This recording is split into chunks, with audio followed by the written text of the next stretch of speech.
Hello, hello, beautiful people of the internet.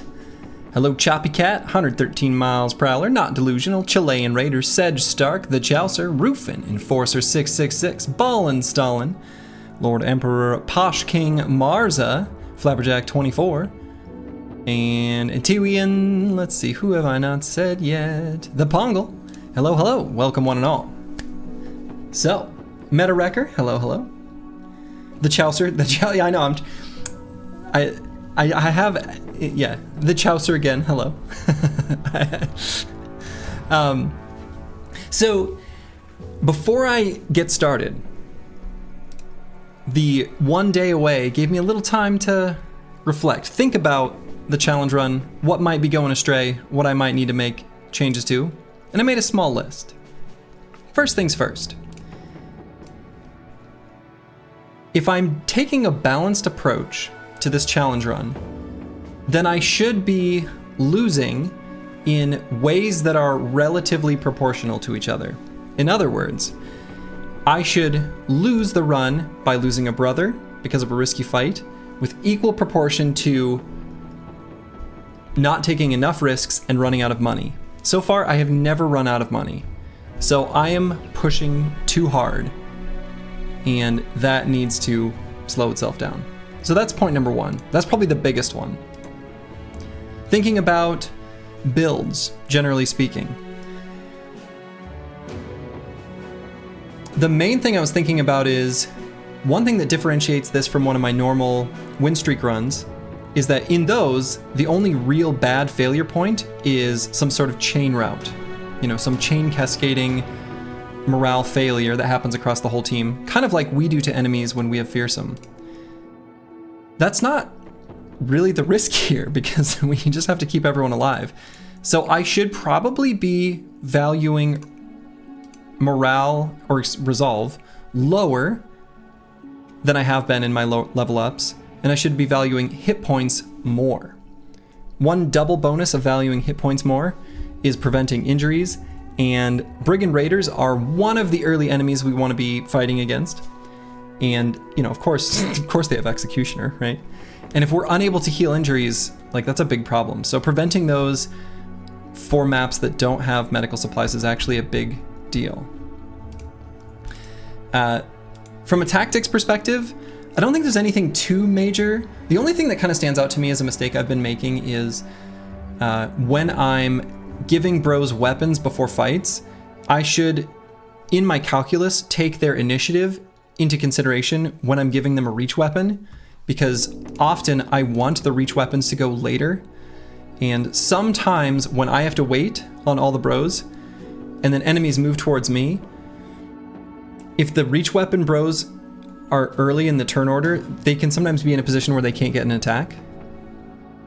But if they're like later than my bros with, you know, melee weapons, then, you know, that'll be ideal. The other thing that stands out is just that I don't know the mercenary AI very well. There were a couple like surprises, and so that's probably a fight that I should, one, pay attention to what they do so I can learn for the future, and also partially avoid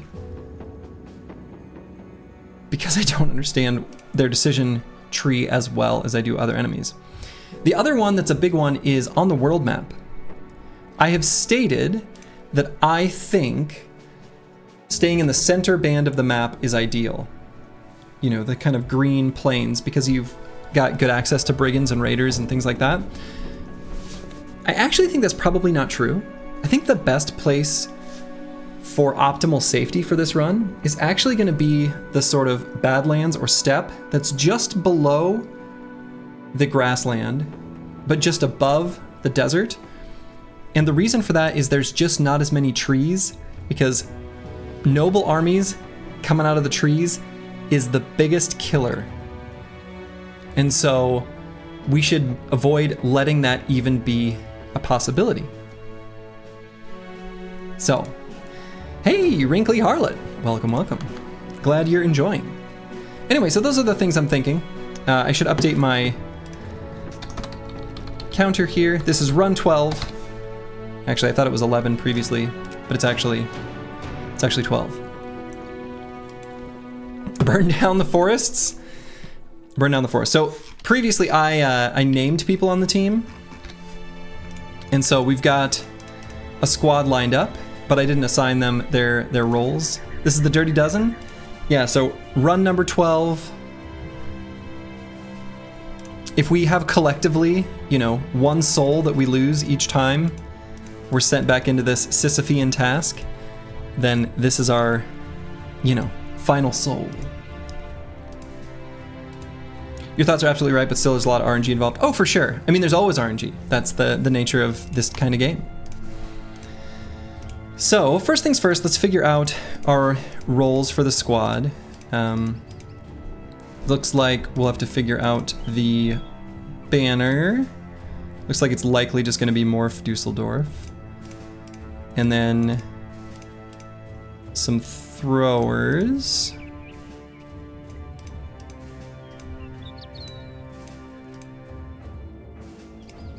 Blatus, thank you. Thank you, thank you. Probably just these two. What's interesting is our poacher here is like a... Let's put him to the side. Choppy Cat's got a very interesting stat line and talent stars where I might not have this bro be a thrower, or a hybrid, I guess I should say. And, alright, so we've got banner.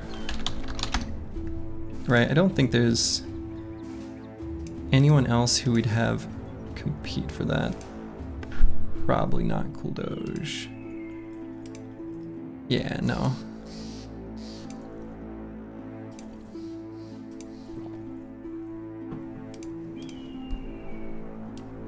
Yeah, so definitely two hybrids here in Faraday Wave and Black Fox LP. The 37's a little low, but the 5, you know, +5s that come from the 3 talent stars will make up for it. Make anything nice yesterday? Yeah, well, we'll see. It has to get fired in the kiln. I made some fused glass. I made a beach scene. We'll see if it's good. Are you not good enough? No, it's not that you're not good enough for the hybrid squad Choppy Cat. It's actually more that your talents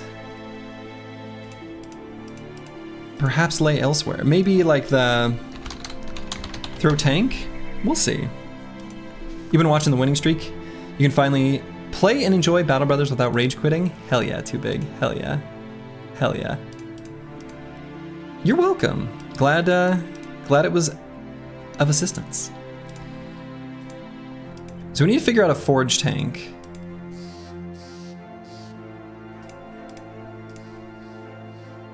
Might just have to be Preston BG.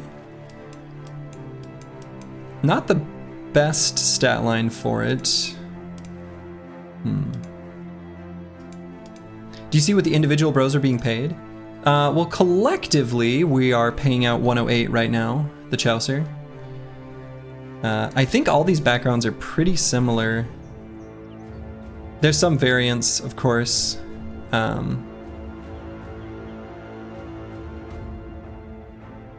But yeah, 108 is our current collective wage. Hello, Blastardissimo. Yeah, so we got 12, 8, 10, 6, 8, 9, 11, 11, 8, 11, 7, and 7.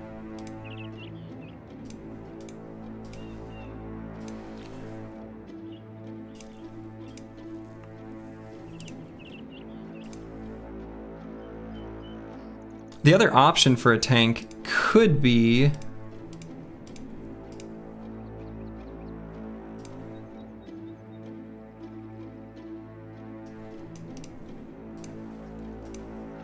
the Chaucer. I almost care about fatigue more than melee defense. Hey Sarge, you've already gone through your new thoughts, stress for this one. I did, Morph Dusseldorf. I did. Yeah, right at the beginning of the stream, I kind of gave my big picture ideas and thoughts of things that I'm going to look at changing. Can we go through the daily wage and backgrounds there slowly? Sure. Yeah, we can do that. All right, we've got a farmhand. Actually, what you could do, what might be easier, the Chaucer? I think if you, well, just to make sure there's no errors or anything or things you get lost, if you, I think if you start up a run with this seed, I think the brothers are static per seed, and then you can, it'll randomize on the wages. Oh, okay. All right, I didn't know that. I just assumed that would be set by the seed. How on earth does Chaucer always end up? He didn't last time. There was one run where he wasn't. So we got a farmhand at 12, a day teller at 8, a thief at 10,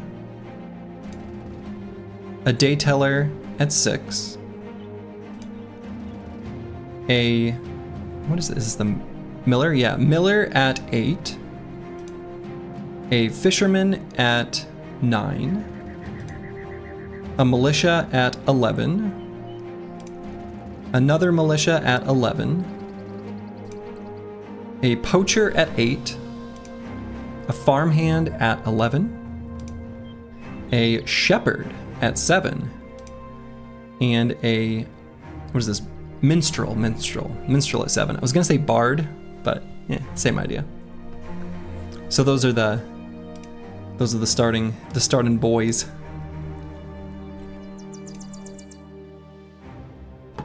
You're welcome. Okay, good. That was good enough for you to, whatever magic you're cooking up. Great.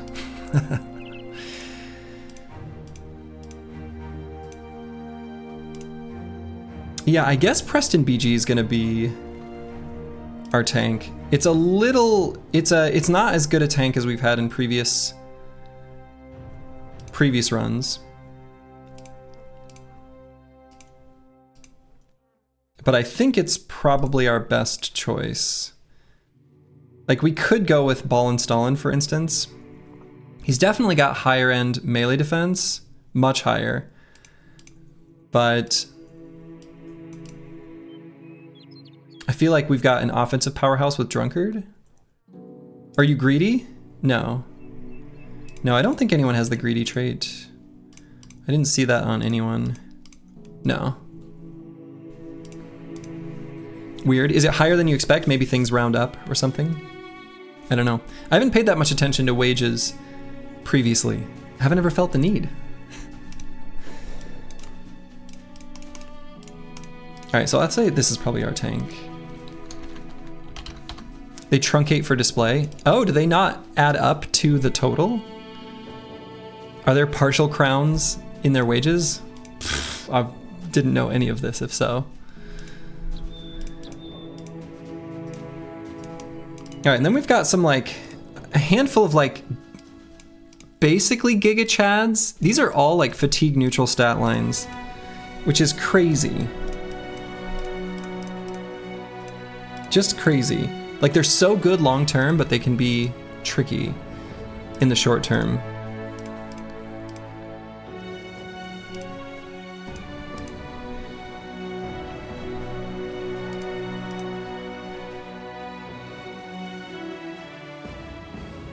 Wages increased by percent, so have to be some real numbers involved. I mean, all floating point numbers are secretly integers.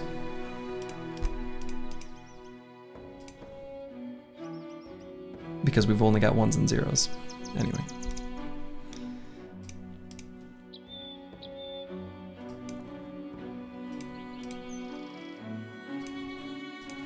Can someone explain the criteria for fatigue neutral? Basically just high defensive stats. That's it.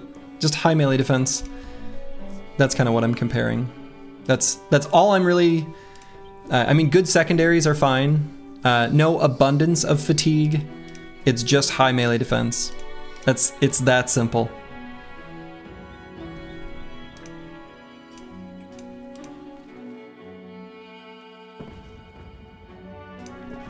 Did we upgrade our roster rules? Is it no longer first? No, it's first come, first serve. It's just that these had been previously assigned at the end of a stream.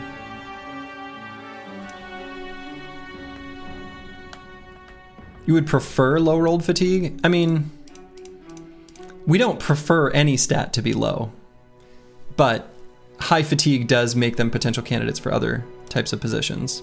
So.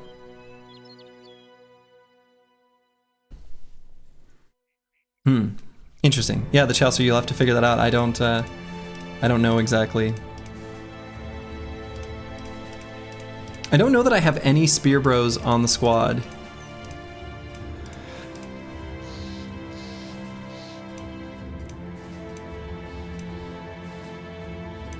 I guess maybe I could make some lower melee skill Spear Bros as the sort of nimble damage dealer type, but maybe I don't do that.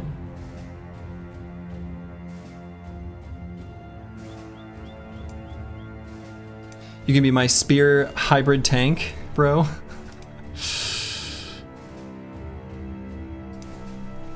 I mean,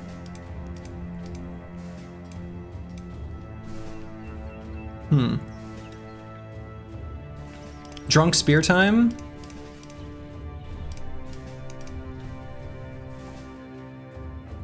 Interesting.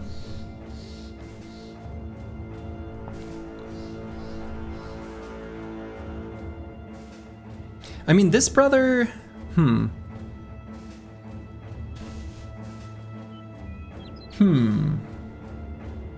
What's the maximum amount of temps you're willing to go to? Not a number. What stats do I look for a Spear Bro? Just melee skill. Secondarily fatigue. Like decent secondaries, but just melee skill. That's it. Pretty simple, actually. Not terribly complex.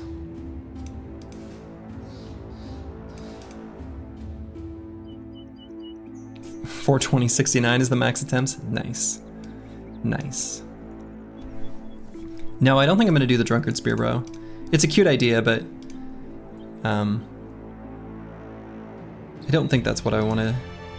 This is just such a good bro for a fatigue neutral.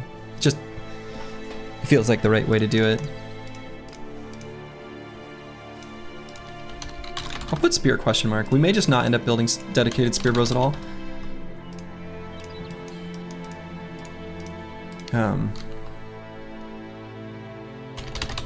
I'll say nimble frontline, and we're gonna try to build these all as fatigue neutrals. That may not end up happening. Maybe I'll put a question mark on these two. And definitely we're gonna need at least 2 that we plan on long term. Am I feeling okay? I'm feeling great, Squigs. Feeling great. Feeling great. No dedicated spear bros, where's Slurging, what did you do to them? I mean, it requires certain thresholds to be like, I don't know.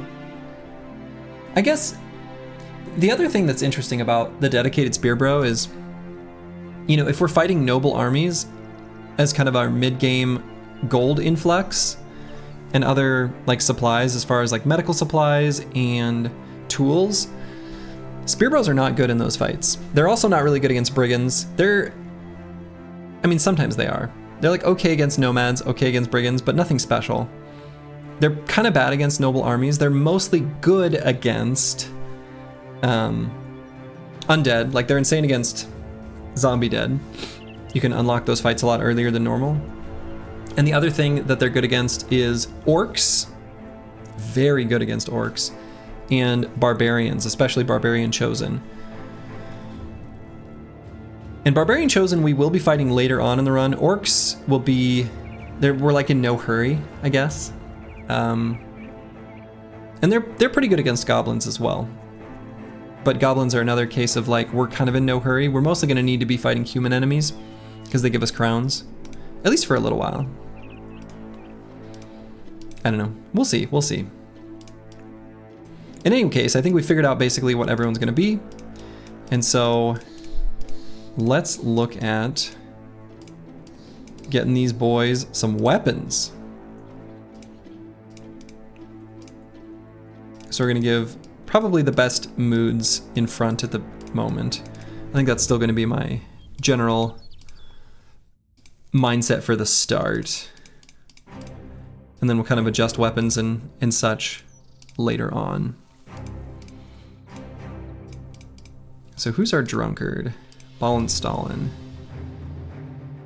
Let's give him the Warfork. Do the value / perks really change for Spearbows versus Fatigue Neutral before Mastery? Oh god, yes. Yeah, Spearbow versus Fatigue Neutral is dramatically different. Dramatically different. Almost as different as you can get. Because a Spearbrow, I'm going to focus on melee skill and fatigue and resolve. Hit points being kind of next in line. For a Fatigue Neutral, it's melee defense, hit points, and then like melee skill and resolve both kind of lower down. So like, yeah, I don't know. It's pretty dramatically different. Those two are about as different as it gets. So, yeah. Should you get the bonk? Actually, Ball and Stalin, you'll probably still start out with, well, I don't know, maybe, we'll see. Oh, we have 2 staff slings. Oh, we're gonna put this, let's see. Let's see, where is Ball and Stalin actually?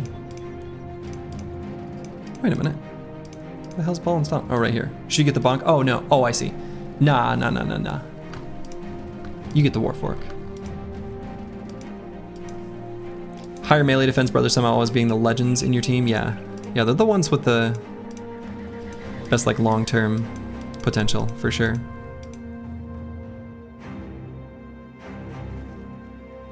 The issue with a dedicated tank is it requires very high resolve, very high melee defense, and preferably very high fatigue with high HP.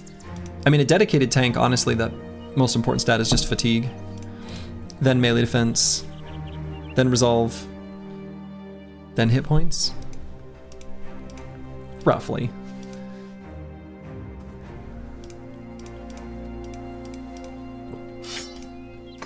All right, so we'll hand out some of these weapons.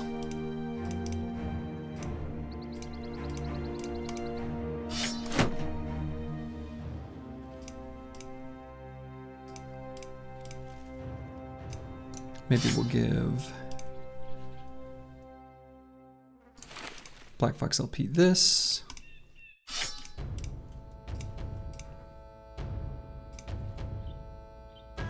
Preston BG, you can start out with a stick.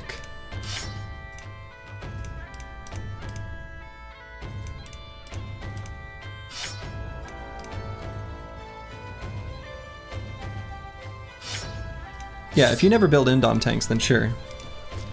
But fatigue neutral shield wallers is like kind of, that's obviously not something we can rely on here, right?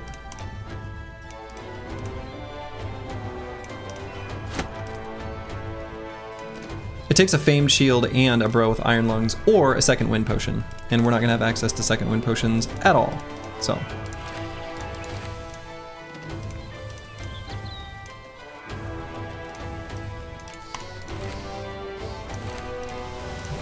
Okay, let's try to give all these boys some hats. And we'll get them equipped in our finest of linens.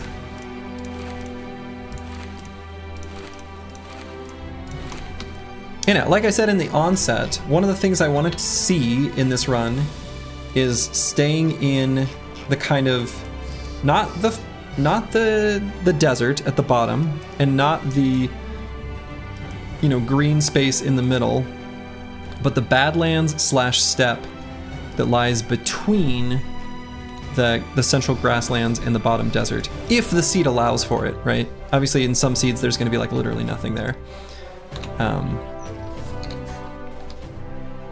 So yeah, this is not a normal. You shouldn't take these builds and ideas as models for behavior. For anyone watching this game who's trying to learn from this, it's not the way to do it. But the win streak series that I did, that you can definitely use, even though I obviously do some goofy have fun with it stuff. Okay, so we've got at least, oh yeah, and what was here? Iron vein, goat pens, then wheat fields. Okay, we can see what that is. All right, and here we've got dye maker.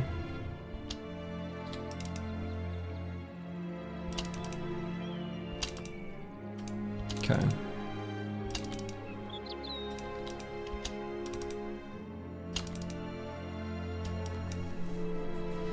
Ah, I'm glad, Jefferson. Glad to hear it. All right, we got another town with goat pens. What we're really hoping to see, let's see, we got an intersection. Oh, interesting, okay. I'm kind of worried this map might end up kind of a dud. If we head down south and it's just, well, I don't know, I guess we got a little ways down, but I'm worried this might just go straight to southern cities. We'll see. Surface iron vein, wheat fields, goat pens. What we're looking for is herbalist huts and workshops, ideally. Arrow maker's shed would be good as well.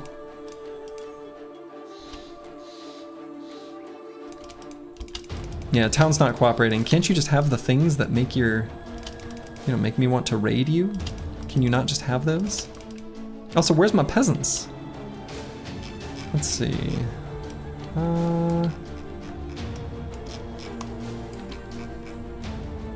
Let's go along this way, see where this goes. We can come back that way, depending on where this road leads us. We're looking for Home Depots and KFCs. Oh, and some peasants from Wolin, so we know there's at least a little town this way. Poor peasants never even saw it coming.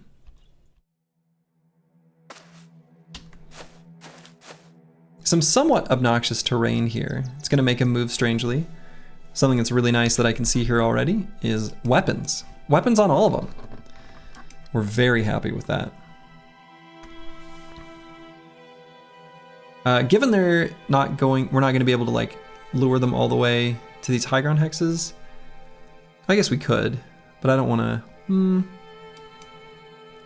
I kinda like them getting tripped up on these and then approaching here. So I'm actually maybe just gonna basically pass the turn on everyone and essentially do nothing.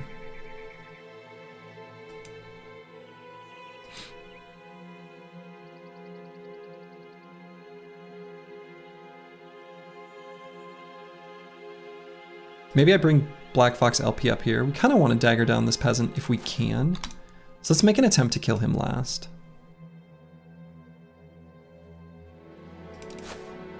The plains are super dangerous. Briggy Mercs coming out of nowhere, ending our run to the last town.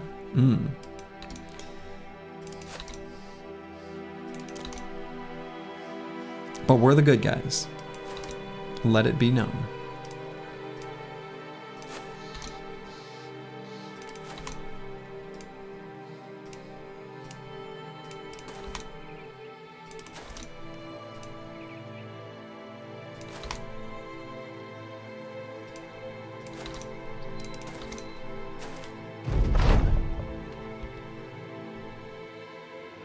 We're cleansing this world of all evil. We are the good guys. Exactly. Exactly.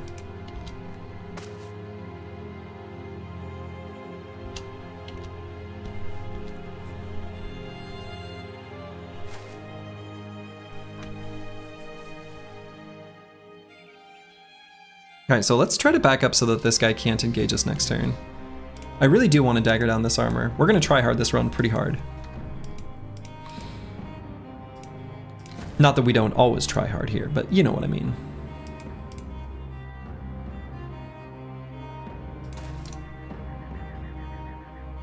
Wonder if there's a line where I hold off on making enemies? No, I think there's definitely no time for that.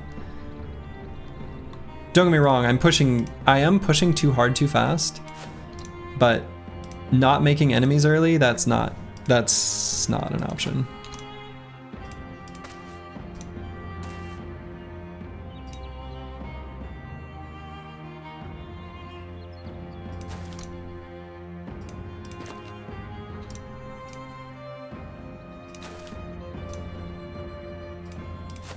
Like, we're gonna fight them all anyway, so we like kind of don't care. so what's it matter?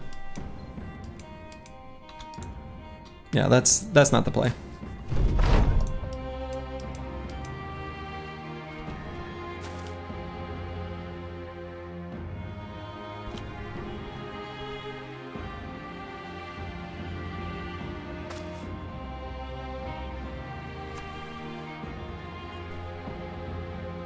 Okay, so we moved to there. Interesting. Let's see where these two nerds go. Okay. So I'm gonna try to surround them and take out this peasant. This guy does have an attack though. Unless he moves one hex and then he doesn't anymore. You think there's a lot of value in finding the optimal area of the map to farm to get tools and other long? I mean, but nah. Stuff moves around the map. Like, I don't think so.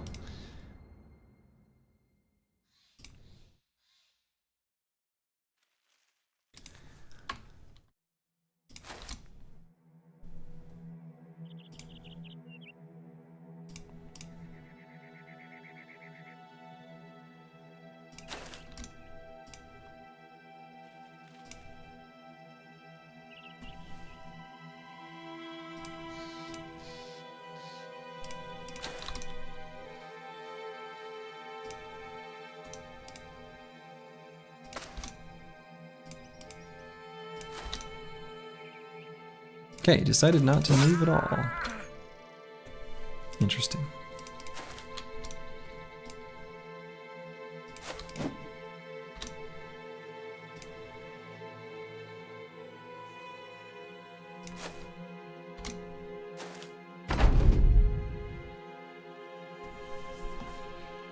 Okay, I'm assuming I'll be able to kill this peasant before he gets a chance to move.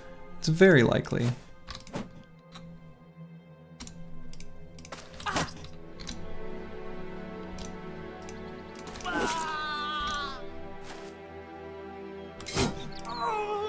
Alright, so now as long as we get the full surround, we can dagger this last guy down. Perfect fight.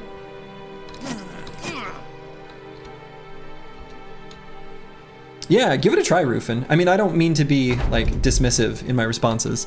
There are just certain things that I don't have enough faith in to try out, but I absolutely encourage others to try it out for themselves.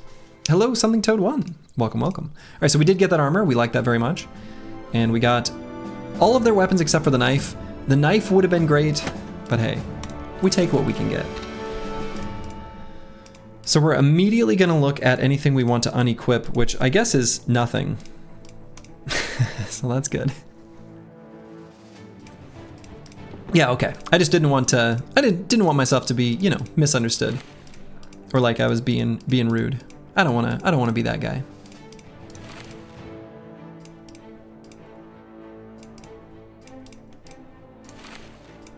Okay, very nice. Mid-roll gold, yeah, it goes from 0 to 50. So that was not but a mid-roll. So who's gonna hate us? House Eisenstein.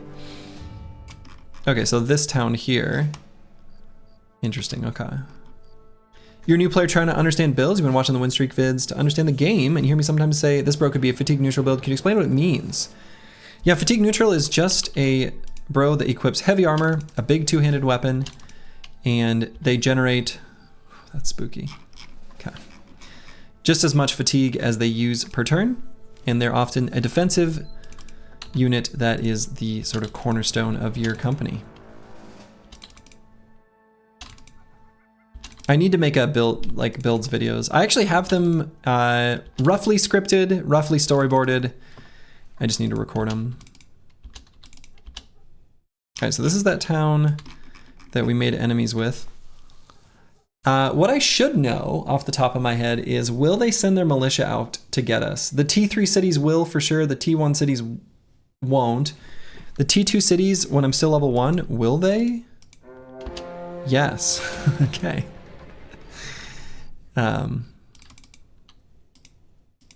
So I don't think we want to fight this militia.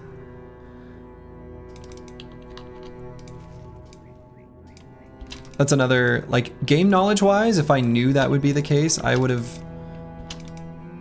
not gotten that close right at the beginning. But oh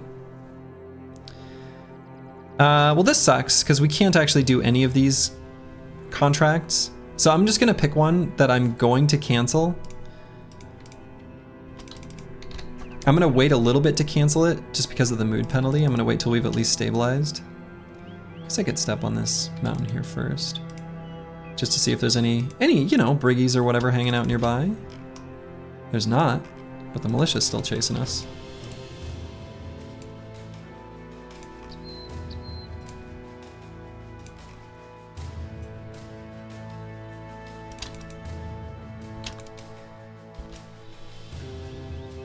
Okay, let's just go east. There might be a road going south there still, but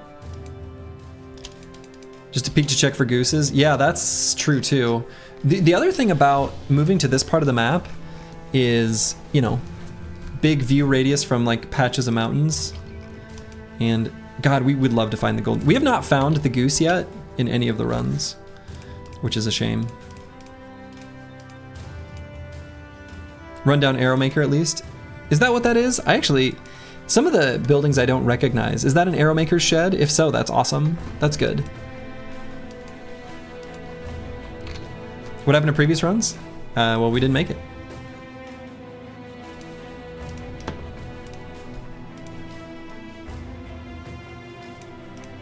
All right, let's give Too Big a pitchfork. Actually, let's get a little bit closer. Make sure we don't accidentally fix it. We don't need the power of music for this fight, but we might want a pitchfork. And what I should do too, so he's too fast. Who here on the front lines is slow? Preston BG. You two are going to swap.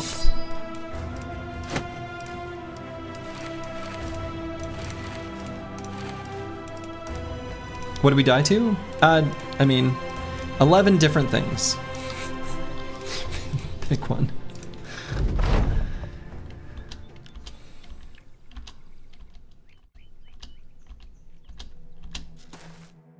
A lot of it was getting caught out by noble armies on the edge of forests and things like that.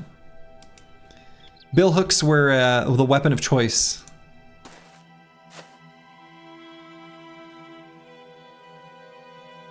All right, they're 3 hexes away. I think that's a good place for us to sit still. We don't care about any of their arms or armor, so we're just gonna beat them up the old-fashioned way. Put away the net so we can stabby stab with the double grip.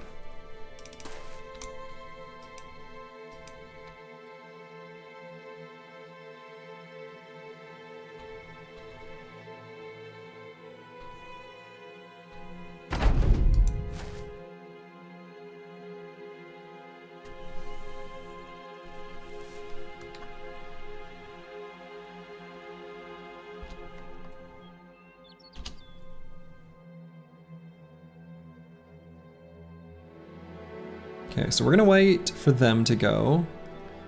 Might still be able to do a little stab stab here. Missed. Disaster. Yeah, there we go.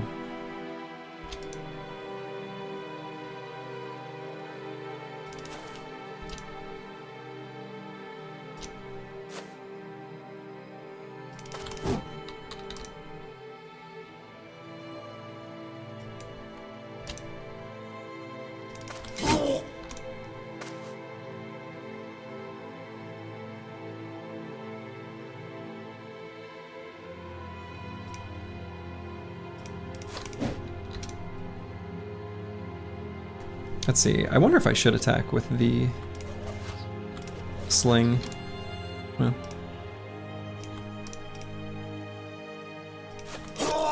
There we go.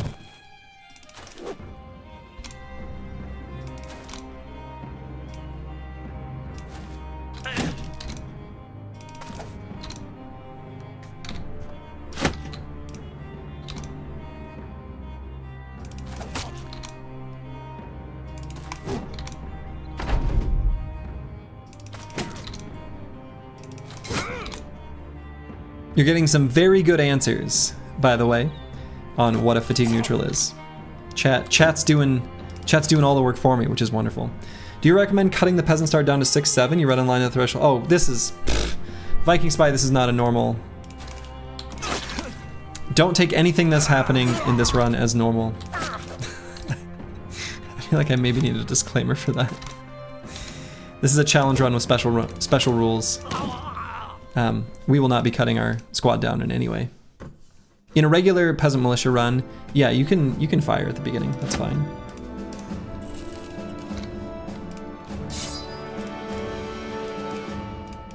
In fact, it is often a good idea to do so. Yeah, okay. Yeah, in a normal run, I actually have a little guide that I was going to follow in my Peasant Militia run of the Windstreak series, and it ended up being completely irrelevant. But workshop.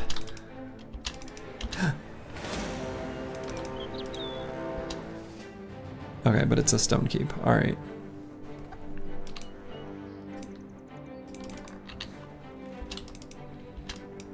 And is it going to be safe to run straight up? I'm a little worried about this mountain range. I think there's probably enough space there. Oh, especially if the mountain range just stops. All right.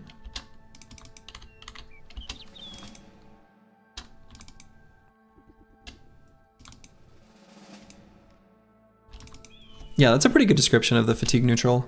Tough, disciplined, packs a punch in a slugging match. But the killing power comes from other units. Using them to set up kills for others is ideal. And look at how nice it is to run away from noble armies in this terrain. This is so much better than running into unknown, like, forested areas. So much better. Ooh, Briggies. Some raiders, a few poachers, that's too much. Warrior Maslin. Oh, yeah, I should make a note. I got rid of autopause. Autopause is actually not in place here. There is apparently a smarter mod that I've no experience with, so I'm not going to bother trying to learn it.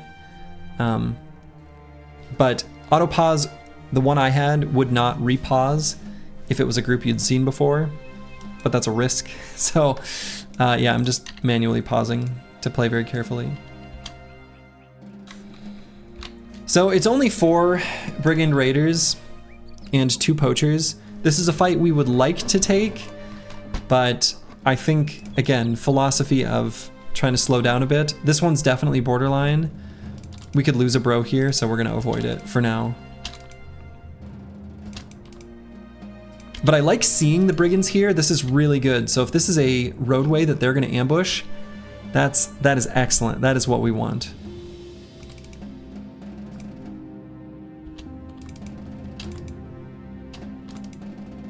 Pausing in mere milliseconds. You know, I was a star gamer after all. Alright, we got a lot of footprint action going on here. It was going that way, but that's where the Briggies are, so we're gonna keep going this way. Ooh, okay. A few caravan hands, a few caravan guards. That's a pretty spicy fight.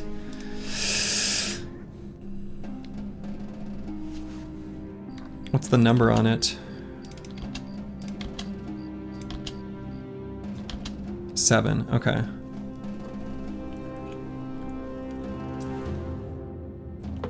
What I could do is aggro the peasants and do a group fight against them and actually gain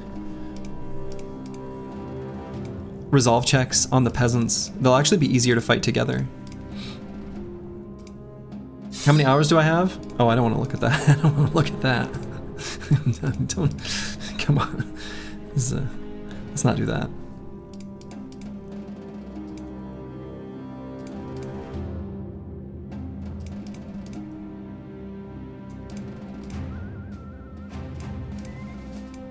I do want to put the power music on someone.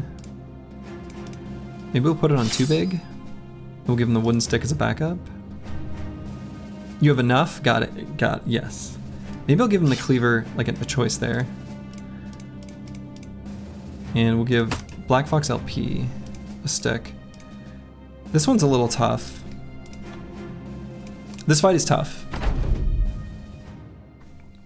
Good high ground. Really good high ground. We can make use of this.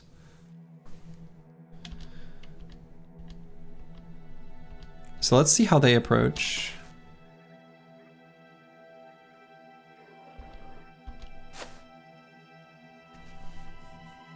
Okay. So I'm gonna put Grandmaster Crashed right in the center there. Or maybe the Chaucer. Probably the Chaucer, actually. Only a little bit worse body armor. So it is 1.8k hours, don't ask how I know. Gotta increase one of those numbers.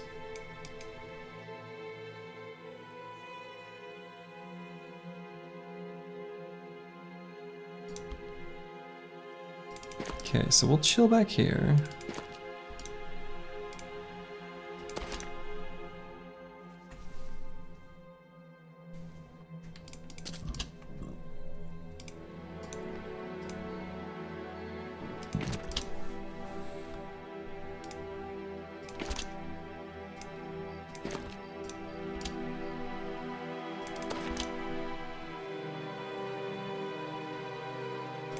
So we'll have a little time to rearrange by the time they come up here anyway.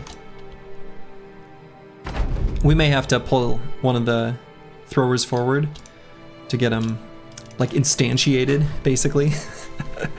So, for lack of a better word. Though I guess I didn't put, did I not put backup weapons on these guys at all? If not, that was stupid.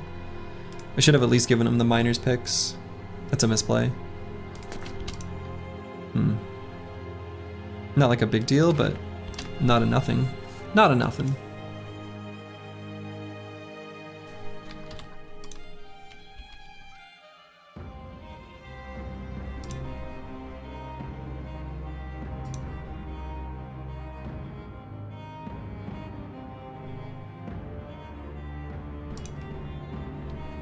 Okay, so we are going to be able to get them to go forward. I'm just making sure I kind of want everyone where I want ahead of time before that happens. I think I basically do. So our tool to make them go forward is we're going to move Faraday Wave up 2 hexes, and then at the start of next turn they'll pull forward. Because I can be attacking them at ranged, and they're not going to like that. In fact, I can even chuck one. I don't think I even bother with the 5% though. Yeah. Glad I did that. Got him. Blessed. Blessed this run is already. I can feel it. Hitting 5%. Incredible. Incredible.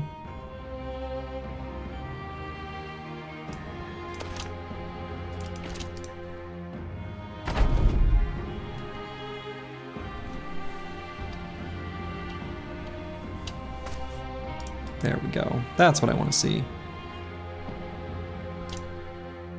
That's a pretty good target to shoot our rocks at too.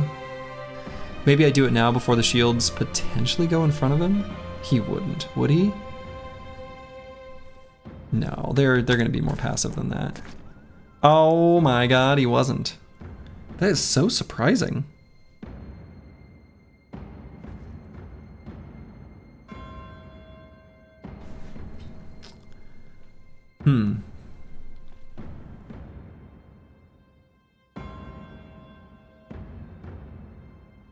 Do I go for the push?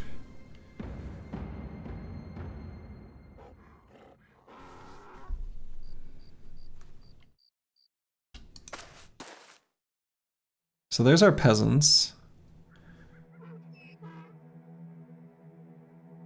Okay. Yeah, the temptation to jump on ranged bros is too strong even for caravan guards. Apparently so. So I could give him a push. Not gonna be able to move Toady off of this spot, but I think that's okay. We can make it unappealing with a spear wall here, so they just go to these hexes, which is where we want them. Okay, and those are the spooky ones down there. I guess this even lets us get high ground to fling rocks.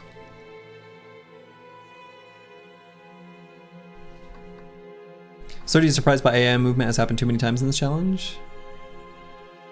It's true, actually. It has happened too many times. I agree.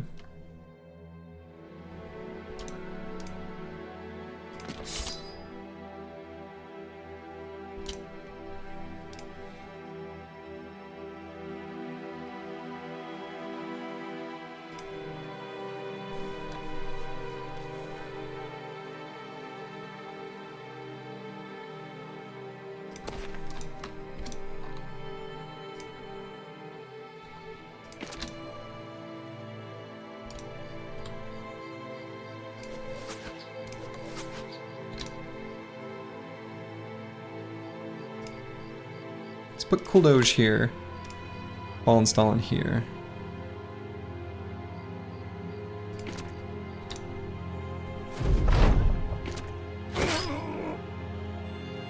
Okay, didn't want that to hit. Deep abdominal cut right off the bat. Double grip short sword, pretty dangerous.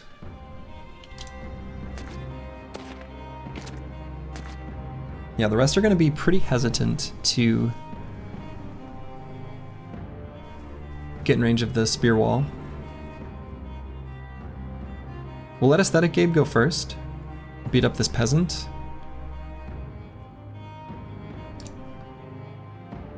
The Chaucer, we're gonna wait.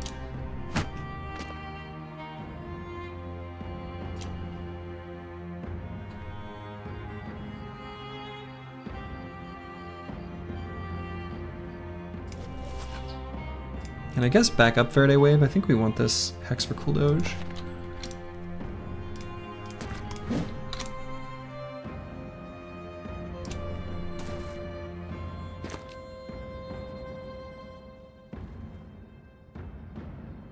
You'll be back in a bit. Hopefully it's the same run when we get back in an hour. Hopefully.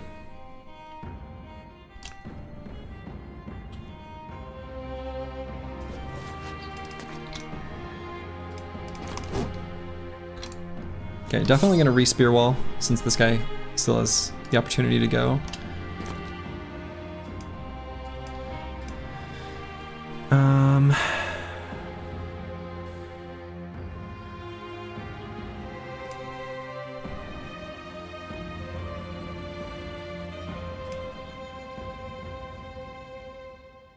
Deciding if I want to put Real Morph Dusseldorf out to here. Kind of don't. Kind of want to keep the focus here.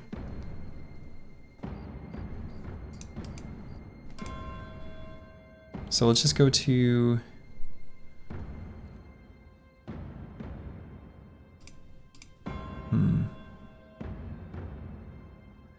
Yeah, I guess we can't let this peasant with the pitchfork stay alive, though.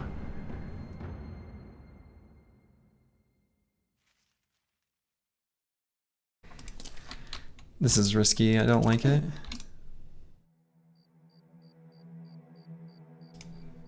I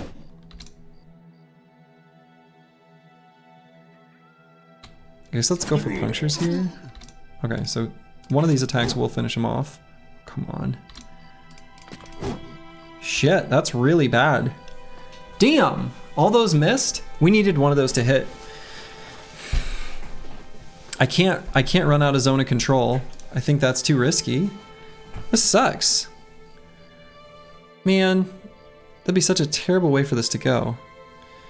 I feel like if I leave him here though, he's so at risk of dying. Pierced arm muscles and injured shoulder.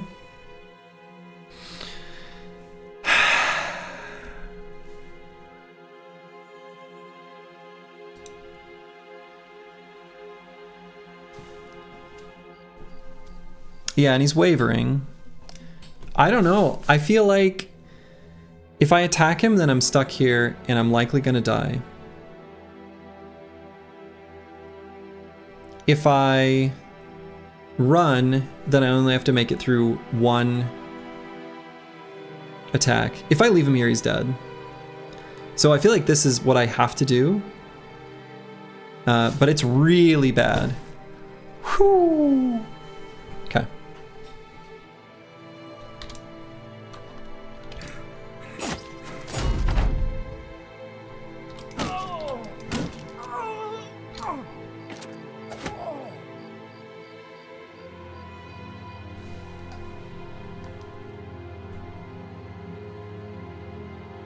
Alright, we're gonna leave Black Fox LP where he is.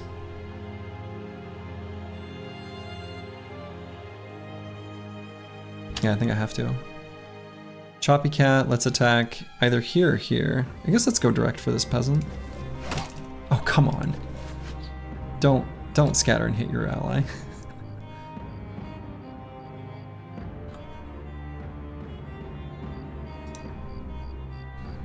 Probably should hit this guy. Come on.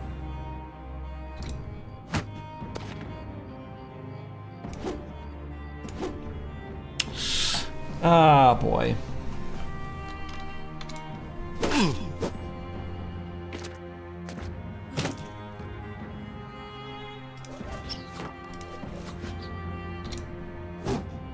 That's what we get for hitting that 5%er.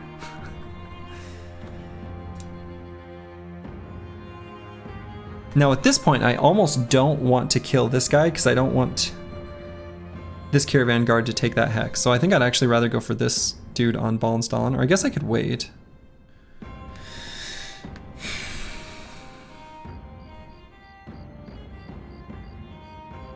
I'm gonna need to focus this guy. Maybe I do that. I wait for the net to get dropped. Oh, are you serious? Peasant. Peasant beat the crap out of Too Big. Didn't stun him with the power of music? Uh-oh.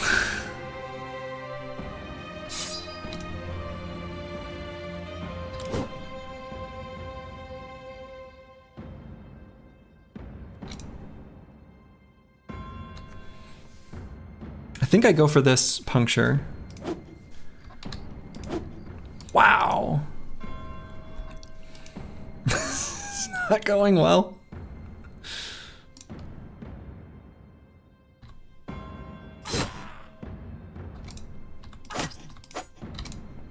This is definitely a very extreme low roll. Like honestly.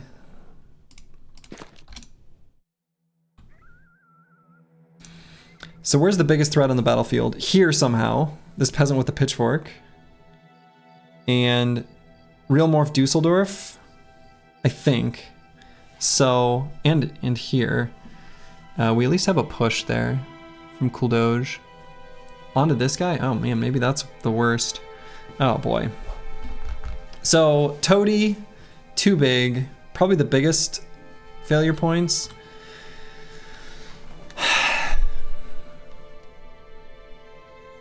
Ballenstallen's a drunkard, so this could one-shot him. Man. I think I take a step down just for resolve checks. I feel like I have to.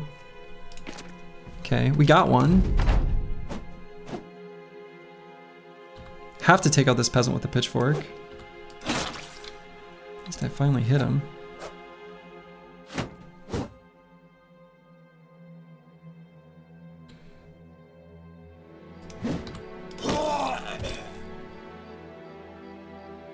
So unfortunately, I feel obligated to push this caravan guard.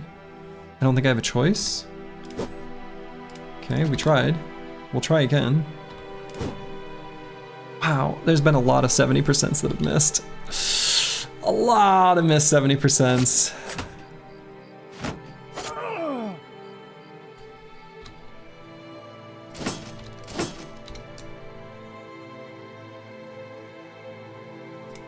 I'm gonna take a step up. Attack here and back up. Good lord. This fight would have been easier without the peasants? No. The peasants should make it easier.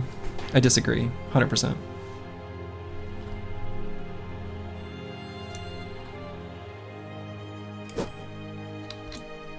This is just, we've really extremely low rolled all of our rolls here.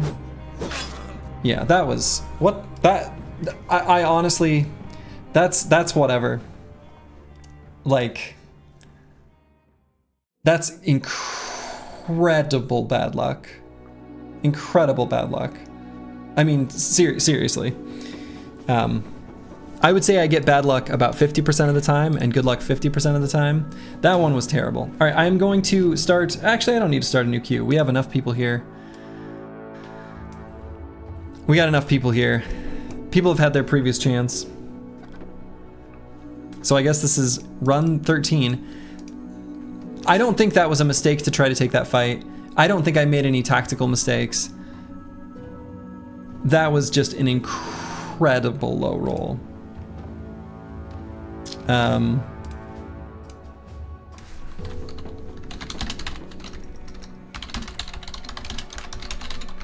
Maybe we need a new flag.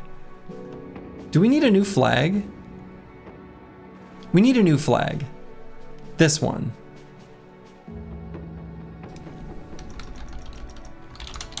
We're the Cursed Brotherhood.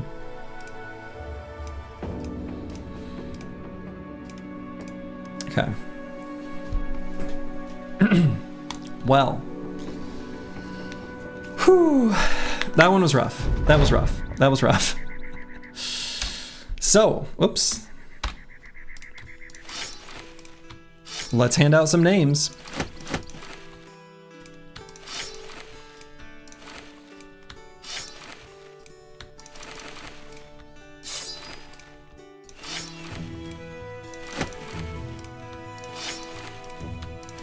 All right. First up, Fat Wombat. And then, Roofin.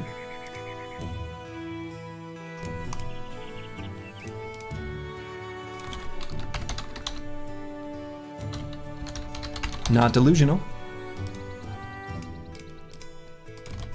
113 miles per hour.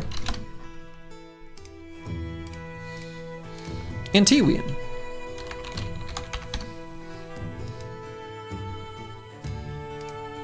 Chilean Raider.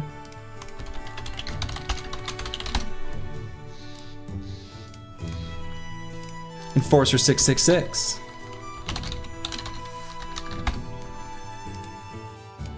Sedge Stark.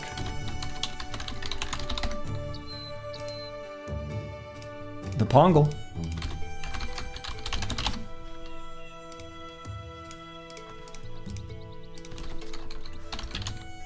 Scataboosh.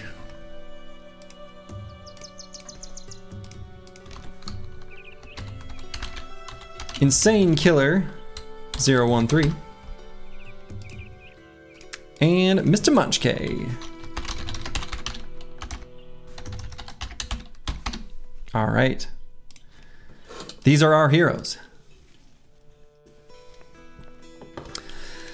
Whew. Okay. So first things first, we'll look for our banner. I think that's a good way to start. So either here, here, anyone else? Here. Pretty low resolve on this squad. The attempts are piling up? Yeah, so they are.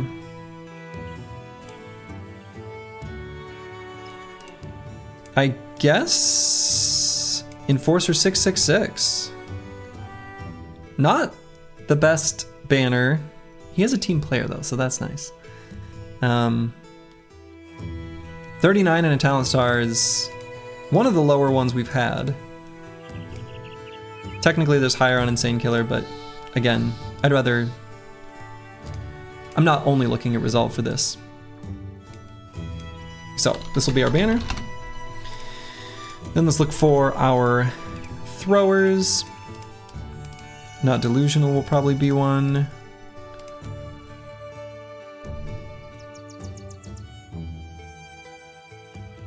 Wow, Scataboosh is nuts.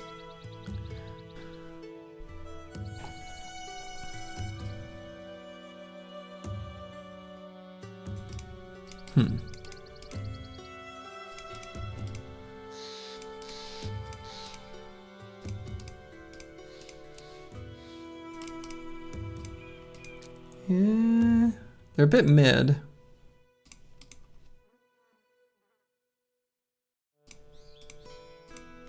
As previously mentioned, I always want to have at least 2 for long-term viability.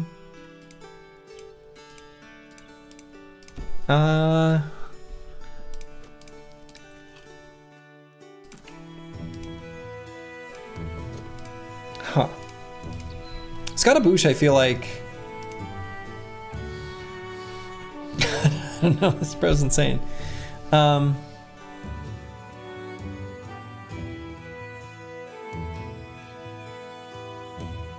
Scaramouche with that lowborn frontline gunner energy, right?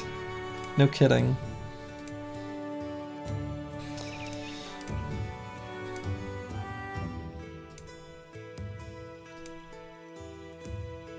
And does not delusional need to be our forge tank?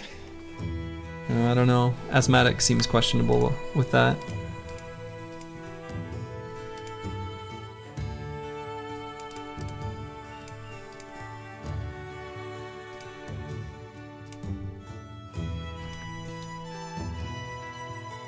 How does a frontline gunner actually work?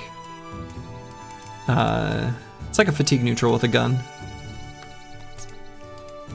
With a little bonus fatigue to use the gun at the beginning. Deadweight, hello, hello.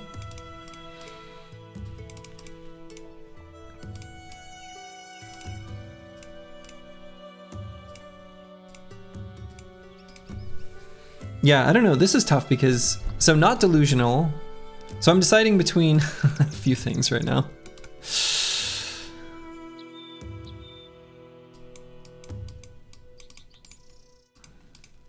Yeah, I would say the axe is optional though, Blow-XR. Axe is a good choice, but it doesn't have to be the axe. Just because Gravebees loves the axe doesn't mean it has to be an axe.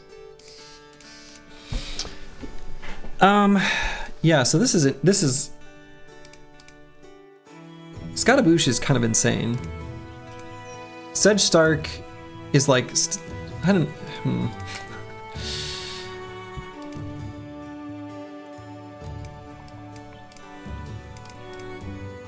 This is a weird squad.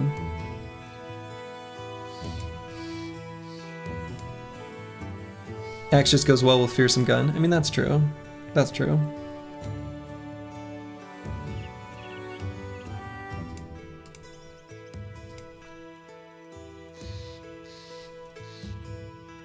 Kind of bad if you have to level range attack on a fat newt. It requires good stats. What if we made this guy our tank? Hear me out. He's lucky. He's gonna have insane fatigue. We've got enough hit points. We can always do exactly the same level up every time, no matter how it rolls. Rufin's gonna be the tank. So then that does let us do, I guess, 3 hybrids, which is a little goofy.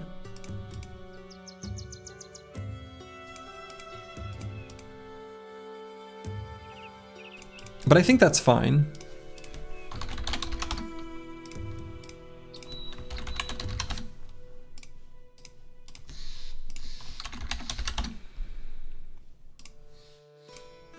Okay, so banner, 3 throwers / hybrids, a Battleforge tank. Oh yeah, I put these 2 to the side because probably they'll be the Spear Bros. Look pretty good to me. Both of them look excellent for it, in fact. Tank Abomination in a different way. Yeah, like the opposite of the normal Slurgy Tank Abomination, but yes. Yeah, I mean, we're gonna be spamming Indom mostly, and he'll just get lucky. Just get lucky, right? Just get lucky. All right, so this is gonna be a Spear Bro. This will be a Spear Bro. Just gotta get off to a good start. And then these will be so much K, probably fatigue neutral. I'll just put frontline for now. A little bit of vary. You know, we'll figure out what we're gonna do with them based on how they roll. Like Antiween's probably gonna end up being like a really bad fatigue neutral.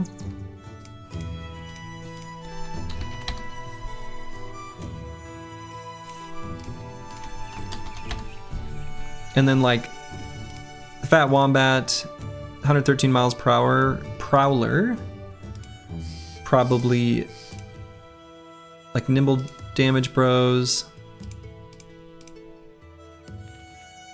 In fact, this bro probably ends up using the sensor.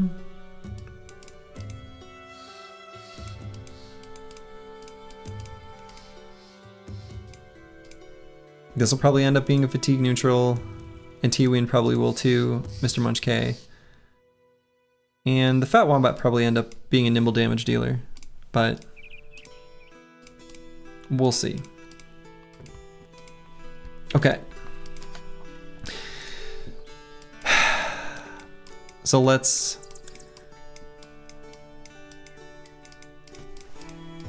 get the squad equipped.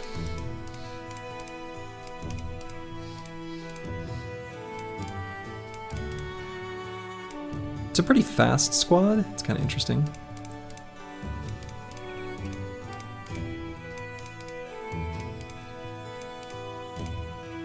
So we'll hand out our staff sling. Vagabond, a pretty decent sensor bro. Yeah, should be. Should be.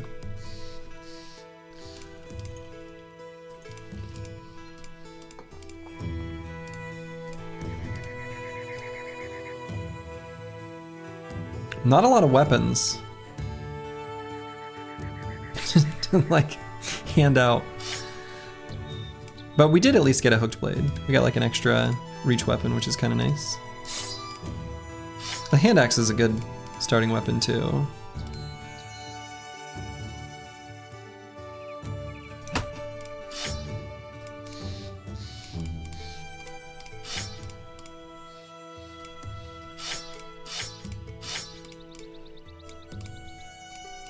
Okay, so we're just handing weapons out to the bros with the highest melee skill, basically.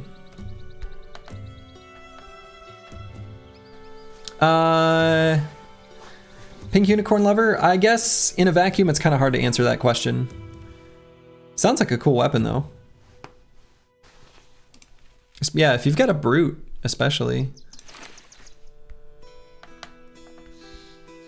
Yeah, head hit chance doesn't matter that much on the three-headed flail, but that's a really good damage roll. I don't know. Sounds kind of cool. It's normally what? 30 to 75? You have the loot, Black Monolith is already won. Is that how that works? I didn't realize. Great news.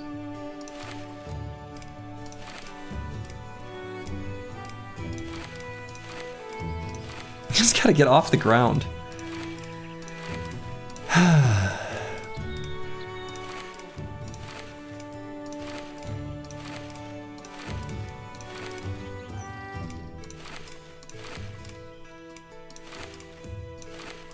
Rough goes, rough goes.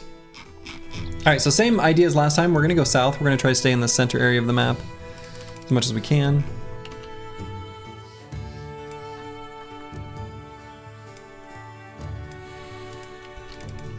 So we'll see what we can do here. Little section of forest. Don't love that. Ghost Hills. You know, some people think the number 13 is unlucky. I disagree. I think it's lucky. We've got ore smelters, a blast furnace, just a regular old thing. And a workshop. And I will need to be back in just a moment. I got a text message, I gotta call my dad. Usually doesn't say that unless it's serious. So I'll be back, I'll update the stream and chat if I need to depart, but we'll see. I'll be back in just a moment.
All right, I am back. So we'll just continue on this road.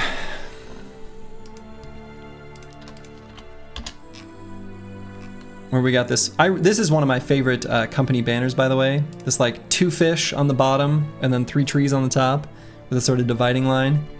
That's a very nice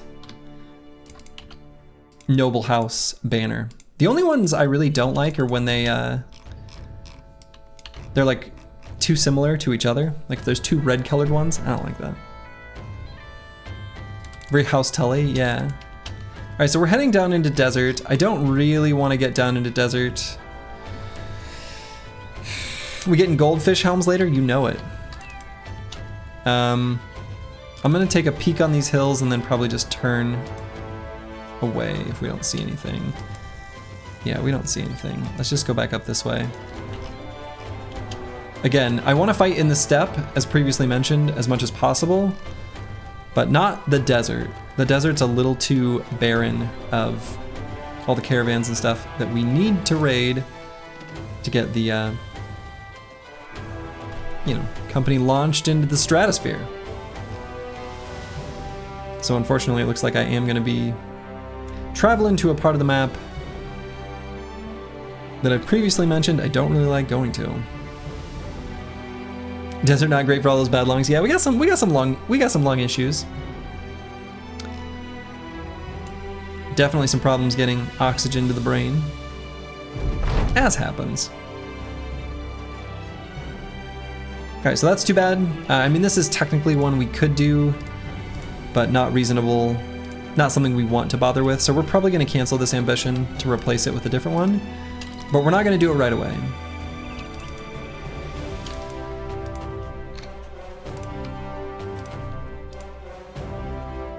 So let's take a peek on this mountain, see what we see.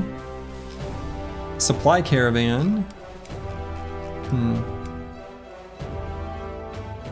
If they had less brain cells, they wouldn't as much oxygen. Fair point.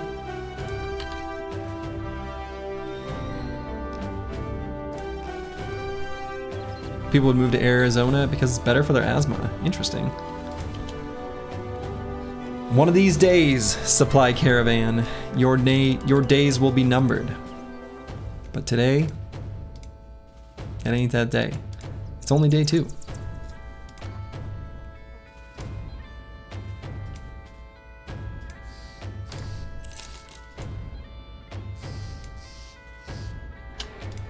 Okay, we got some Briggies fighting something, and they won. Many thugs and a single raider. This is a really tough fight, but it is plausible.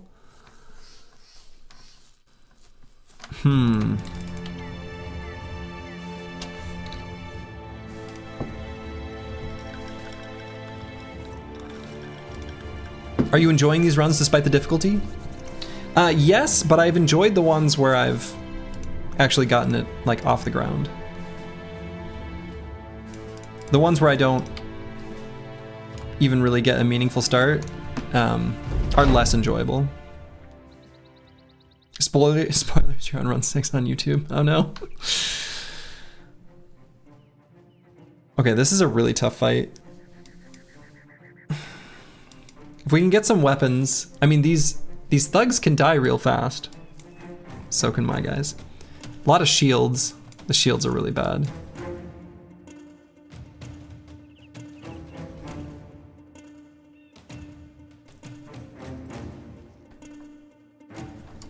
Okay, so what I'm gonna do is the feint retreat. We're gonna go back 3 hexes, up into the left 3. We're gonna wait on everyone in the first round. We'll see if they close the gap. If they do, we fight. If we don't, then we try to jump on them.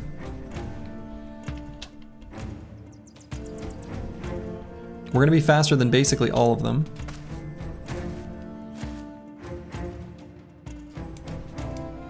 Slurgy's about to enter a difficult fight. I mean, true.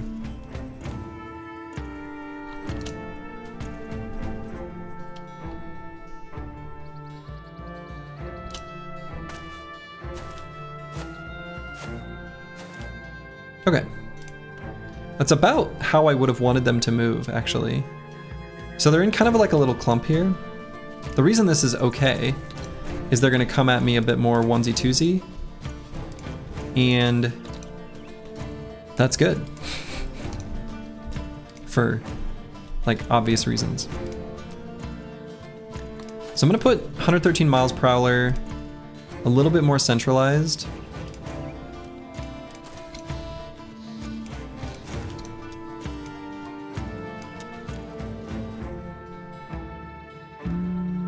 Let's get Insane Killer 013 there. I even thought about putting him 1 hex forward. I guess I still could. He's got all this armor. He's the one to do it. He's like our fatigue neutral right now, right? He's the one we're okay with them surrounding. He's also one that is in a good mood.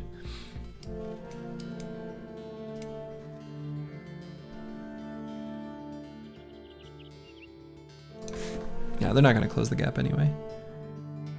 So actually I should just stay here. But we will move him forward. Interesting. So we could close the gap, make melee contact to make him move up more desperately. We got places where Sedge Stark could go, like to here. Bring up... Yeah, I think I do want to do this. Watching this challenge has been very informative for early combat strategy. This fight again. Alright, so I'm probably going to put the net on the Raider. And I don't want to blow him up first. He's so highly armored, I might still just try to avoid it.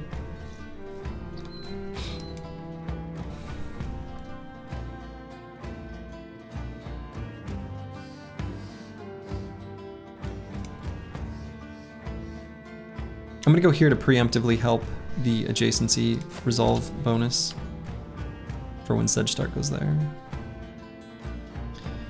And I guess I attack, or maybe I wait. Let's wait. Let's see if Sedge Stark hits this guy in the head. It would one-tap him if he does. Even though waiting is gonna make them potentially go before him in the next round of combat, which is really bad. But you know, ooh, that was good.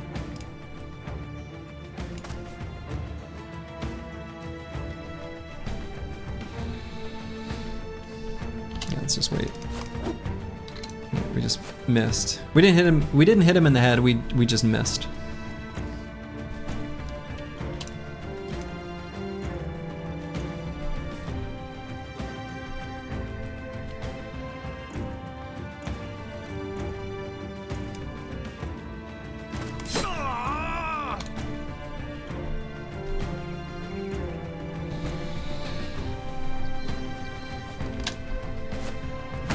Yeah, so that I'm really worried about Sedge Stark, primarily.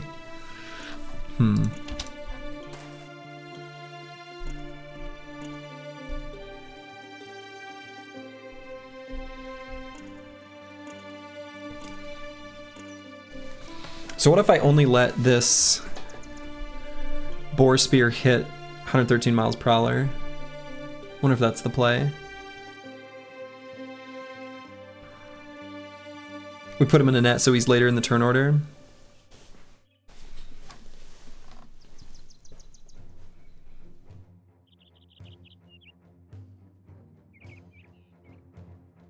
I don't think we'll get a bleed through if we do hit him, but I might wait anyway, considering we're gonna put him in a net.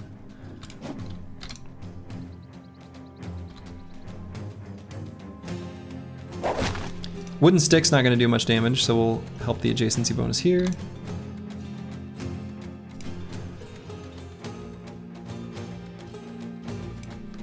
Scataboosh has a straw hat. Why did I give him the straw hat? Well, I guess it's fine. Let's just go here. Wooden Stick can two-shot? I mean, if it hits him in the head. Right, because the Wooden Stick only does 15 to 25, double gripped. Right, so it'll do 18 to 31. He will not two-shot unless he hits him in the head. Still gotta get through armor, remember? Not this again. At least got the stun. That was good. Let's give him the old power music next time.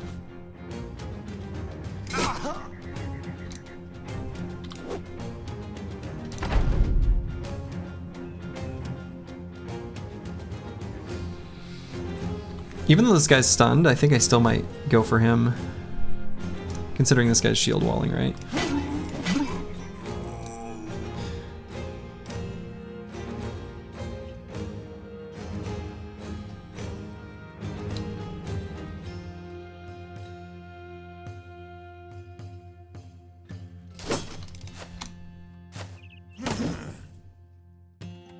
Okay, so we can't let this guy go here. Boy, moving Enforcer forward feels sketch, but we'll be able to kill this thug for sure.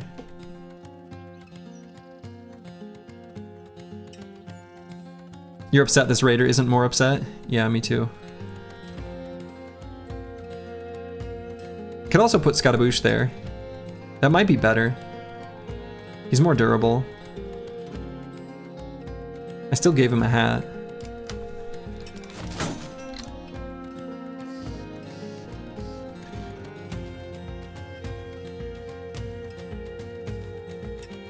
This is our only clear attack. I guess we'll do it.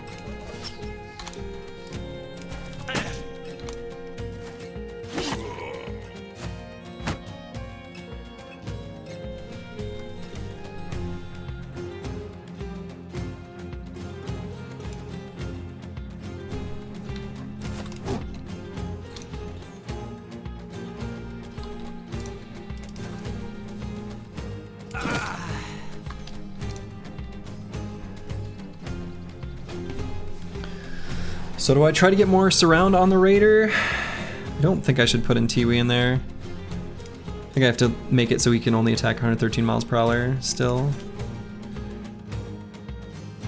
Punch an intern, I guess.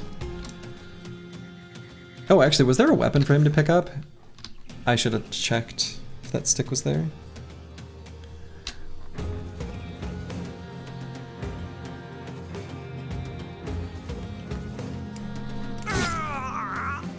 That was good. Slurgy said, obviously. Hey, the power of music. Would you look at that?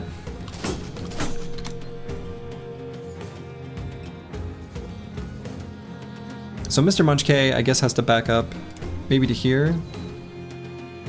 Lucky run 13, exactly.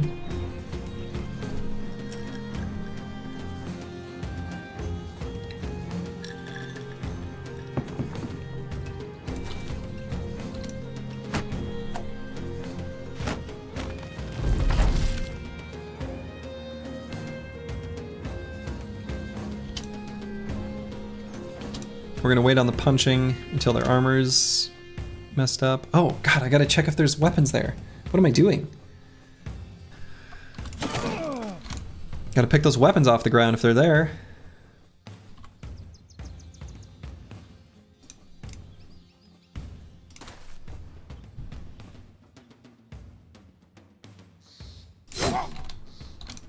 Nice headshot. Good, got that guy fleeing.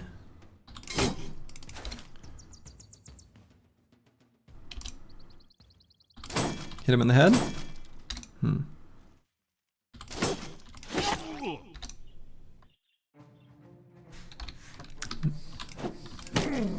Almost punched him to death.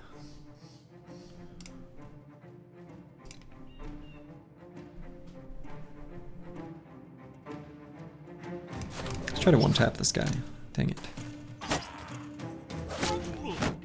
Okay. We're hitting the decent chances this time. A lot better, yeah. A lot better. Ooh, punched him in the head. So it is possible. Oh, and there's a sword here. Would you look at that?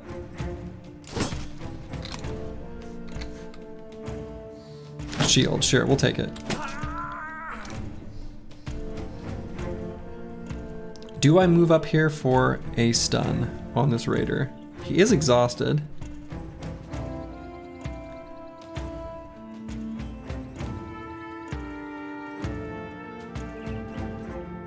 Gonna be surrounding him with a lot of units at the start of next turn. It's a little risky, but we'll get another opportunity. Punched him in the head again! Raider's still steady. Yeah, Raider's still steady.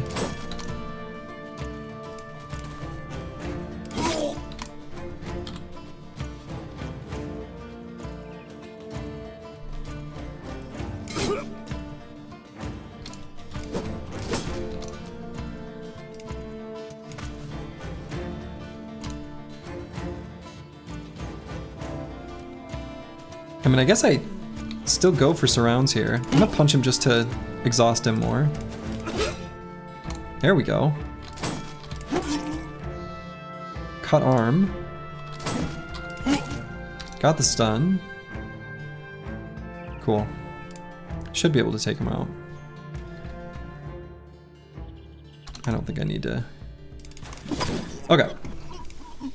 Slightly spooky fight in parts there, but really good gear from a first fight. Literal first fight, not even beating up on peasants first. I gave him a bop! I bopped him! Yeah, that's a good first fight. 159 crowns as well.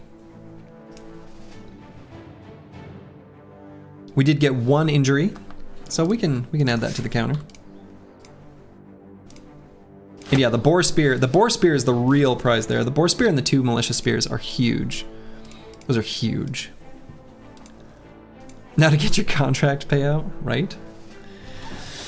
So I'm gonna unequip the things we don't want to fix up. This song and dance again, as we do. We lost a lot of linen shirts here. We're gonna be equipping them before the starts of battles. Very much micromanaging before every fight. Susie, you all right back there? Okay, she's good. She was just coughing. I don't know if you could hear that. Hacking up a lung. Everyone in this world is an asthmatic. What's going on? You like your stats? 5 fist damage, 1 kill. Pretty good. How do you replenish medicine? Is there a good source for it? You hope? This does not look like the team you last saw on Monday. Weird.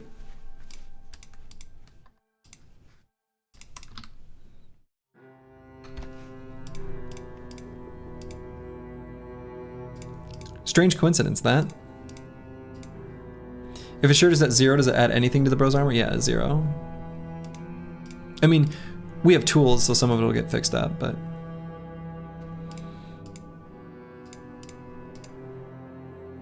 Okay, so... I am at least going to equip armors.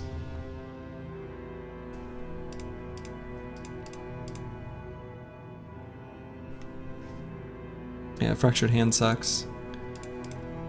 What's our medical supply situation? We have 7, okay.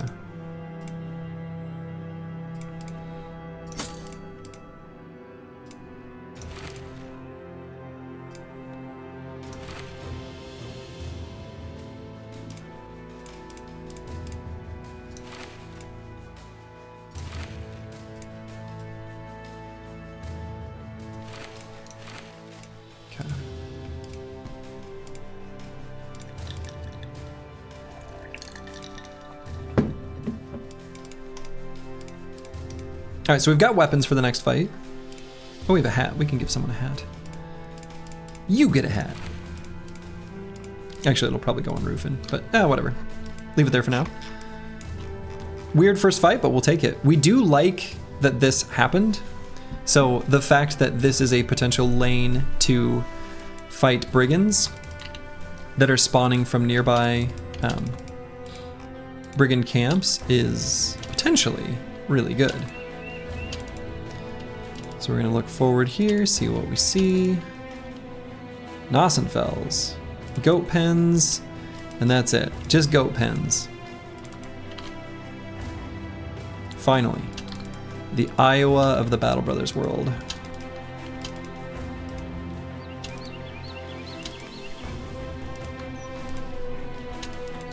Only that'd be pigs, but close enough.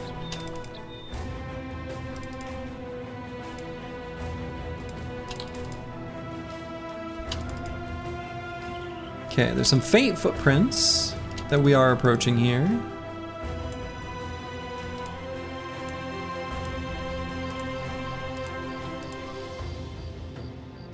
I ain't afraid of no goats. Busting does make us feel good after all.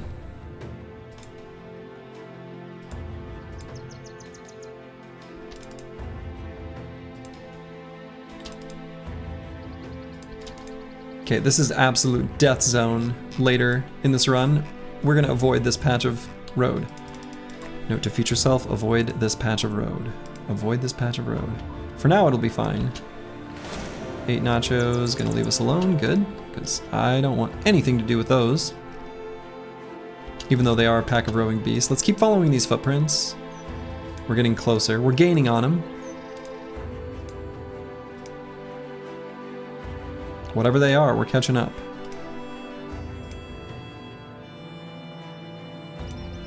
I don't want to go too far north though. Ooh. Some caravan guards, some caravan hands. This one might be out of range. Our ambition, Captain? Yes, yes, don't worry about the ambition. We'll find a new one here soon.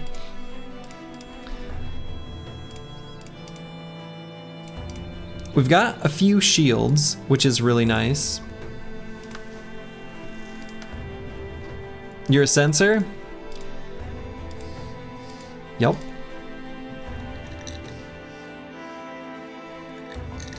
Am I really gonna make a spear bro out of someone with asthma? It feels like a bad idea, actually. Who decided that? What does a sensor do? It's one of the new weapons with the recent patch. It's a very good reach flail.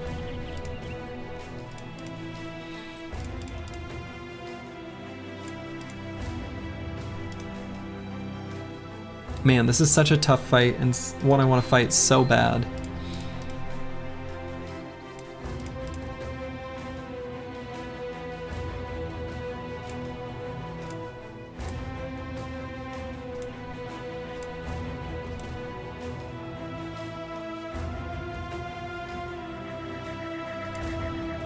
Alright, so here's the plan.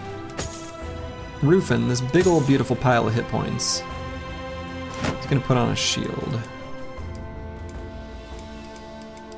EELI and Lucky. Oh, we've got really fun, like, traits.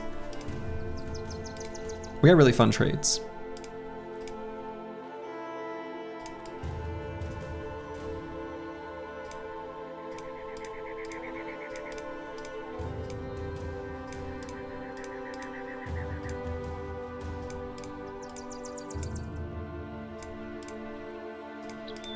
Okay, let's give this.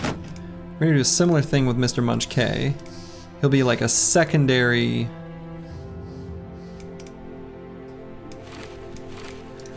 durable boy. Wearing his pajamas.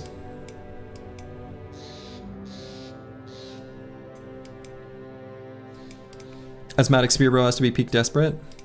Yeah, I mean, it's not great. It's not what you want, but it's what we have.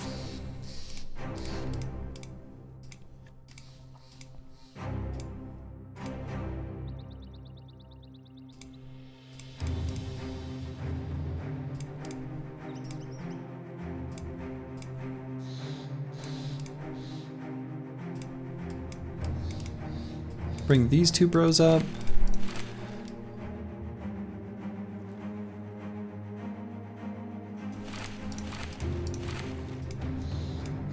And let's give them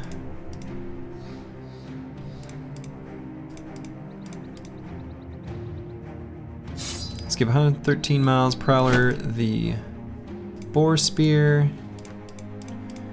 We'll give the fat wombat this reinforced flail.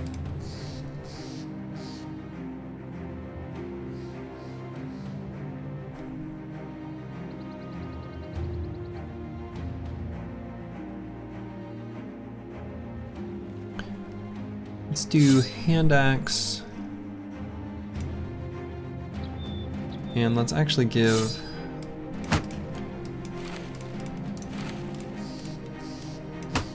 Scotaboosh, a sword, an S word.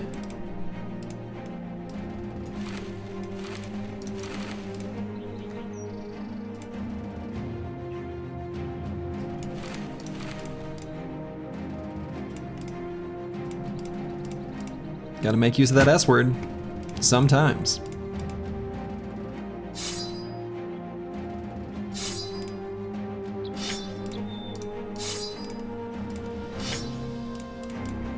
All right, so this is gonna be the squad's arrangement and weapons.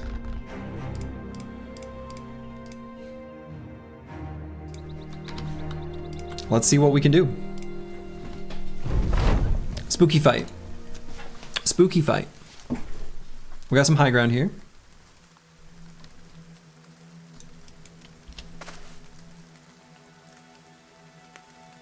It's true, Twitch does not like your use of the S word.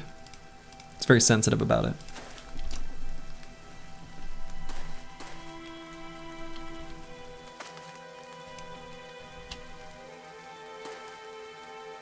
All right, we're just gonna get our boy here, not delusional, up here. It's not drawing him forward yet.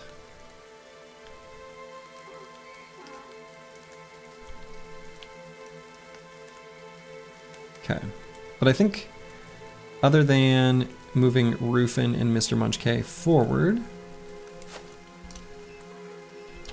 just got back and you see something's different? What do you mean? Different how? I might know what you mean, but I'm, you know, not sure.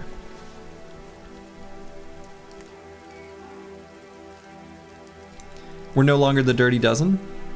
Oh, we're dirty. And I see a dozen. This is a filthy, filthy team. We saw a dream where we miss all of our 50 to 70% attacks. Yeah, that's very true. Okay, so they can't reach him, but we can at least pull them forward.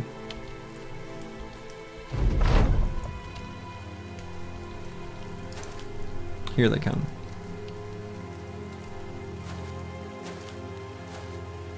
Timothy wasn't a bill hook, was not a bill hook. Do you do or plan to do a beginner's guides? You know, I think there's enough beginner's guides out there right now that no, I don't plan on making a beginner's guide, but I do plan on making a build guide that I think is very relevant for beginners. So make of that what you will.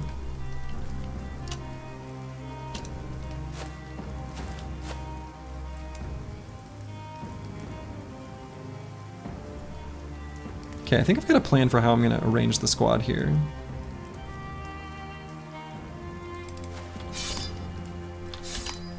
Yeah, Zergling, Dodge Quick Hands, Newt. Yeah, those will all be on there.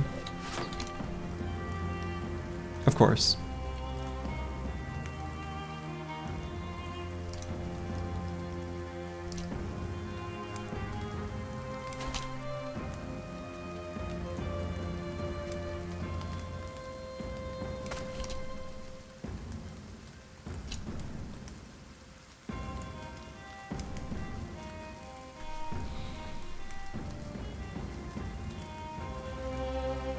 I think I can put the Fat Wombat here. I'm gonna pull out the Buckler preemptively though. Might be stupid.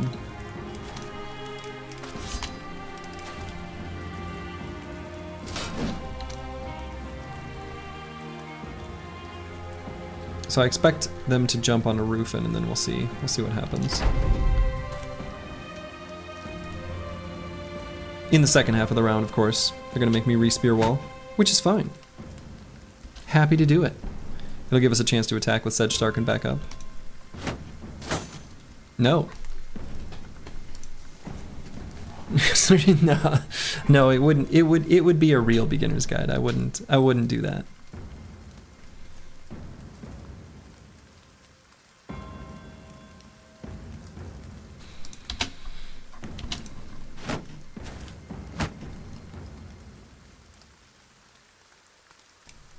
So I'm gonna move here but not attack yet. I guess, what if I tried the repel? so that the shield wall, or the spear wall is still active. This guy will take a lot of, yeah, a lot of hits, so I may as well. Ka-chonk. And do I back up on Sedge Stark? Now I'm not so sure, because they're going to make more attempts to get forward. And if I block Chilean Raider from attacking, that's kind of bad. So maybe I just end turn. Sturdy's beginner guide equals spear MLM sales pitch. Now we're talking.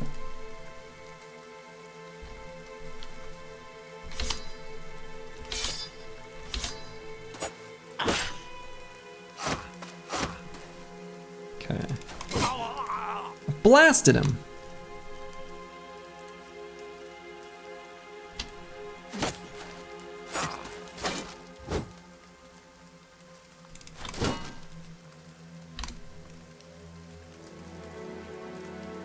Pyramid scheme. Oh shit, that's good.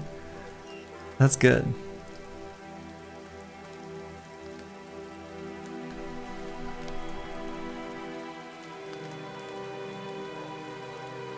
Is going better than expected? Yeah, this one's going alright. So I'm a little worried about Sedge Stark here, because we're still protecting this bottom hex though. Deciding whether I want to move Enforcer forward or not.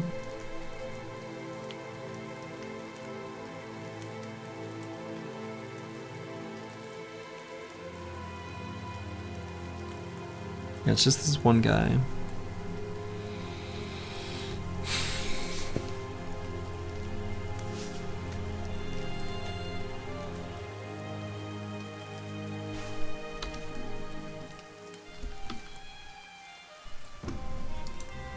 No, we'll leave him.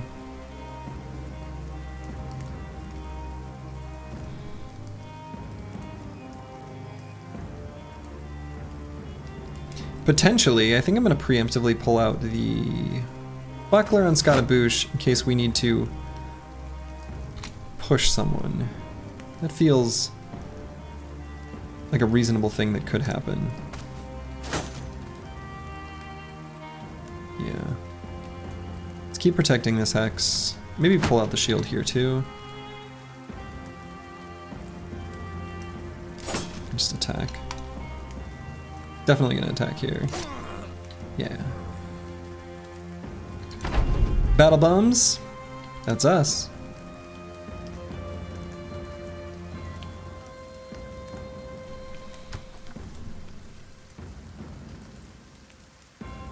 I think we wait on Enforcer. Wait on Scatabouche.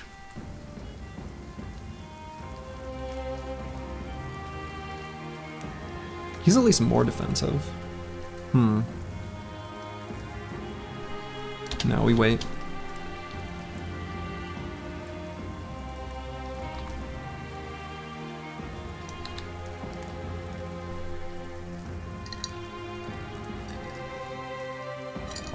I think I can at least go for the repel here.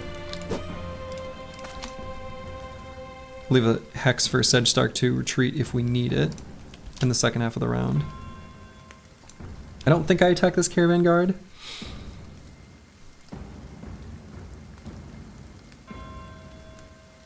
Just in case like a Caravan Hand moves up there and it's a juicier target.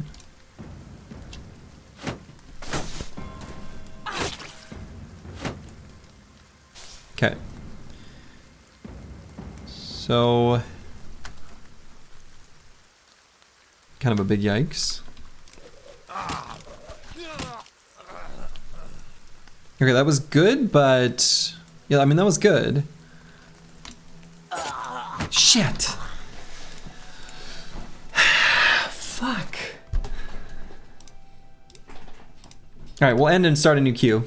We'll start a new queue. It's up.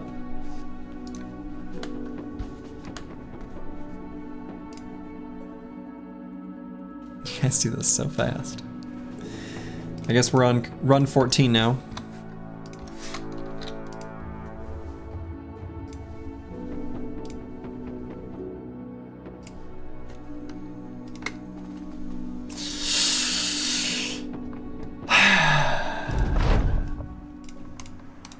All right.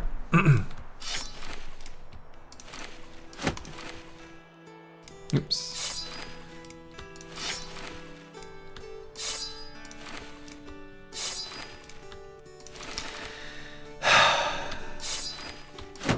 This has been rough, not gonna lie. But we're gonna keep PMA, positive mental attitude here. We're gonna name some bros first. The Chaucer. Rufin. Lionheart, 89.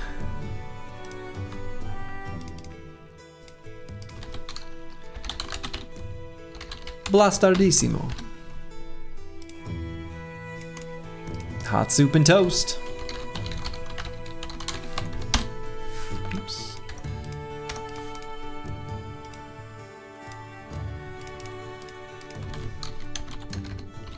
Baggermeister.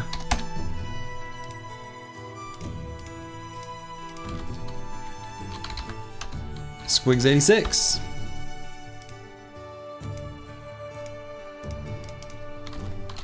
Don't diag me.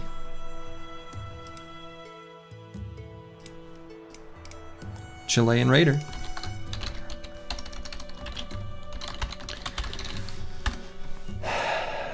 Choppy Cat. So now we gotta push this boulder back up this hill. Medieval Man.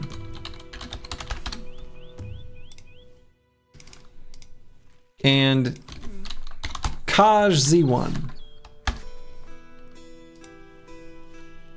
Okay. So let's look at what we got here. First things first, I saw some good things. Boy. Pretty clear who our banner is. Look at this poacher though. Yeah, I think this will be the banner. This can be, oh boy. Oh my goodness, that is a fragile banner. That is a fragile banner. A literal low roll on hit points. Temp banner? Temp banner, sure. You've been watching some of these tries of mine on YouTube. It seems you're getting more and more tilted. The runs are getting shorter and shorter.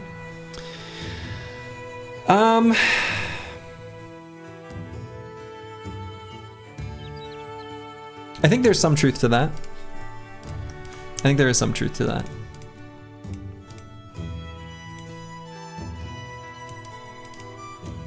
You're made of dirt. It's beautiful dirt though. Don't worry about it. This bro will be beautiful. We've got range defense stars. We got resolve stars. We'll pump up this hit points. Don't you worry about a thing. Not the temp banner, boss, please. No, temp is the only way you stay alive. All right, then we've got some real good things going otherwise. Let's figure out our thrower situation first.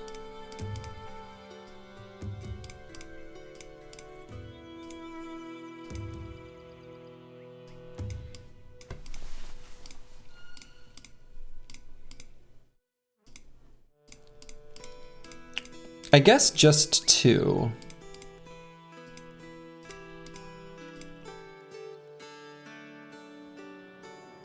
Probably just 2.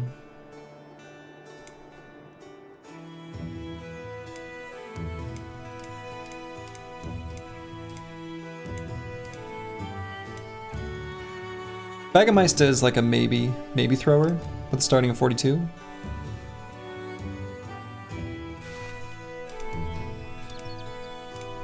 Okay. So one of our throwers is going to be a dastard, which is sort of a pain. In this case, I think I'm not even going to say hybrid. This is like true, like straight up thrower. 48 melee skill, 0 melee defense. Not a lot of room for growth there. So we're going to try to make that kind of a pure thrower, truly. And then, honestly, kind of the same deal here. 51 melee skill. It's not that much higher.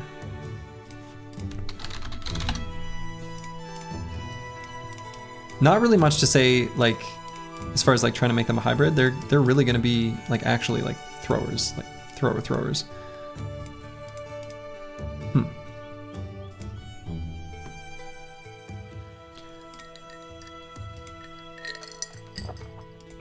And what else we got? What else are we working with here? We've got a few really good defensive bros. Like really good defensive bros. Holy buckets. Let's see, which one of these two ends up being the forge tank? It's gonna be one of those two. Somehow not this one. And who, someone had iron lungs, right? Iron lungs here. Iron lungs with very low stats though. You would imagine there's also some recognition that early risk is required for long-term sustain, which may come off as tilt and resulting in shorter runs. Yeah, I would say that the one we did at the start of this stream was not a short run because of tilt. That was a short run because of genuine bad luck. Mineral iron lungs, yeah.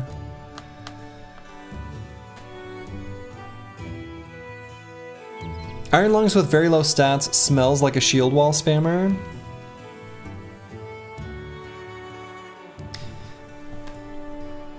I mean, it's going to require a famed shield eventually, if so. But the fact that this is a literal min roll in melee skill, maybe. It could also be adapted, if you will.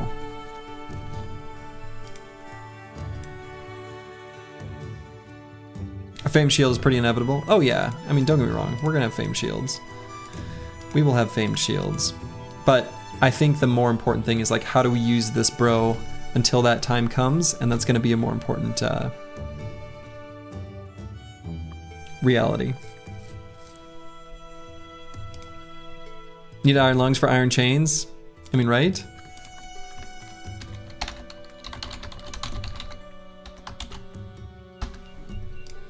Maybe the trash adapter. Well, you want me to win? You enjoy this part of the run, figuring out jobs? It's so funny because the jobs are so like, you know, distant looking. They're so like, oh, what is the squad gonna look like on day 80? You know? And then here we are. So yeah, we're gonna have, honestly, we could have 2 forge tanks. No, I'm not gonna do 2 forge tanks with the Spear Bro options that we've got, which are crazy good.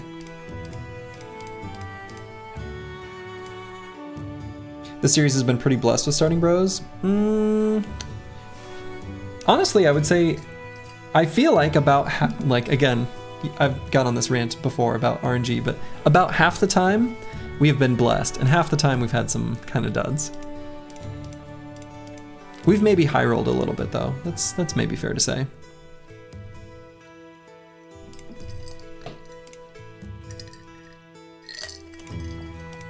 So the thing I'm debating is, so what I'm kind of looking at is the Chaucer is better offensively and defensively than Medieval Man. And I think probably has, well, is that true? I mean, Medieval Man's gonna end up with comically high melee defense. High starting resolve. Maybe this is the Forge tank, and the Chaucer just ends up like something. I guess I could make, I mean, why not make two Forge tanks?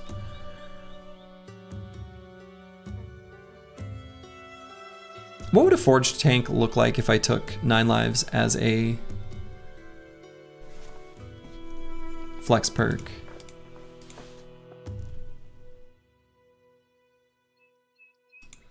What would I get rid of? Probably one of the either bags or Lone Wolf, like on one of them. Bags on one, Lone Wolf on the other. We've got the library shield. Could be kind of cool. This is all very long term, of course, but just a way of fitting 9 lives into the build earlier.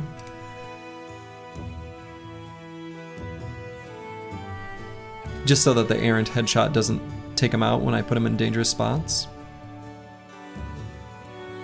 Well, library street? No, we still have access to it. Peasant militia doesn't need that. Yeah, so I'm actually gonna say we have 2 forged tanks. That's gonna be the plan. One of them's gonna be a lone wolf boy, and the other won't. And who does what is to be determined. So then that kind of means, genuinely, truly, I don't think I...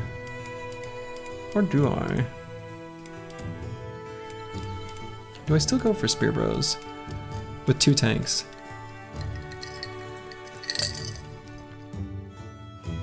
Do you take 9 lives this much in normal runs? I mean, I take it a lot. Less than this run, though. Like, I wouldn't give 9 lives to a forged tank, normally.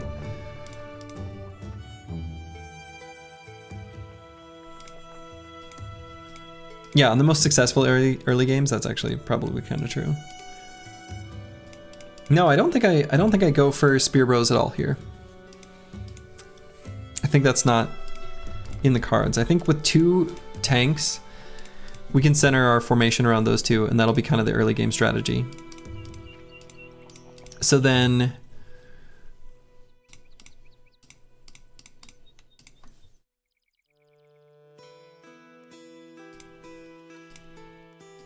one of these 2 ends up being the sensor bro. Probably Rufin?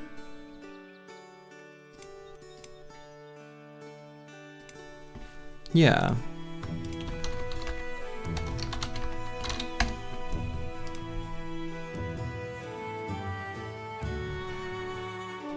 So this will be the sensor bro.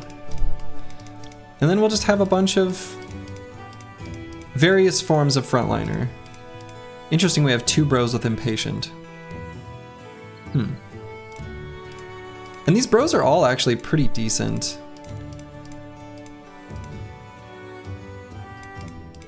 And I'm gonna put a, like, maybe thrower on Baggermeister. It's like a maybe, depending on how he rolls. And then I'll just put, like, whatever.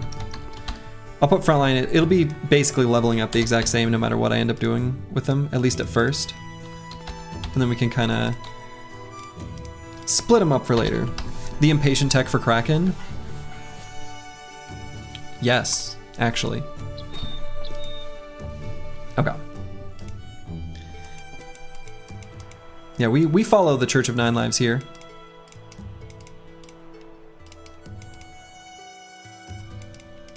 In this Twitch channel, we follow the Church of 9 Lives. Have you heard the good word?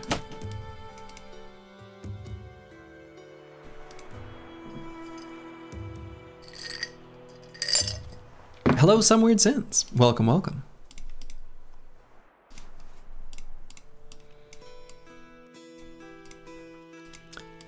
Sins is like Santa Claus. He knows when you're sleeping. He knows when you're awake. He knows if you've been bad or good, so be good, for goodness sake. All right, so let's give this guy a sword, an S-word. Maybe let's hand the hand axe to Don't Diag Me. This channel doesn't even have a 9 lives emote. Oh my god, you're right. It should. That needs to happen. It does. That needs to exist. That's kind of embarrassing that it doesn't, if we're being honest. That's a misplay. That's a streamer misplay. We should have that. That obviously should exist.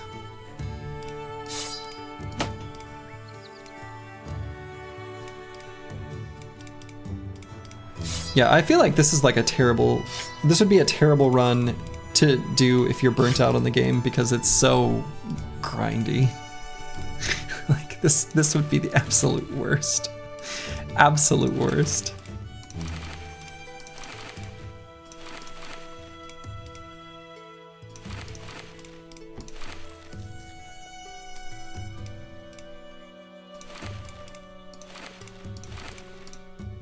Okay, so starting gear is like a little meh, but that's fine.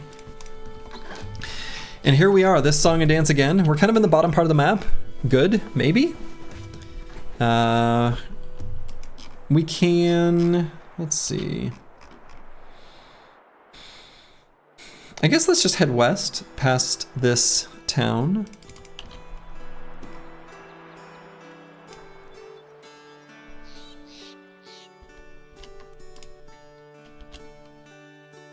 Arrowmaker's Shed, you love to see it, but it looks like that's probably not going to be a real road. Yeah, not a real road. We gotta go down this way. Yeah, Someward Sins has 9 lives IRL. It's a good thing all this Battle Brothers training paid off. He knew to take that perk. Very smart choice.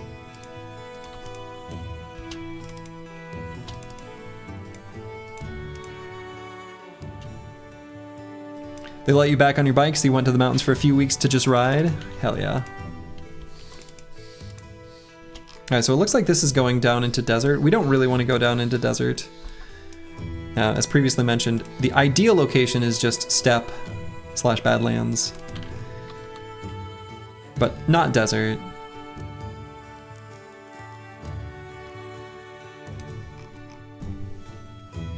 Yeah, this is the type of game that definitely, if you spend a little time away, makes you want to play it. Okay, perfect. 7 caravan hands. A tiny bit spicy. We'd like it like a tiny bit. We'd like a fight against some peasants first, if we could get our, you know, if we could, just to get weapons. But this will still work for us. Sedona, Flagstaff, Tonto National Forest, Big Bend, Dallas, Natchez, Trace, and Appalachia. Wow.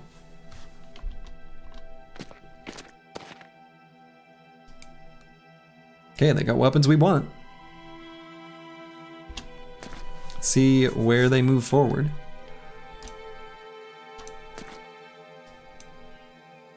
Okay, and we got like a little bit of cutesy high ground here. Kind of obstacles in the way. Cutesy high ground here. Not in love with the high ground choices that we have though.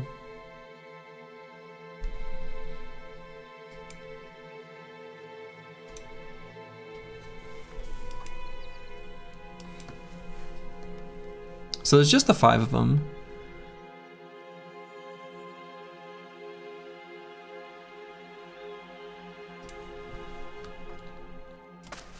Yeah, I think I just sort of center the formation around them.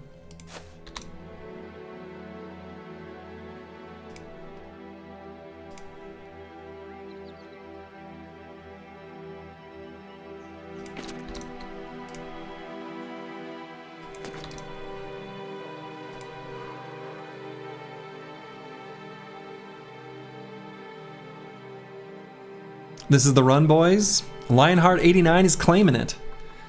This is the run. Alright, I think I will use the staff sling. Let's try to hit this guy. Let's hit him right in his little bean. Good enough.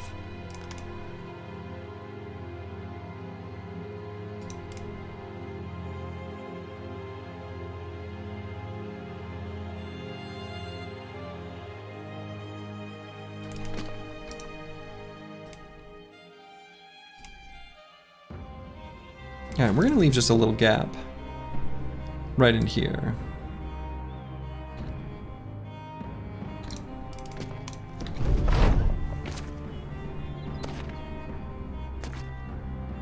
Alright, so that guy moved up 3 hexes, which is interesting. So these guys only moved 2, so this guy ended his turn.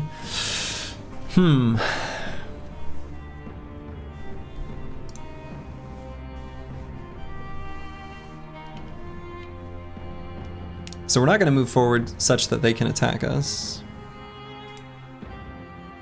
We can move Blastardissimo here if we wanted. And then wait for the second half of the round. I think I will.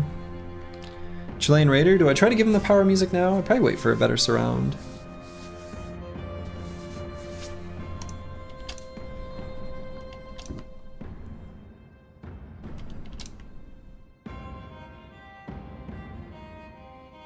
Yeah, putting the Chaucer in the dangerous hex seems okay to me. And we've used 2 action points, so in case one of these guys hits him in the head and kills him, We're going to save the other action point to maybe move forward and attack. Wait here as well. We'll attack with Baggermeister and Choppy Cat. Probably don't move anywhere. Just end turn. Hey! If I hit him in the head and take him out in one shot. Easy. Easy game.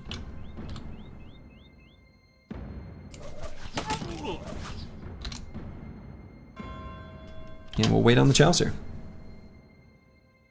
So if they're not going to push the issue, we will move forward and attack them. We absolutely can, should, and will eliminate them.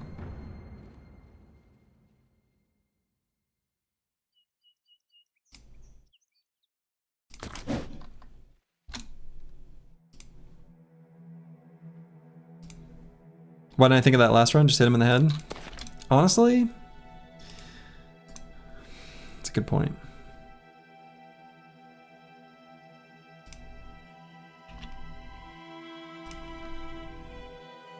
Yeah, only 48 melee skill with wavering.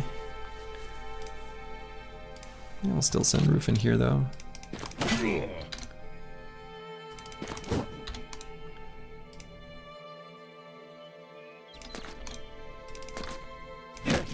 Got the stun. Still not gonna move forward into this caravan hand. We're gonna make them move to attack us. Streamer with the big rig RNG button in his lip palm. Yeah, if I had that. Boy, would I have used that. No, actually I wouldn't. But anyway.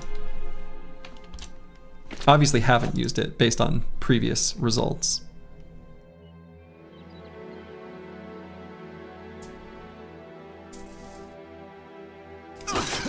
Hello, Azo Crescent. Good morning / night.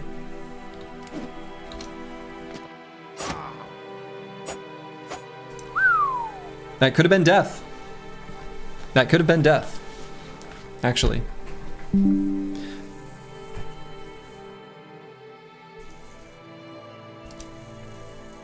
Oh my.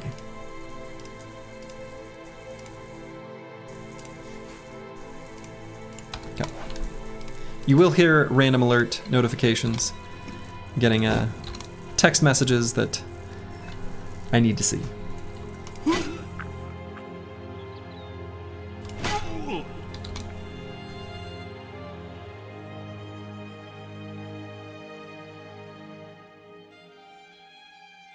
So, let's see. Probably just try to take this guy out. If you had the knowledge, you'd make a game just like Battle Brothers. The only difference would be farming gear a bit. You just can never get used to it. That's never too late to learn. Game dev and like tools available have never been better or more abundant than right now.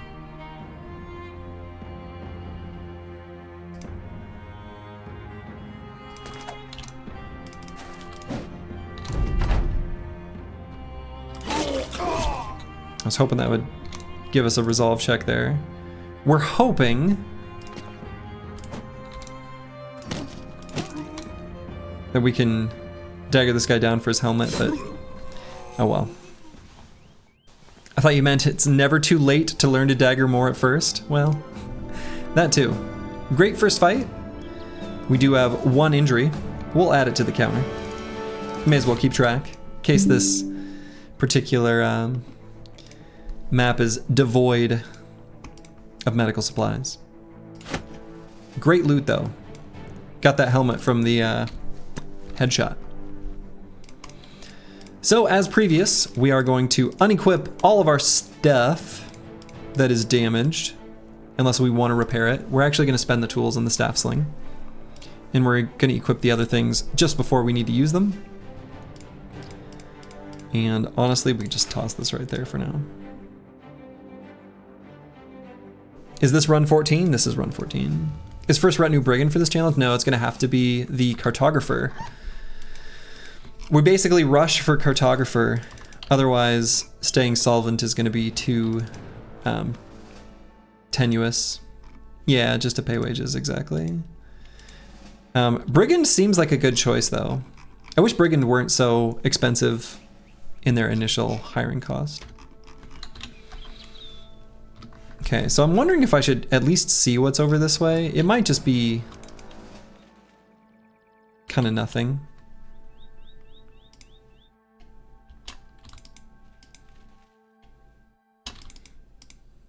If we find the goose, I mean, it's only 15 crowns per day, which 15 crowns per day is like very relevant in the context of this challenge run. But, I mean... All right, so we got some citizens here from the grand city of All Has Read. But have they read about this crazy band of mercs? I don't know. Maybe they haven't. Let's show them what that's like, or whatever.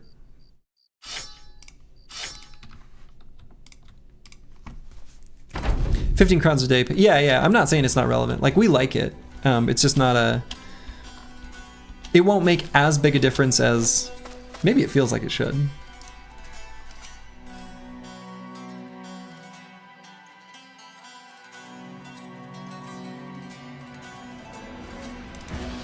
I like the music that plays for this. This is really funny. All right, so he's got a pitchfork.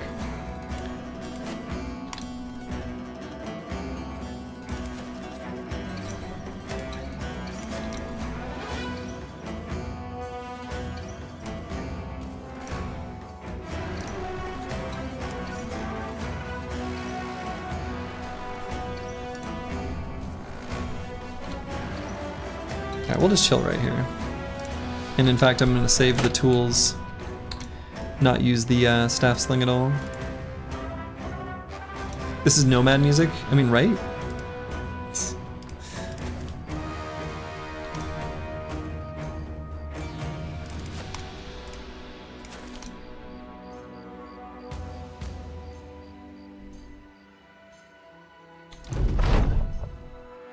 Yeah, we're the good guys. I mean, that's obvious. We're trying to purge this land of its great evils.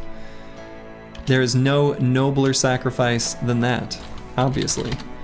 Obviously, we're the good guys, and that is just the way it is. We will not be accepting any dissenting thoughts or opinions at this time.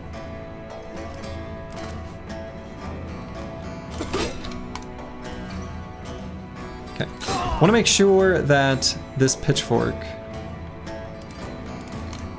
doesn't get any attacks off.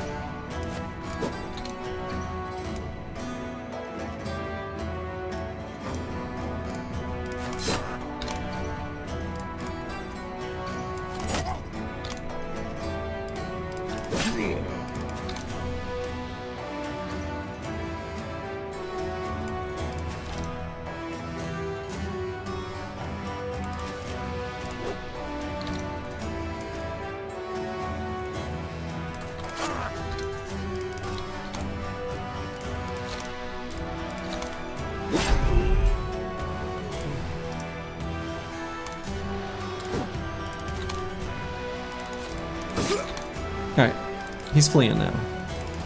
Good. Very nice, 44 crowns. I'm assuming they have the same 0 to 50 roll as peasants, but I actually don't know for sure. Very nice. And do I even keep going this way? I'm reluctant to, but I will, just for a little bit. Yeah, not only did we get their lunch money, we also took their lunch. Aha, wonderful. That's the kind of thing I was hoping to run into. Oh, and I didn't unequip things, which is a misplay. I will need to unequip at the end of this combat. We don't want to repair things that we're not going to use long term when we don't know the availability of tools on this map seed.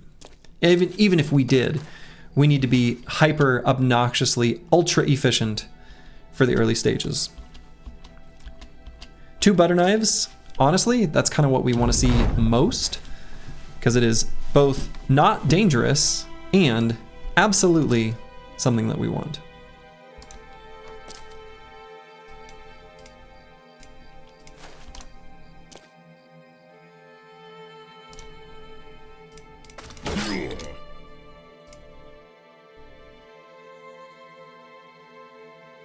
And I think I'm gonna move and attack. Cool.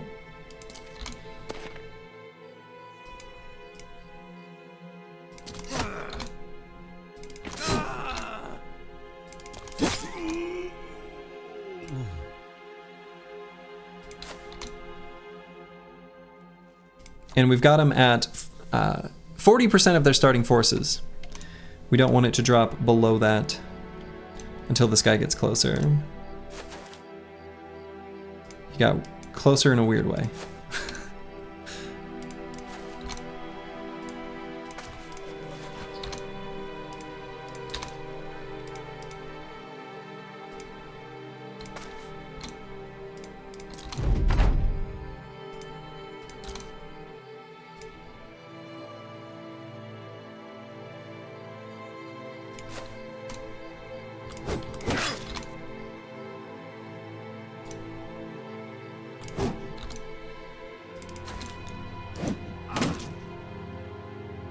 What a jerk.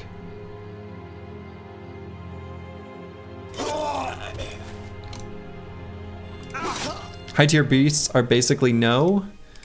Yeah, that's pretty much true. Why would you ever fight Lindworms, Unholds, Hexen if you can't craft things? Well, we will at some point have to fight Unholds so that we can do the Kraken fight. But with that one quirky exception aside, correct. We're not going to be fighting any of those enemies.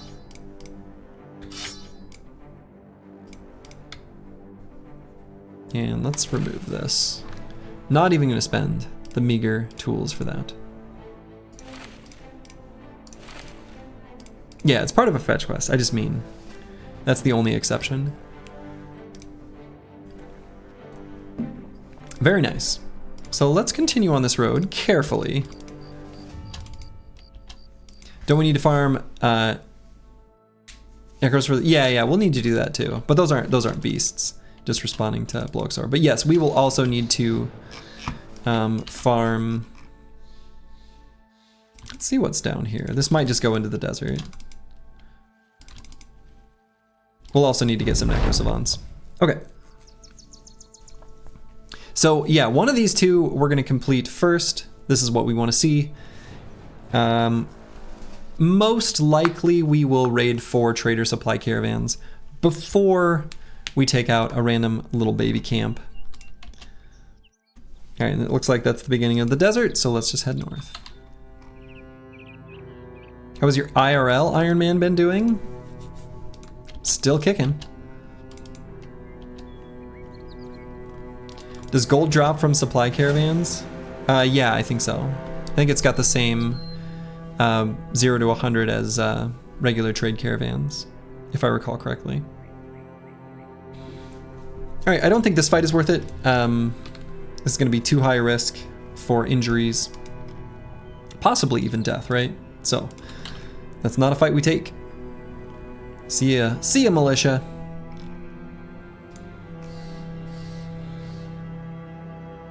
Could take a quick peek on one of these mountains just to see if there's any like camps nearby for later knowledge. Okay. Also knowing a bit about the terrain could be useful in case we're running from noble armies or things like that. We've got a fresh set of footprints. Let's see what this is. Supply caravan. Yeah, supply caravans are going to be out of reach for a little bit yet. A hot minute. It'll never attack us though, so we can just pass right on by.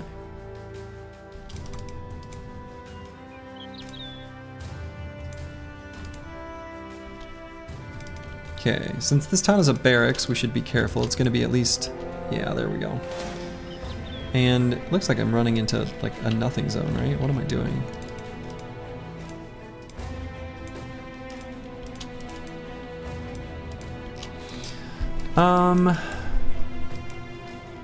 Well, this sort of sucks. Based on this terrain, I feel like we have to keep running away.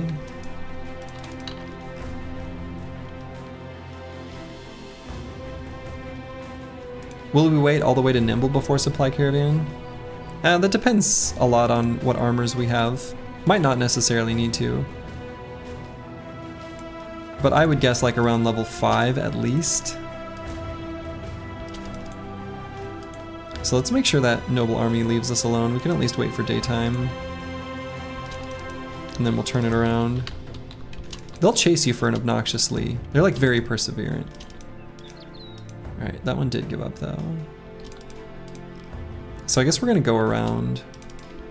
Oh, they're fighting something. Oh my goodness. They got distracted. What a disaster. Shit.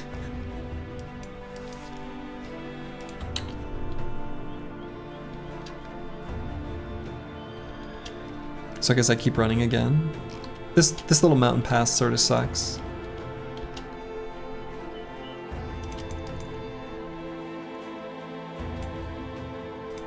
Yeah. Hopefully they've given up their chase. Actually, I guess I didn't check that they still had dogs. So maybe we could have just fought them and ran. But whatever. So we're gonna go up this way. And try to go around.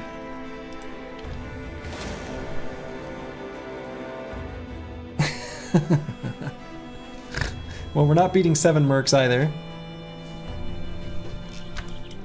Yowza. Muted Fish, thank you for the Prime sub.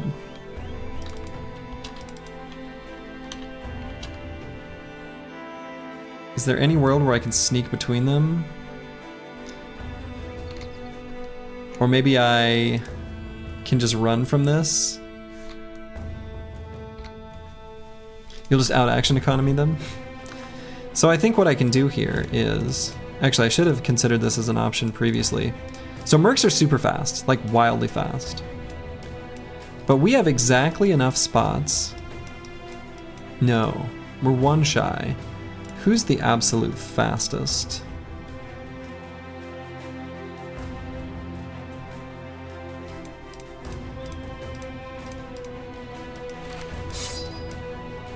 Blastardissimo.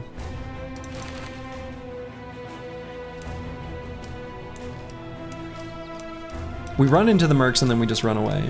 We need to be faster than the ranged merc. That's the only risk. So we just run. And then we run past them.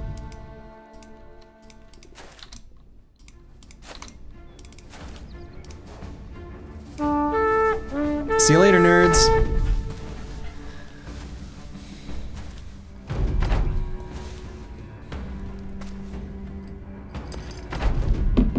I should have thought of that right when I first saw him, to be honest.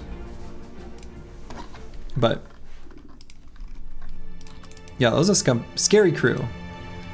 In fact, we can leave our setup like this for the moment, just in case we run into anything else we don't expect to see. Are you allowed to reuse a map, the one with a kennel, for instance?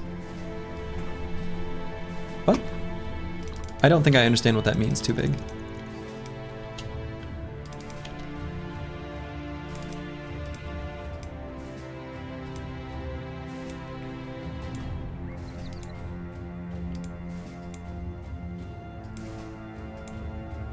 And we're not allowed to enter any town for any reason. Absolutely never. We're not crafting anything, we're not buying anything, we're not selling anything. Good lord. I would guess use a previous map seed. Oh, I see. Yeah, no. Not even to go to the barber? Not even to go to the barber. So this one's got a war dog. How fast is a war dog? I actually don't know the answer to that. Can I run from that? 130. Okay, so no. Because he's gonna be faster than Blastardissimo. Good lord.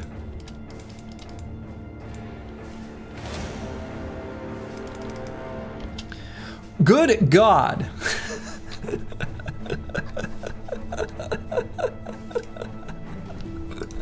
What is this? This is the funniest shit. All right, so we're gonna keep running up and to the left. We're gonna let the Azure boars initiate combat, and then run from them, and then just keep going this way. We're gonna try to scoop around and get to wherever this road is going. I hope that that's not the dog. Okay, no.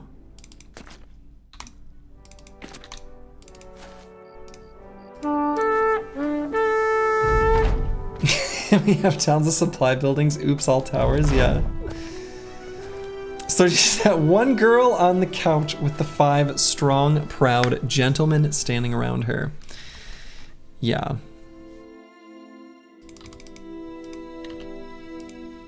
Basically. 30 gets quadruple teamed 18 plus. I got once on one of my music videos on YouTube, I got referred to as a discount Johnny Sins, or bargain bin Johnny Sins. Now I didn't know who Johnny Sins was, so I looked up who that was. That's a very kind compliment.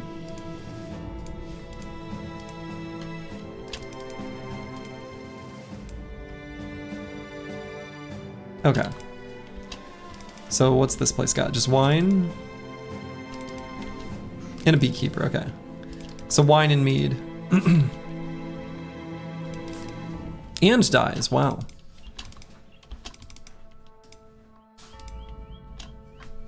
He's the cook? Something like that.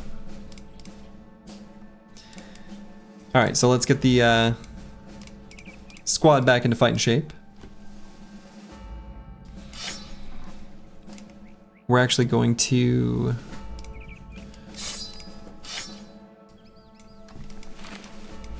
swap some gear around, just a smidge.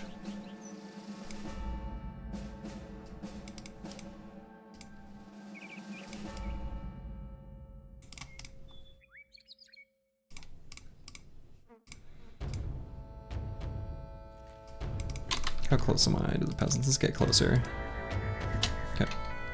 Ooh, then we're gonna have a fight afterwards. You love to see it. You love to see it.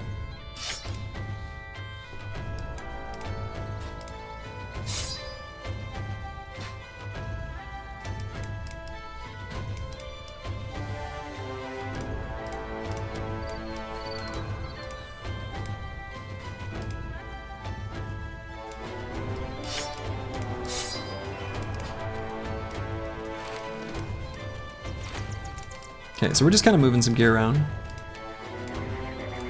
Yeah, some fights we can actually do. Right.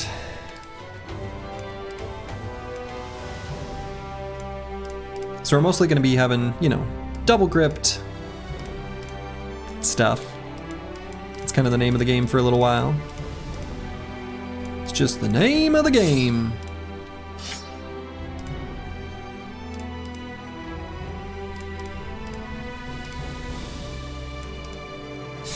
Put some pocket knives away, in case we need them. Gonna be honest, your first reaction based on my build was hot jorbs and filthy merged I see DBZ fusion style. I mean, fair enough.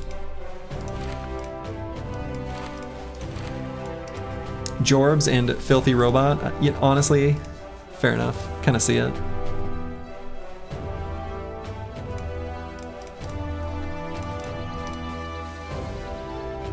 Yeah, we can at least put some t-shirts on, right? Okay.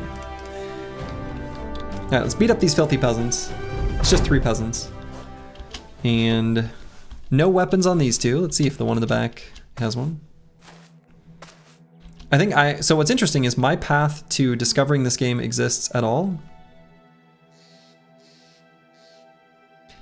is, where's the third?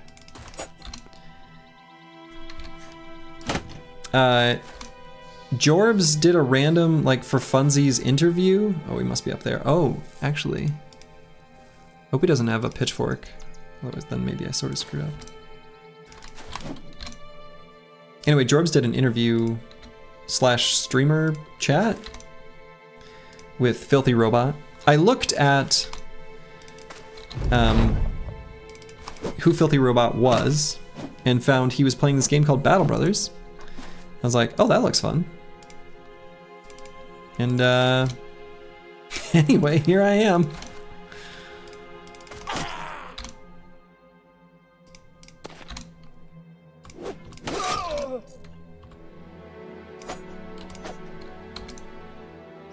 Getting our bad luck out of the way now. Like all of it. Okay. All you remember about Filthy's Battle Brothers streams is that it was constantly tilted. I feel like that's kind of all I remember too. Alright, so we're just gonna quickly go through and inline unequip stuff, and then we'll re-equip before we hit the caravan. Grossfirth. See what they got for us.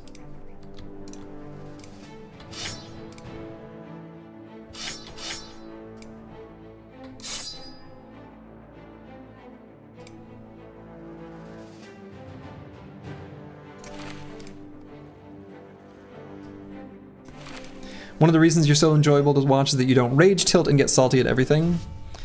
Yeah, I don't know. Well, thank you, Dark Paladin. I don't know. I don't find that type of... the thing about people who get angry at and like tilted and rage at a game is that... How do I say this like nicely? Usually, like, it's their fault.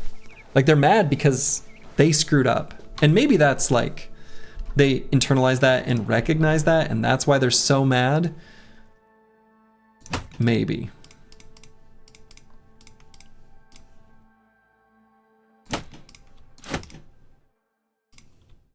Yeah, mad 'cause bad.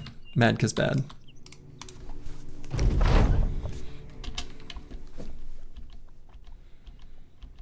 Slurgy literally sad because mad. Sad mad 'cause bad noob. It is seeming that way, isn't it? Alright, so we got these 5 caravan hands. This armor we really want, and it's not a very spooky weapon on the enemy that has it. So we're gonna line up to let them meet us. Mad because lack of control usually. Yeah. That's true. That is when people feel most upset. Generally speaking, when people are upset at things, it is often the case that they are upset because they perceive, and often it is true, they perceive they have a lack of control over their circumstances, whatever those circumstances are.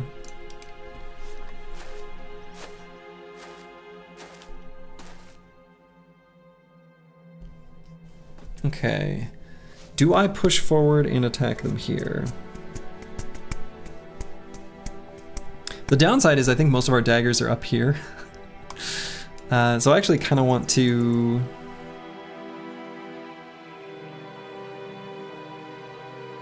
do another round of retreating, which is kind of annoying, but I'm going to do it anyway.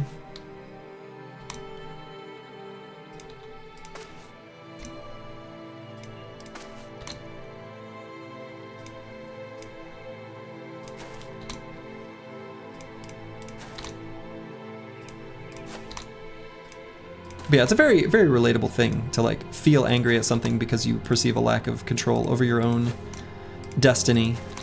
Like, I don't know. It's fairly intuitive, right? I think of the times when I've been frustrated, it's because I feel like I lacked agency in that particular situation. And it sucks. And you don't like it. And it's understandable that you feel that way. Yeah, when you draw 11 lands in the top 18 of your 21 land deck, you're mad. Yeah. Which, hey, believe me, I know exactly that feeling.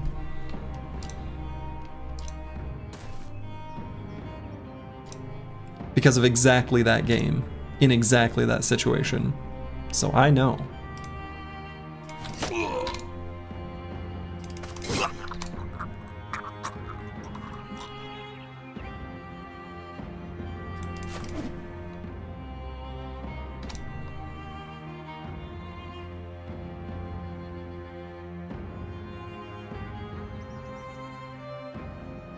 You've watched this man flood so many times. Lord knows you have. This is true. This is accurate. Nice. Do I try to get this armor? I don't think it's worth to try to get the armor. Or like to go out of my way to try to get the armor.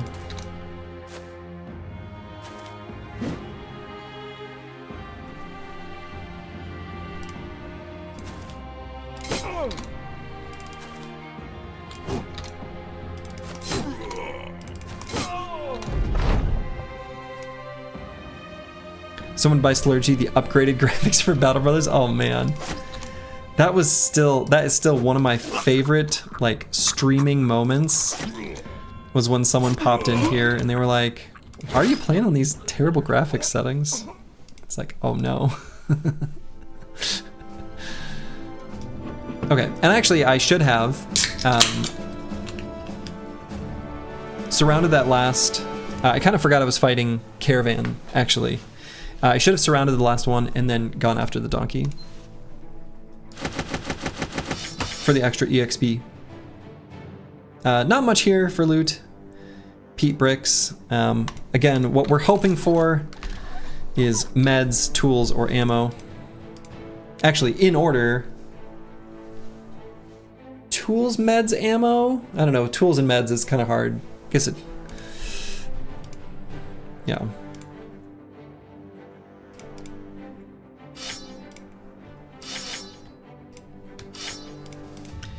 Whoever never got angry when all your attacks miss and the enemy gets 2 double headshot 3 times in a row. I don't know. I would bet if you go through my run history, over the course of all the time I've been playing, there was a fight where that happened. 100%. Did I get angry at it? Possibly. Dog camera riot? Hey Susie girl, come here. This is Susie. She's a, yes, the hell, yes, you're on camera, Suze. You're on camera. Are you a good girl? Are you confused while you're up here? Yeah, a little bit. A little bit. She's a good girl.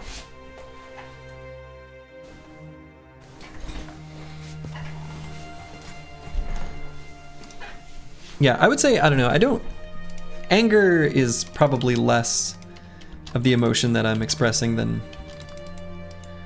other words that don't exactly mean the same thing, but. All right, Blastardissimo. We're gonna say, hey, there's not a soul here who isn't scared. Look at that. Resolve. You love to see it. Frustration, disbelief, yeah, those are the words I would use. We're really happy with a resolve, a little bonus resolve on this bro. Since this will almost certainly be a fatigue neutral, based on stat line, and like a god tier one at that, this resolve is incredibly important. Slurgy's like your parents, he's not mad at you, just disappointed. Exactly. But don't call me daddy, that's different. That goes for my lookalike. Okay, I don't love this forest at all, especially with this battlefield here.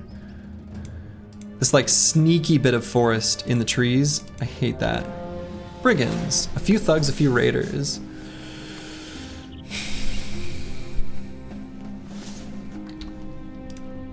In a normal run, this would be a good fight to take.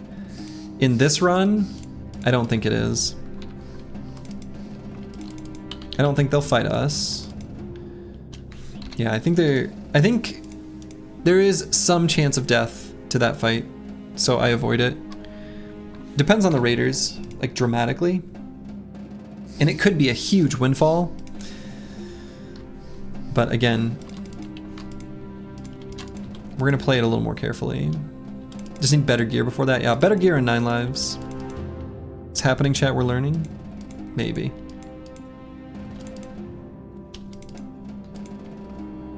You can retreat.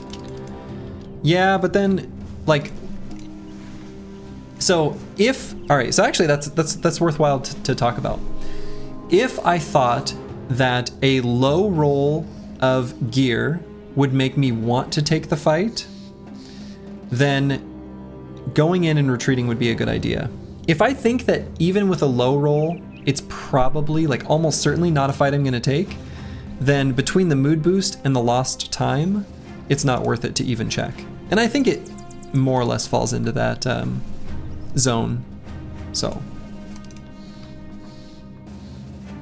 Good, Deadweight, I'm glad to hear it. All right, so we got this faction now, who is cold to us. Let's see what we got here for supplies. An orchard, wheat fields.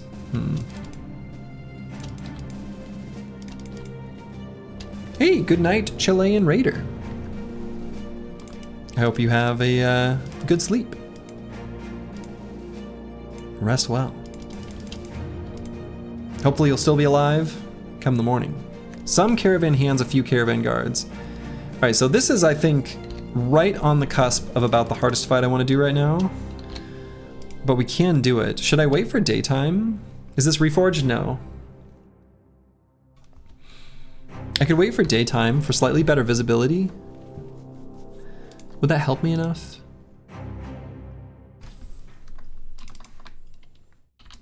I think so. We'll wait just a tiny bit of time for day. Hey, good night, Bloxar. You know, maybe that was a long time.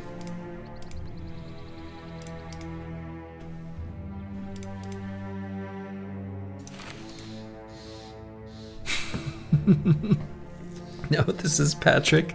That's so stupid. It's stupid in the best way.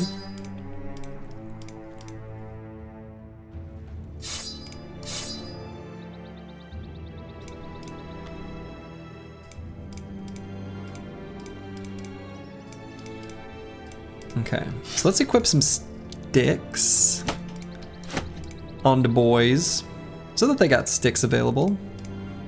We're gonna make sure we equip these pointy ones, and let's put a balance on both sides of the formation. And we're also gonna put a net in someone's pocket. And I think that'll be a good set of things. Gold clock furiously burning? Not furiously. I've been pushing too hard previous attempts.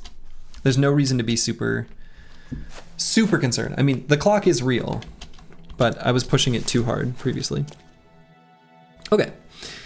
So not too bad actually. Hopefully we get lucky with these caravan guards and blast them in the head. We'll see. Do I need or want to move anyone? We can take this high ground.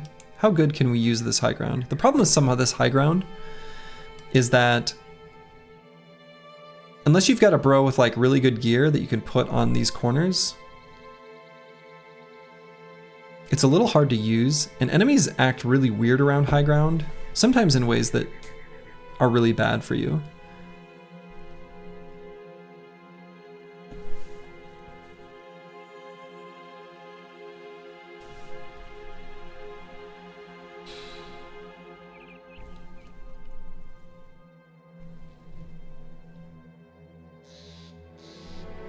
We probably could use this high ground though, in this case.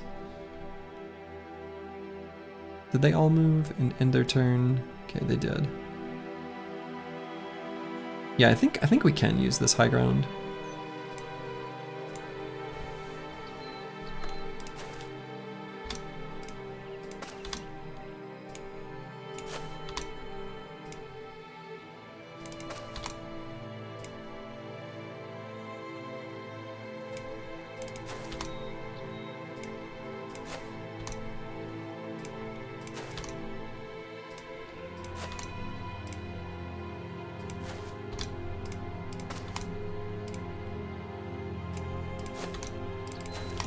Let's see how they approach now.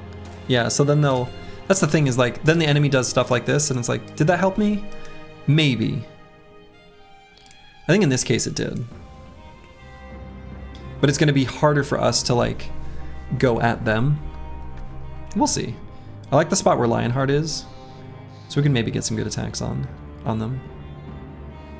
So if I send everyone to high ground, do they just run at us here and then these guys are kind of in limbo? That would suck.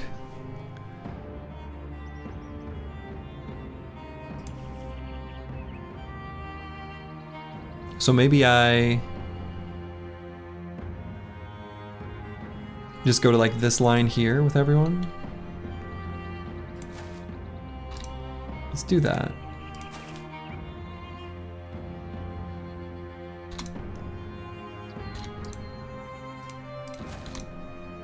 Can maybe just go to here with Medieval Man. I think that's fine.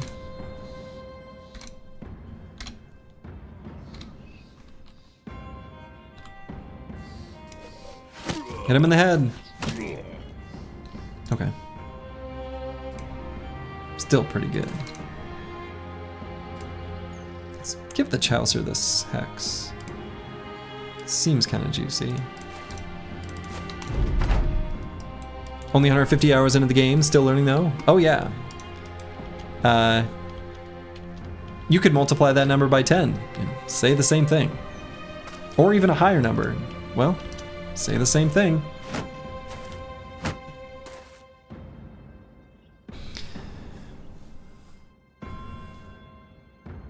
Damn? Nah, 'tis a thing to celebrate.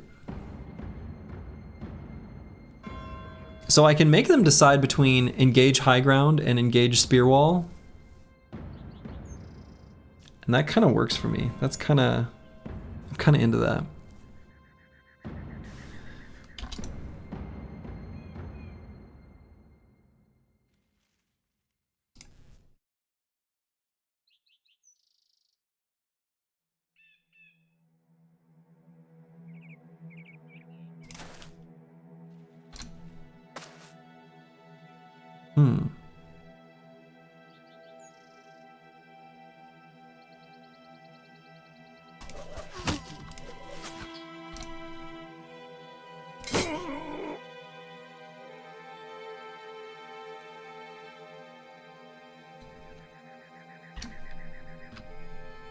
Okay, starting 11 melee defense is like legit. Still a little spooked though.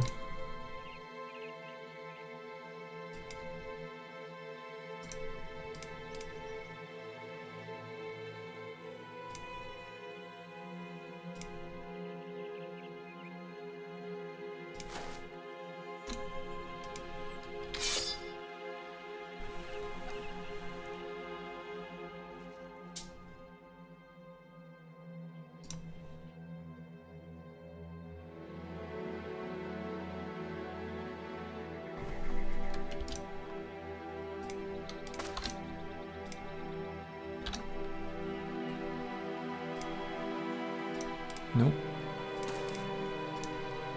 Let's go here.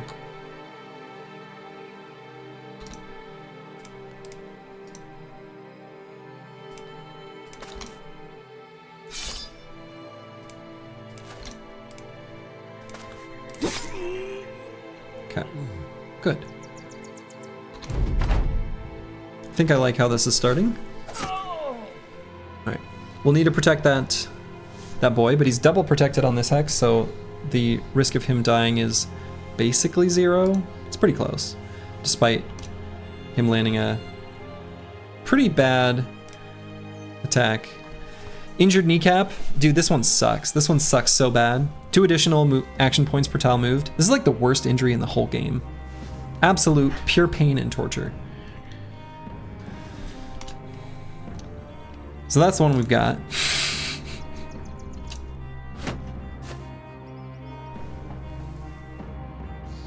We're gonna need to give him the ability to get away.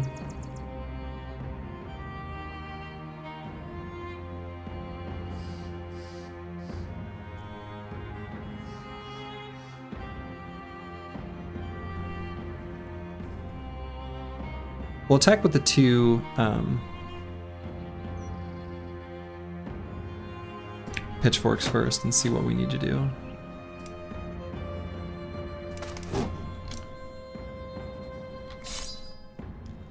Have you tried spring spitting on it? Maybe I should. So we'll do one attack here and then back up a hex. There we go. Give him that old hawk to it, you know? Spit on that thing. Okay. Oh, are you kidding me? You sneaky son of a biscuit.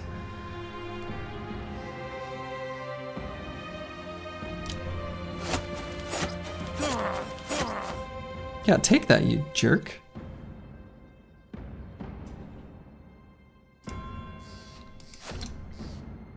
Okay, so I am actually going to engage on this caravan hand. Like, kind of have to.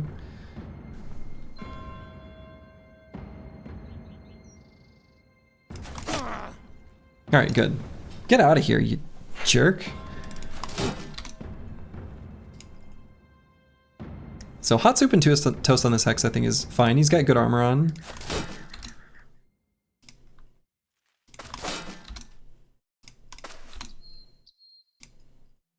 And we're gonna back it on up. Maybe just to here though. There's no reason he can't still participate in the fight. The cascades are going good, yeah. Yeah, we really want these armors. Especially this one. This one would be good too. But if they move forward into us while these die as they retreat, that will be perfect. We're gonna hope they shield wall as they move forward.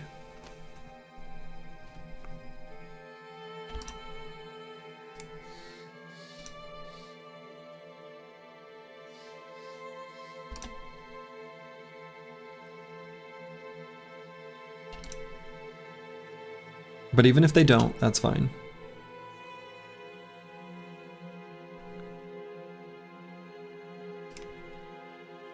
Let's move Kaj Z1 there. Okay. How about you? What will you do, sir? Just stationary. We have our net. I don't want to use it yet, though. Or do I? It's a pretty tasty armor. Let's get ready to use it. Maybe next turn.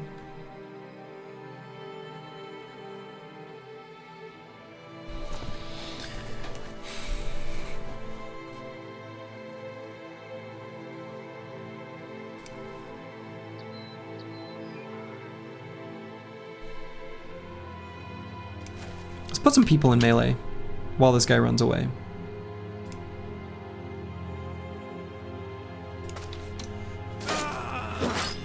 Yes. Okay, so we got one of them fleeing. How can we get the other? Boar Spear, pretty spooky.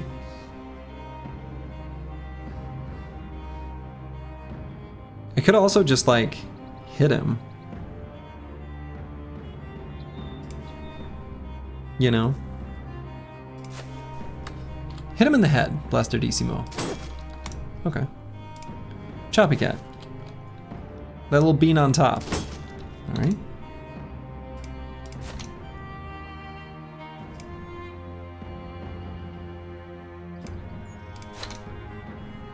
Hot soup and toast. You see that beautiful head of hair? Okay. Medieval man. You just hang out up there for now. How much was you off by in your premonition? Not even close.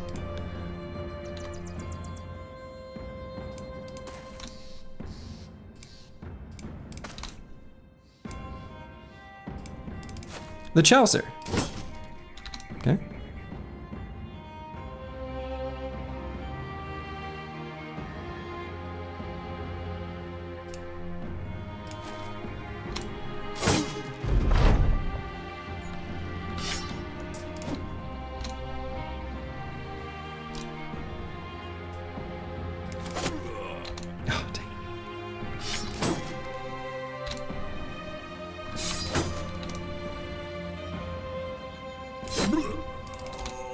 Okay, good, he didn't like that.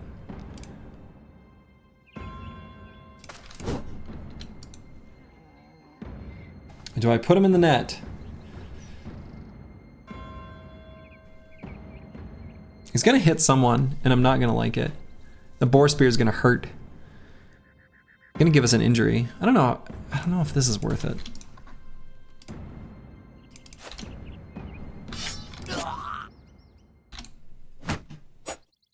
Oh, can't give an injury if you miss.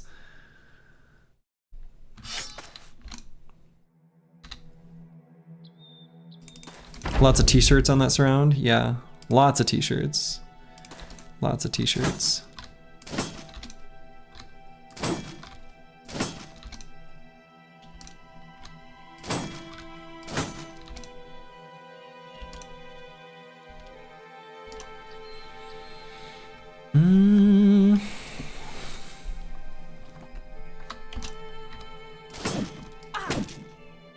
Okay, I was going for a stun there. That's really funny. I hit him in the head, didn't stun. Sure. All right, is there anyone in particular I want to get in the experience? Probably not yet. So what I should do, if I'm a proper min-maxi boy, and right now, I am. We gotta take on that donkey. You know it needs to be done, and you've got the strength to do it. Spitation, hello, hello. No loss with this feels extra difficult since you risk so much to get gear upgrades. No shit.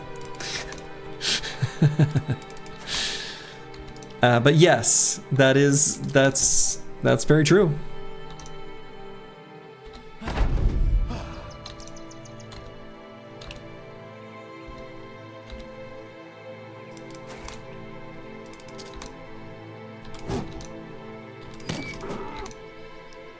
Gonna give him the old fist, as you do. Attempt 12. Yeah, we're actually on 14 now.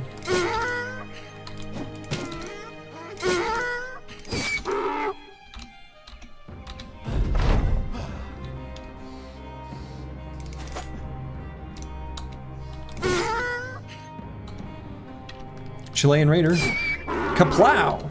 He probably needs 9 lives real soon. Blastardissimo could get 9 from this level, so let's do that. Very nice.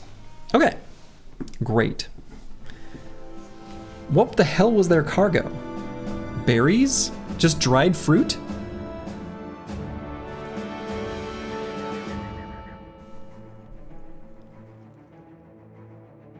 Like, actually, what was their cargo?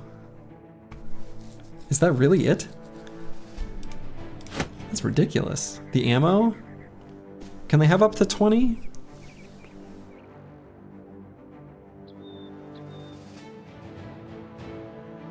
$20 feels kind of low though. Wouldn't it be a full stack of 50? Or wait, no. Oh yeah, it would be the ammo, I guess? Huh. How have I been doing? Well, we haven't succeeded yet. So like, fine. I'm good. The squad? They're struggling. On the bus, the struggle bus. As you do.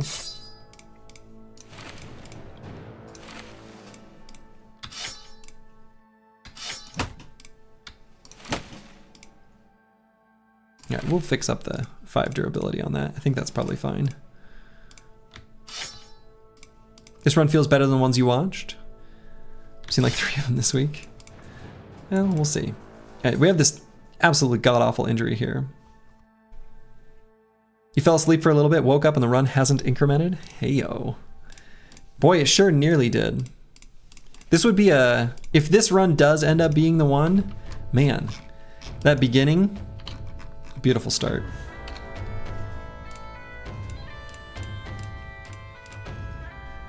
And I don't think, let's just double check quick, anything else I want to unequip?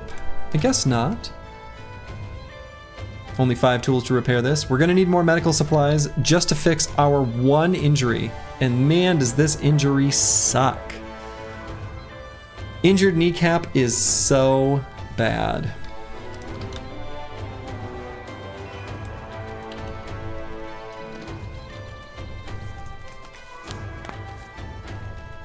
Now, we've had a couple runs that have been piles of injuries, actually.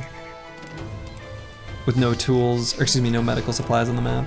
But it's happened more than once. Once was just really bad. Once we had well over twice as many injuries as bros. Yeah, we're not out of food. Food is not a problem whatsoever, not even close. It turns out strange meat and all the caravan supplies you can get by on for forever. Okay, I don't want to go too far north. I don't want to fight barbarian land. There are footprints going that way. They're a little bit faded. So actually, I think I'm gonna go left here, is the plan. This is what the game feels like for people who cry about RNG.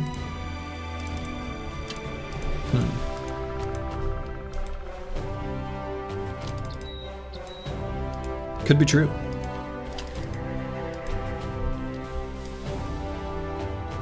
Those mountains are almost close enough for me to go check out what's on the other side, but yeah, I think 24 is the number to beat. I'm pretty sure that's right, Medieval Man. Now let's see what is down here. Arrowmaker's Shed. Yeah, okay.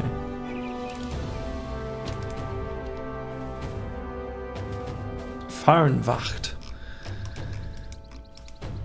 No, these are worthless. What's the max days we made it? I wish I knew that answer off the top of my head. Be good to know. And would you look at that? A few caravan hands, a few caravan guards. So let's get up nice, close, and personal. Bring this boy back into the fold. Blastardissimo. Lovely looking brother. As previously mentioned, I think I've been undervaluing hit points and its value given the no loss consideration relative to resolve. So let's go hit points in our choice here. And I'm tempted to grab Colossus, but I think the safe call is still just to go 9 and get that on everyone on level 2. So, hey Slurgy, let's kill these dull men. Let's do it. Boom. And I think I would have taken, in a previous lifetime, resolve there. But let's grab the 5 hit points. Premium level ups right there? Yeah, absolutely premium. Top notch, no notes. Perfect. So now what I'm gonna do is these two bros that have taken 9 lives, we're gonna give them our best gear. Put them on the corners of the formation with shields. And we'll just start out with daggers equipped. Put them in positions where they're ready to just shield wall and stay alive. Thieves seem to roll really well so far. I mean, raise your hand if you're surprised by that. I don't see any hands raised. Thieves are just really good. But yeah, thieves are great. So we're gonna go with spears on basically everyone. Did we find KFC? No. We've not found any herbs or spices.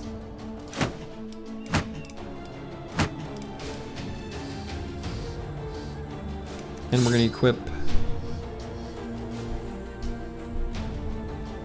Yeah, let's get all the pitchforks rolling. Can you theoretically get insane outlier level ups even if you have no stars in a stat? Yeah, I mean, it doesn't like self-normalize. So if you had no talent stars in melee skill, there's nothing stopping you from just rolling a +3 every level up.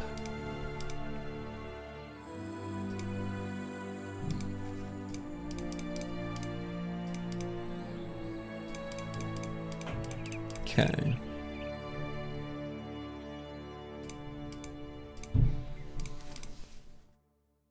Unless I should be having, let's see.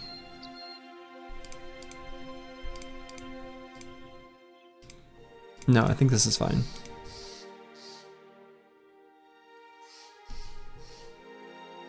Yeah, you could also get a +1 every level up. Blue Borgigan is also correct. So the outliers on both sides are equally probable.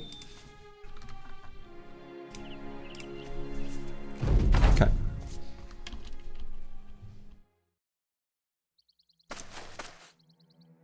Is it 2 stars where it starts at the minimum? Yeah, exactly. 2 stars will be the exact same roll every time.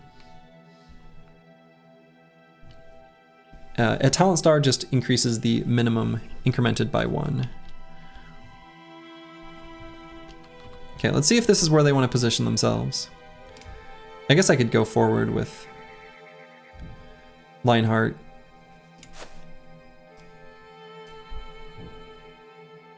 Okay. Spooky a little bit.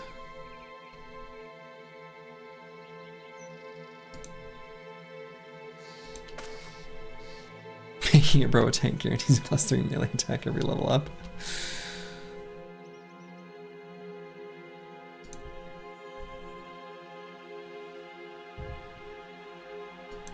Phantom Wiki talents page. I mean, I think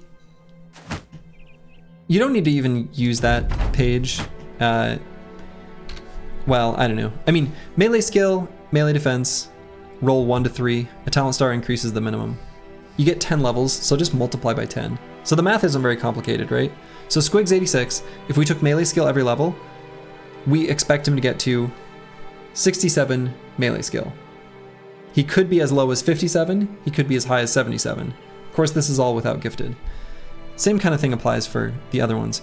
Hit points, fatigue, resolve, range defense, melee skill, or excuse me, range skill, all roll 2 to 4. Same rules apply. A talent star just increases the minimum by 1.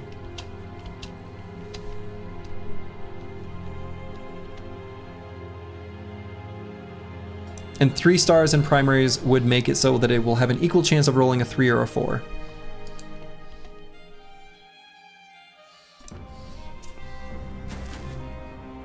Are they really not going to move forward? My guy can hit you. My guy can hit you. You get it? You said, I know, I did literally choose the lowest statted brother. You don't suck, Squigs. You're just not as talented. But the fun thing about this challenge run is that it's like I must use every bro, and I kind of like that. You're like, no, I did not call him trash. We are merely adapting the trash with the trash adapter build. It's a special piece of technology.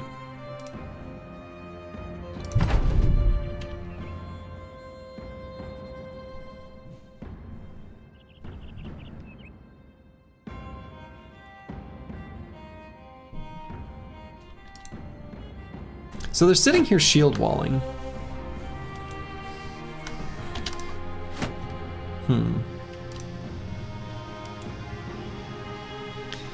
You thought I meant to say his stats were bad for a sec there? I mean,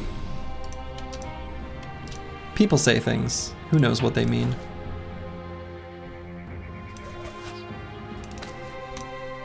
Let's see if that gets them out of their little hidey hole. Probably won't. It's so much trash in this, bro. I wonder if I put him on a high ground hex over here, if they would chase after him. We'll see if they'll do that. Because what they might be thinking is... well, I don't know. Who knows?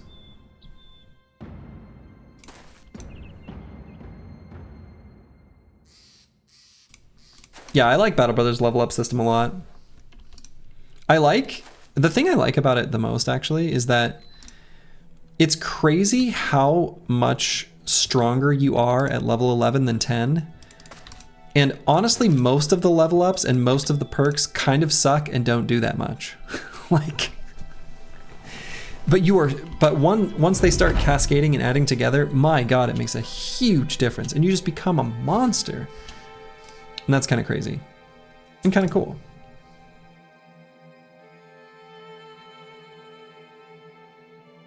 This is safe, just takes 90 turns to kill him. Actually, we'd run out of durability on the weapon before we would successfully kill them. Almost for sure. If we had fast adaptation though, I don't know, probably even then we wouldn't be able to do it. I'm shocked and disappointed they won't move forward. Stupid caravan hands. Have I found any event bros this series? No, I haven't actually.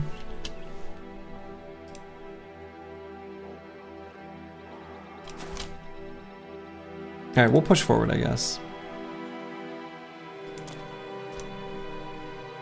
Yeah, that's true. We did get the pimp event. That did happen.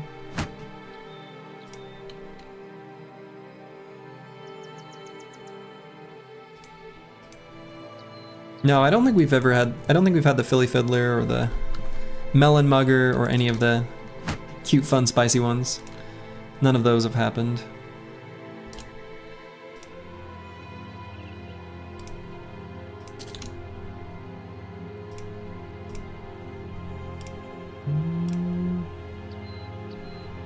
Kind of nervous about going there.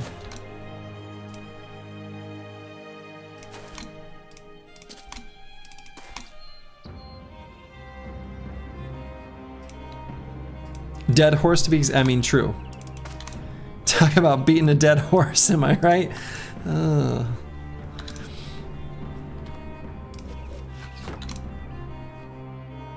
Okay, maybe now they'll move forward?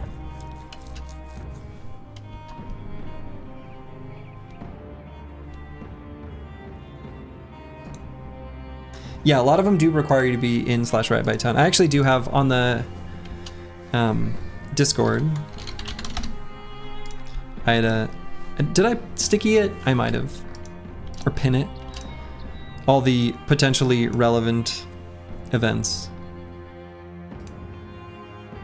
I hate how they're not, the thing is they're gonna like suddenly move forward at a time when I don't expect it, and I hate it when that happens. They've had a knack for that, and it's awful.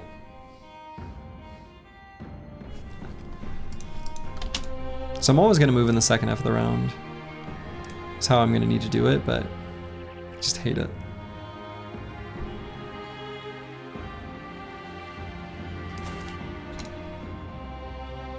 I pinned it? Okay. Too bad they barely stay out spamming. I know, they're like not, they're not reliably spamming it, which is kind of annoying.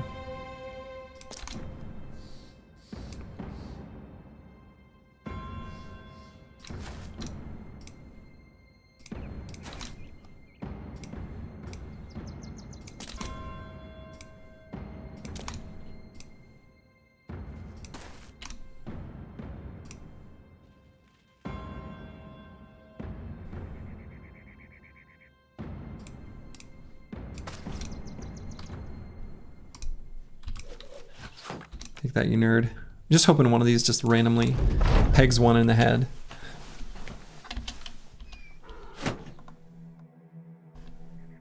Something sticky about that event? Huh, I wonder what that could be.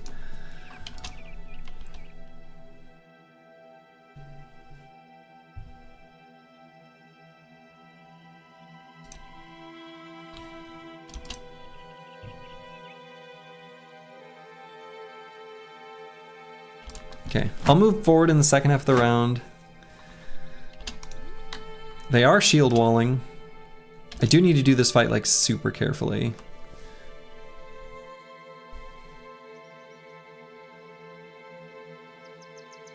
And I should probably shield wall with the adjacency bonus. So let's go to there.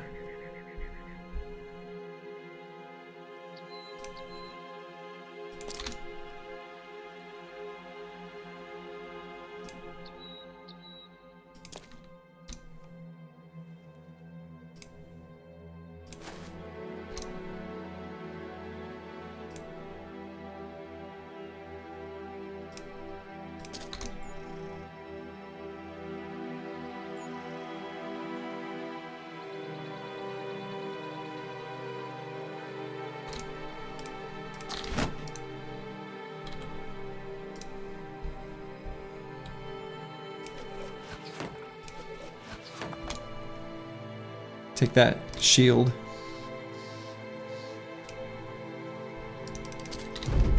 Okay, will they move forward now? Probably not. Yeah, because they're not going to consider that melee contact. And they're waiting for that, apparently, to engage. Ridiculous.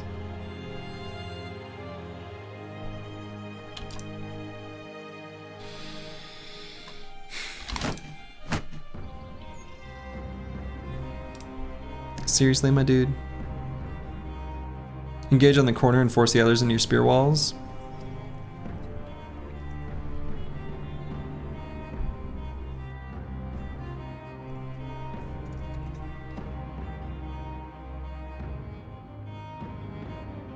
Yeah.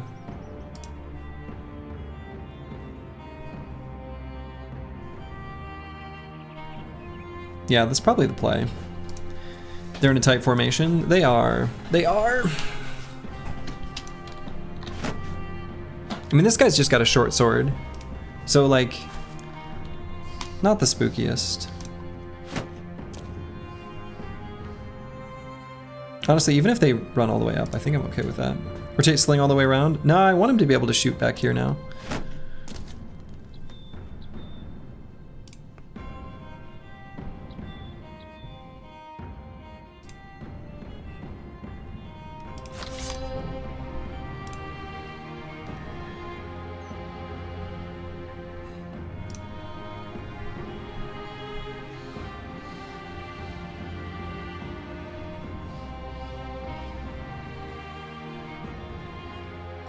It's gonna be satisfying when we kill him? Absolutely.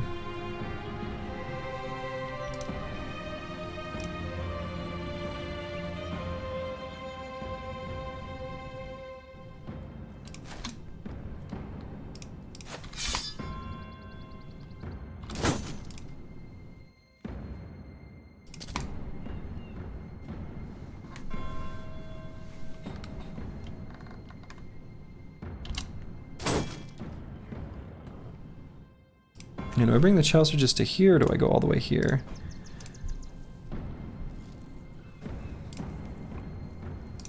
Eagledub, thank you for the sub. I like how that rhymes, as a side note. Eagledub and sub. It's just, I don't know. I like it when things rhyme. I'm a simple boy.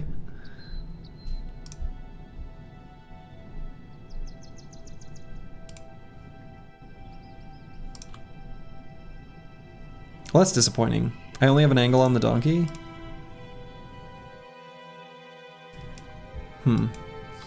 Happy accident? Well, yeah. Ooh, I don't put Baggermeister there, though.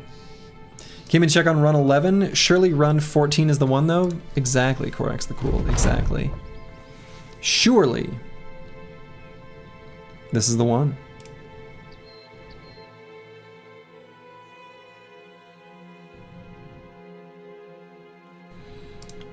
I think I'll wait. I want to hit the caravan hands.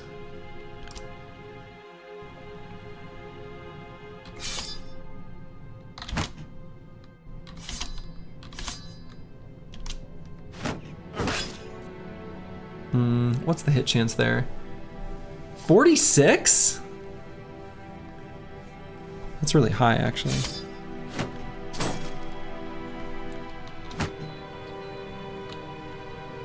Feels really high.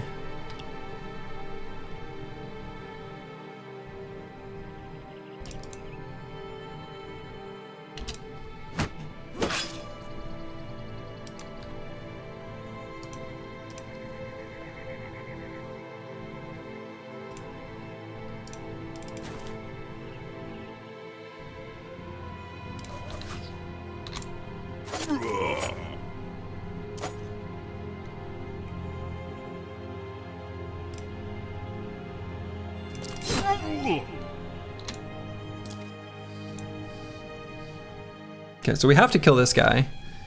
Absolutely.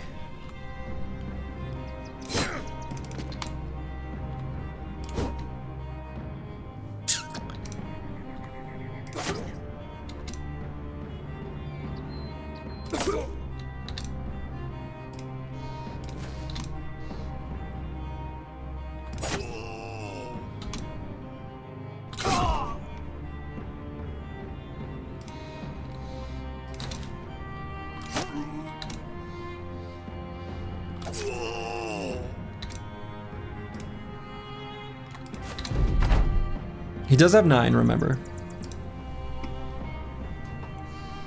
14 is literally double the lucky number. That's so true. Dat boy, you're right. So let's go for a push. I think that's the best call at this current time. So just really letting that beard grow out, you worry? I don't know. It's got variance. Sometimes it's high, sometimes it's low.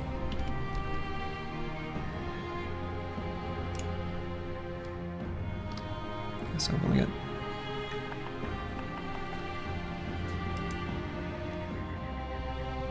I don't think I moved Chilean Raider. I think there's gonna be no need to. Alright, let's hit this guy in the head.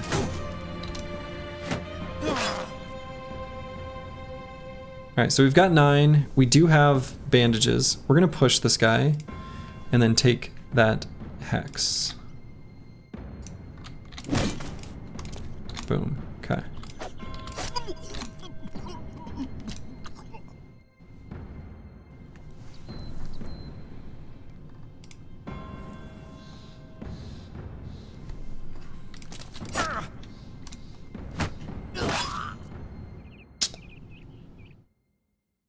Yikes, okay.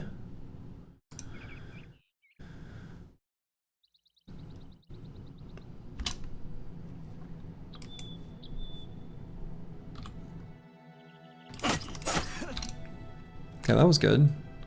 What's our hit chance here? 5?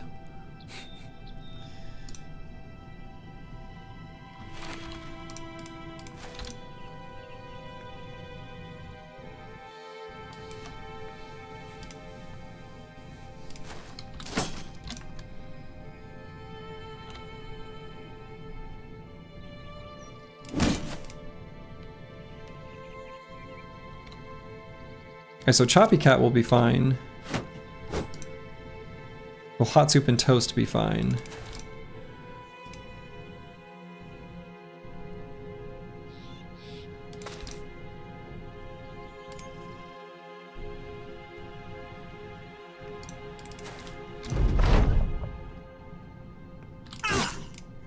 Okay, let's go for an adjacency.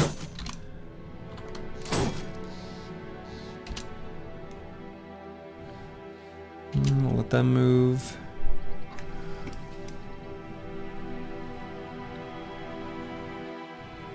I think I get enough attacks. I think I just shield wall here. Do I occupy this hex? I'm kind of tempted to. No, I better not. Alright, so Hot Soup and Toast is going to be fine.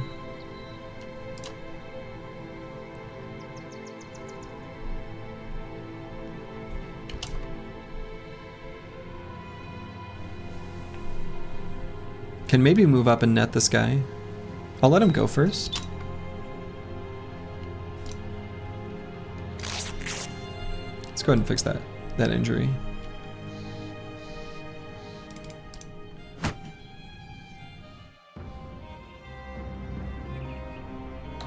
Shield wall for adjacency. Okay. I wonder if you can net donkeys. Yeah, I don't. That's a great question. I don't know the answer to that.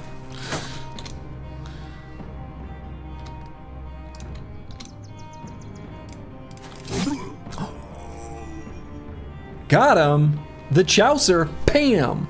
Got him right in the noggin. You love to see it. Hey boys, daggers out.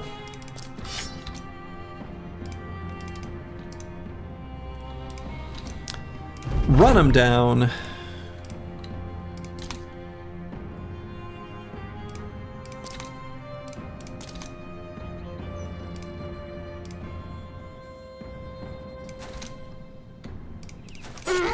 Whew. Boy, that was a spicy one.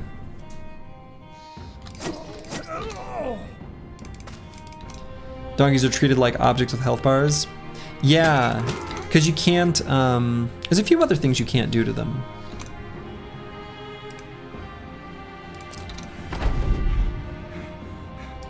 Like cause them to bleed. The donkeys here don't bleed. Pretty weird. Alright, we're gonna let Medieval Man get the final kill. Final finishing blow. Let him hit level 2. Rufin could do it as well. Let's give it to the tank though. As the run progresses, it'll be tougher for him to gain experience. They can't be feared, which is hilarious when Geists attack you. Oh, I suppose. And look at all that. Look at all that level 2. Look at all that level 2 action going on here. You'll love to see it. And they were delivering paper. Or cloth rolls. Cloth rolls. Do donkeys even have stats? They have hit points.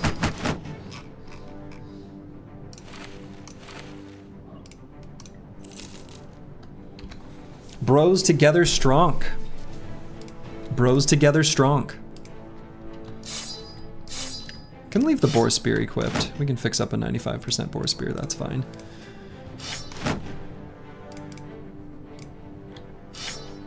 We are otherwise going to unequip basically everything, as you do, so that you don't use tools where you don't want to. I think I will fix up the staff sling. Can't let that break. In certain regions of the world, donkeys are used as watchdogs and they can be fearless. Dude, that's cool as hell. All right, so we're gonna equip some of these armors though. See, and Choppy Cat didn't get an injury. Oh yeah, never mind. He had an artery problem. Okay. We're gonna need to find some medical supplies though. Oh, I should update our injury counter. 2.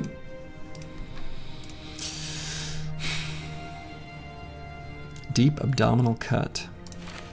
Sounds bad.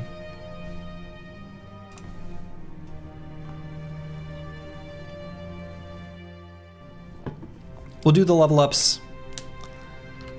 I don't know, do I even need to wait for my next fight? I don't think so. I think I already know what they're gonna be on everyone.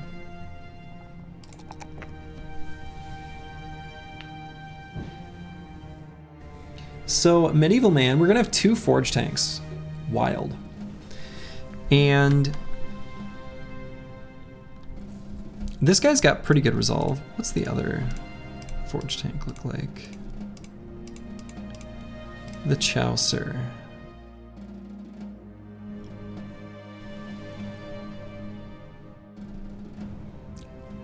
So what I'm thinking about is which of the 2 is going to end up with the highest resolve and which one I need to prioritize resolve on.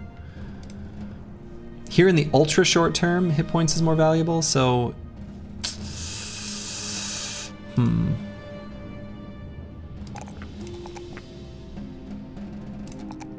I'll go hit points just for the moment. But I didn't like it. And we are going to drop a perk that we normalize would otherwise want to get 9 lives so that we can use these more aggressively as we need to in the early period of this run. So we're going to be making a long-term sacrifice. These tanks are so blessed. These tanks are so blessed. Dude, Paranoid sure-footed, or sure-footing, that's crazy. That's so good. Squigs! Not the finest of level ups, but that's okay. We take the trash, we adapt it. Everything will be fine. Do I still take a +1 in melee skill? I guess, over the +2 in hit points? Sure. Give him 9. Rufin! Sensor Boy.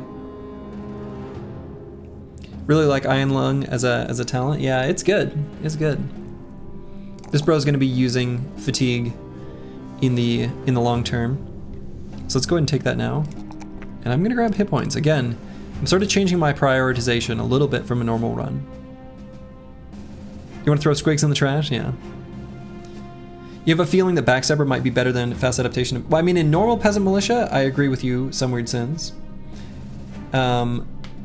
In this run, I also kind of agree with you because I feel like it's basically requisite to take 9 on everyone.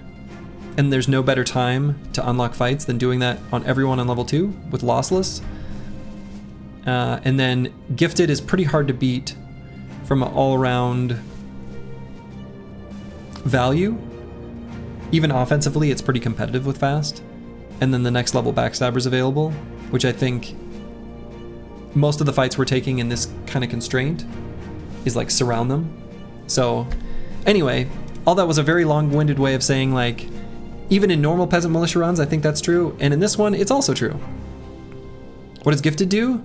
It just gives a free stats, like 1 level up, max rolled worth of stats. For someone who had no talent stars. So if you had 3 stars, it doesn't do anything special. And hot soup and toast.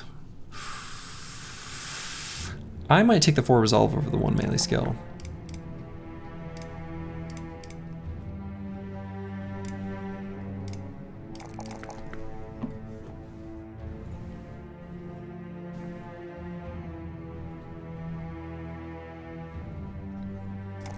Gonna greet out some fatigue there. Yeah, this brother, I say maybe throw because it depends on if he rolls well in range skill. I can almost just discount that based on the very first level up, but not quite. We'll give him 1 more level up to decide. But the answer to this maybe is probably no.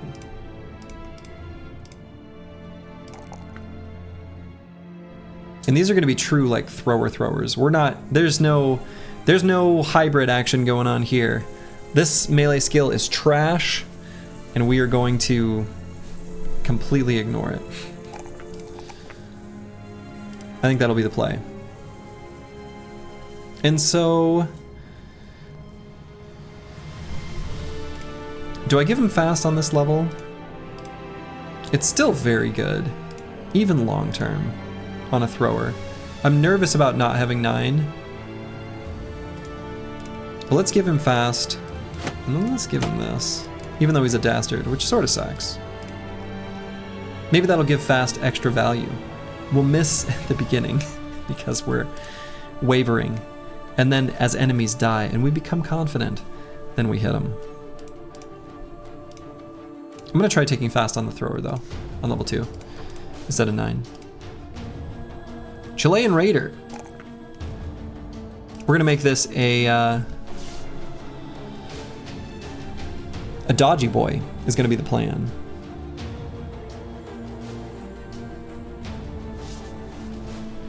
Probably just grab the 4 hit points. Though I do kind of like the idea of high initiative on this kind of brother. And we'll definitely be grabbing 9 lives on this 39 hit points little I don't know. Weakling. You wonder, can you get bombs? I assume yes, but those are fights you most likely. Yeah, we can get fire bombs from nomad camps. And we will definitely want to fight nomad camps. So the answer is yes, and we will want them and we will use them. Well, First Dull Men Company.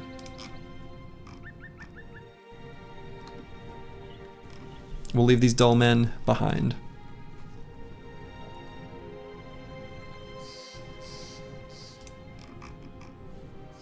Almost happened again, but I was ready.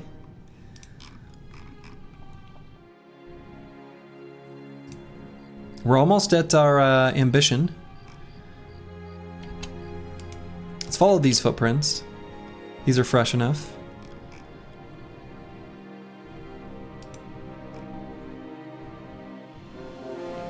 Perfect. A few caravan hands and 1 caravan guard. And it's dawn, so we have extra hit chance on our boy here. So we will equip some of these pitchforks.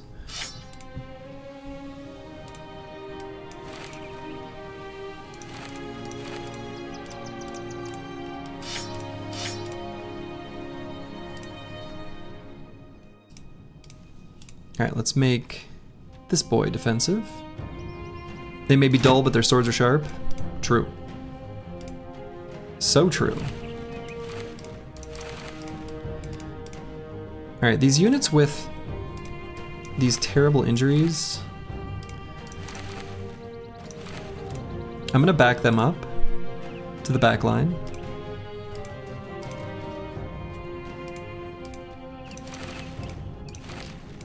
So that they don't get injured further.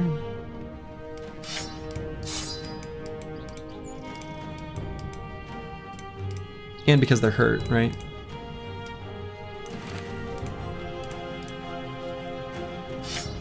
Let's go and equip a dagger on the Chaucer now.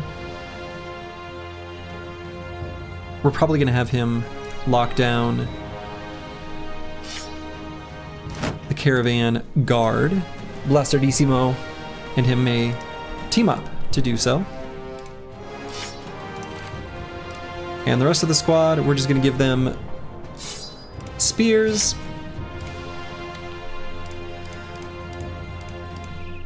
We'll give them some pocket shields, just in case. Give them pocket knives, so that they can, you know, get us a fresh new armor. And let's put some pocket sticks on some of these boys. Baggermeister doesn't need to bother. In fact, if anything, let's give him this to push enemies away. In case that happens. I hope it doesn't.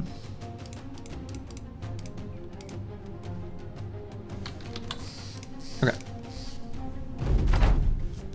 So let's see what we're working with. Love seeing that sharp stick. We want that. That one's a little spooky.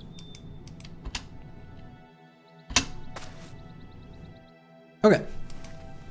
Not bad. Not bad, not bad.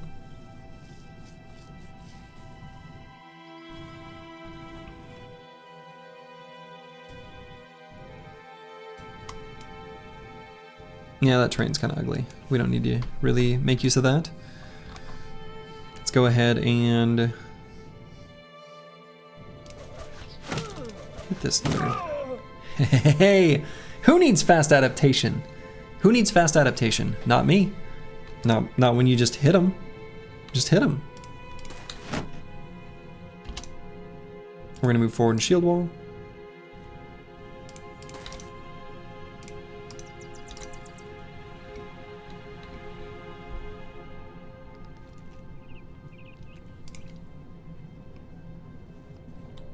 Could potentially do the same on Blastardissimo. Probably don't need to though. Is this the KFC Uber? We hope so.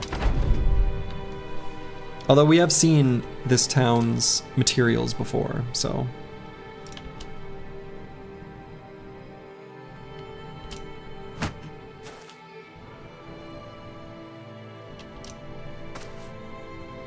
Hitting the elbow with a stone going 40 miles per hour. Can you imagine the pain? Oh my god. Just terrible. Terrible pain.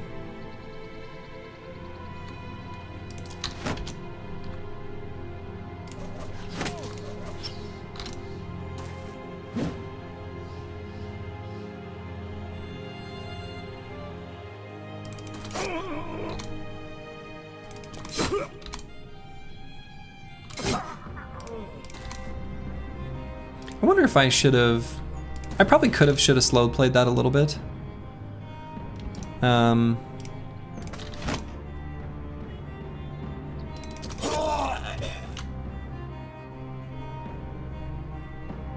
Well, too late now.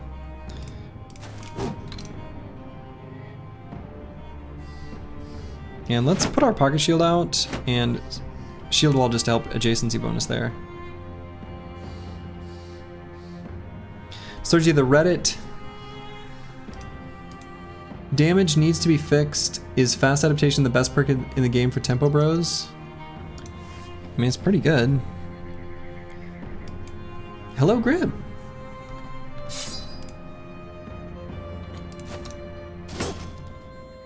Wonderful.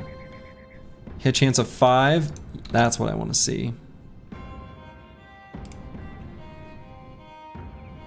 I don't know that I try to dagger down this guy. Since I already hurt his armor. Oh, right.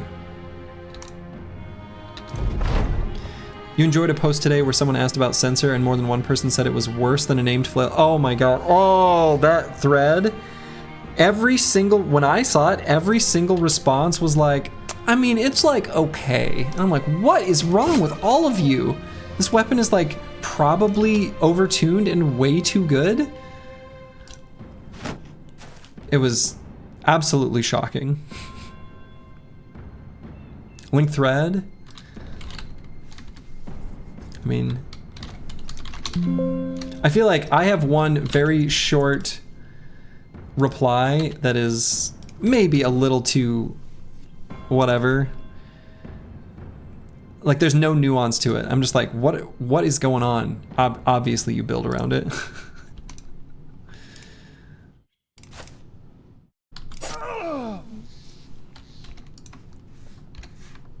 Like, it's just stupid.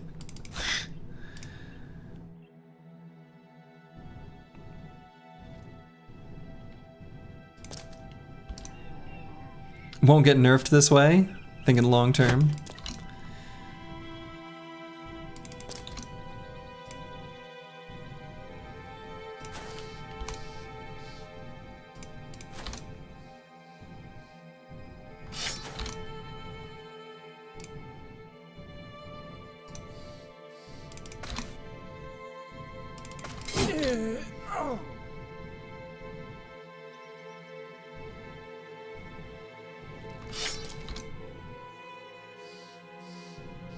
I'd probably do one more turn, shield walling, let him attack, then surround him. Isn't it like same or better damage than a great axe with a headshot? I mean, it's, well, a great axe also has split man, so it's not exactly apples to apples. But yeah, I mean, it's an insane weapon. It's like, I could probably put Squigs here too. That should be fine. He's got the best adjacency. And we're gonna wait on all our daggers waiting in the wings. On a more constructive note, what are you looking for in your sensor guy? Honestly, just like really good fatigue and melee skill.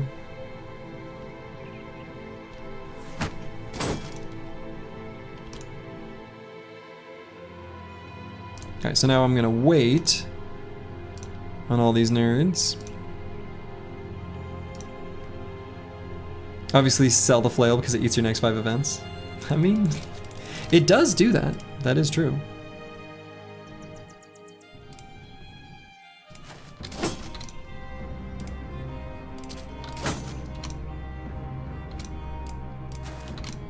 Wow, nerves of steel. Maybe I do net this guy then.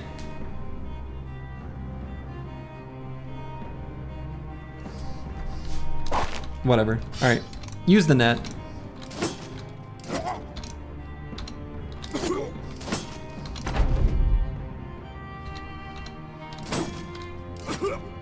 Okay.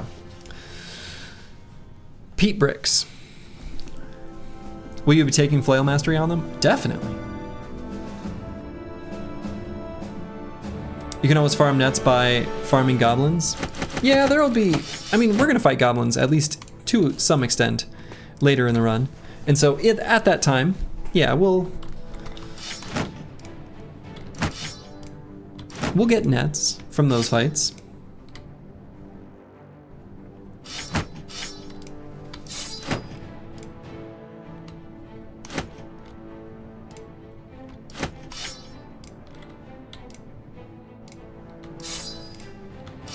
All right, what do the tools look like now? Oh. I guess I didn't need to unequip anything. Well, whatever. Yeah, crayon breeze. I mean, it's like the weirdest. The person who made the thread literally asks like, should I sell it? And then there's people like, oh, from a min-max approach, you shouldn't build it, but from fun and style, yes. It's like, what? Why would you reply? To me, like, all right, here's the deal. There are subreddits on topics that I have very little knowledge of, that I read and don't interact with. I might upvote something that's well written or was informative to me, or, you know, etc., etc. But like, if I know my opinion is uninformed and bad, I don't give it. Like, I just don't. This is very straightforward. This is very straightforward. See, now you'll see Slurgy get angry. Finally, the thing that actually makes Slurgy angry. But it's true, like, just... It's so dumb. Yeah, you have like 500 hours in the bazaar, which, of note, for like Molly My Goat's statement, that game's not been out for very long, so 500 hours is like, you put some time in.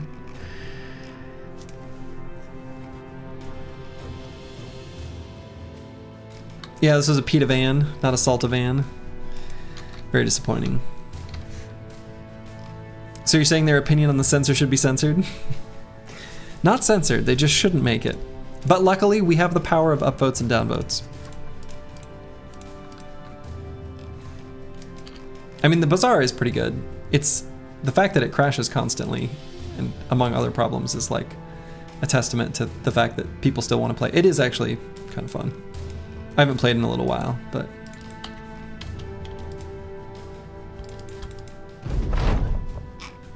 Look at that. Like taking candy from a child.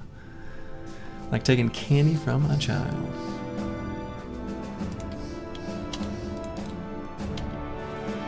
Alright, the doll men are still chasing us. I guess I didn't realize. So let's run this way. So you should drop 8k karma on upvotes because that comment on censor use is gold. Do what's in your heart, Ballin' Stalin.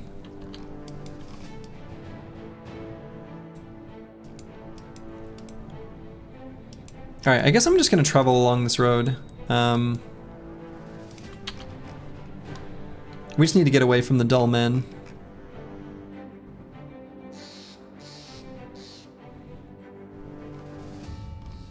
Maybe we'll see some briggies or something like that. Town south of Wide now? No, it's a dead end there. Just wheat fields.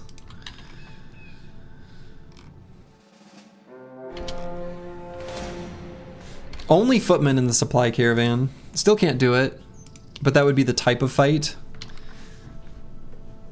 that we would maybe want to do. But not yet. Not there yet.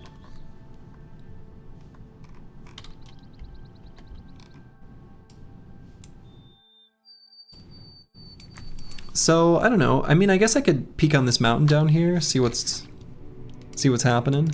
Let's move this guy out of the formation while we walk around. Spears are the worst weapon. We shall use 12 to 16 fat newts. What's a fat newt? Any bro with high attack and 0 secondaries. Oh boy.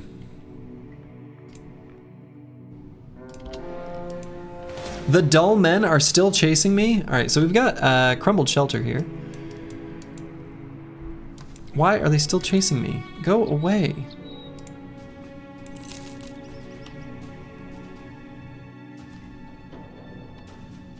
All fatigue neutral should be sword lances. Oh my god, that is a statement that is set up to trigger some weird sins.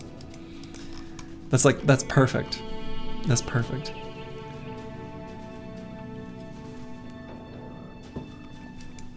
So I'm deciding where I should go. So I got the Dull Men Company up there.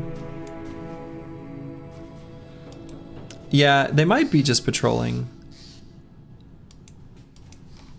They might be. I don't think I can even bother checking out the crumbled shelter yet. That's unlikely to be something we can do, but what I can do is scoop over here and then head back up north and go this way. I think that'll be my plan. You only hate the backline dedicated sword, but what about the sword lance fatigue neutral?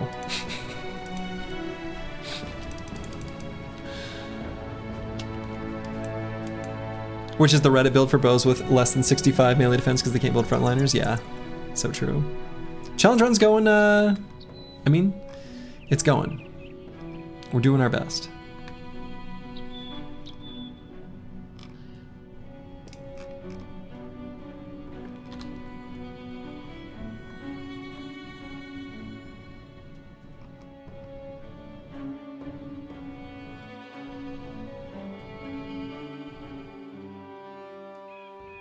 Still waiting on a sling only run? Ugh, that sounds painful.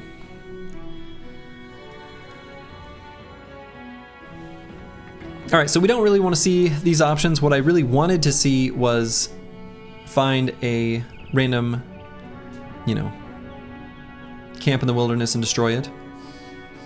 But I guess we'll do this one. This one is technically possible, but I'll probably just cancel it. Might cancel it now. Mood hit won't be that bad. Alright, we got some peasants here. You wish for more YouTube guides in this game? Everything's like 2 to 4 years old. Yeah, I agree, Battlelemia. I do plan on... I've actually got a... The most common thing that people want to find, for better or for worse, are build guides. And so I'm gonna make a strategy guide disguised as a build guide just to pull people in. And I've got scripts partially written, I've got them sort of storyboarded. I just need to record them. There's a few things I want them to be really good. So I've got a few sort of technical quirks I wanna work out. And I'm gonna be learning some new video editing software because the old video editing software I had been using went under, which is really sad.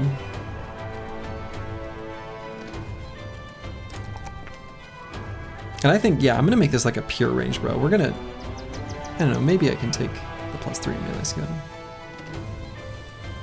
You think build guides are good for intermediate players? I mean, I think that's probably true. Well, I'm basically, I plan on opening, so I'm gonna make 3 videos. I'm gonna do core builds, common builds, special snowflakes.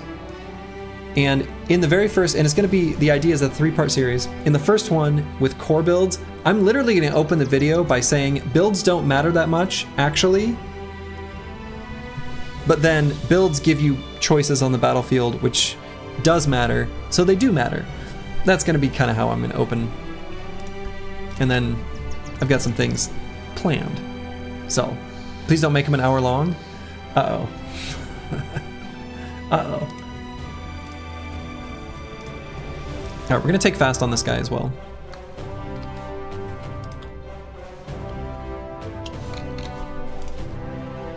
They won't be an hour. I'll make them shorter than that.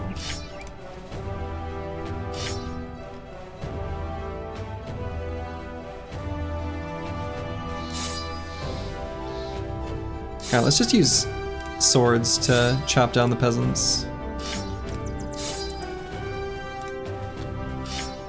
Put some knives in our pocket.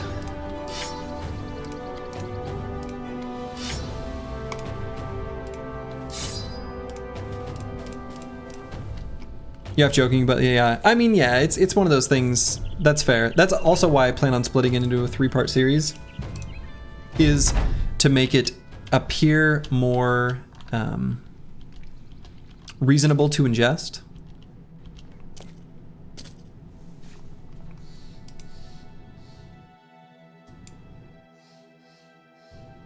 Digestible. Yeah, I don't know why I said reasonable to digest. That's a weird way of saying that. Please do make it an hour long. No, it won't be an hour long.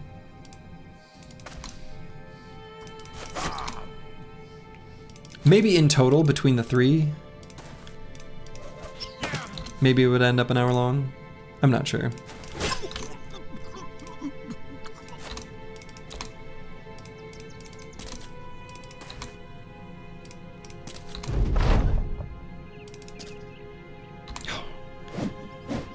Ooh, he missed. Good.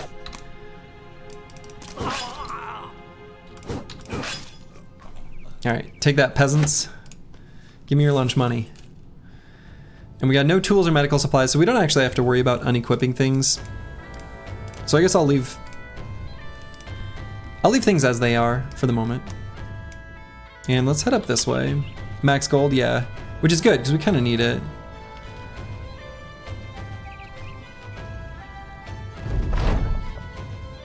Oh, what is this? Oh, it's the cow chase. If you have someone dumb, or cow tipping, if you have someone who's dumb, you can get like something fancy. Let's see. What can happen here? Oh yeah, you need someone who's tough or strong. Do we not have anyone who's tough or strong? We don't have anyone who's tough or strong. Unbelievable. Leave that cow alone.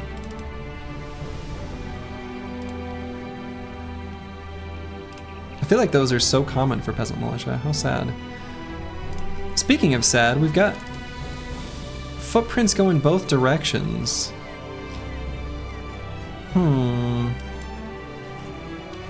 Let's go up this way first. No, they don't hate us. There are footprints in front of them. Briggies, 10. Many thugs, a few poachers. We would like some ranged weapons. We don't want to fight them in the swamp, but this is a fight we are pretty happy with. I was gonna say, I think they'll aggro on us. This is good. We like this. So I'm gonna equip shields on the whole front line.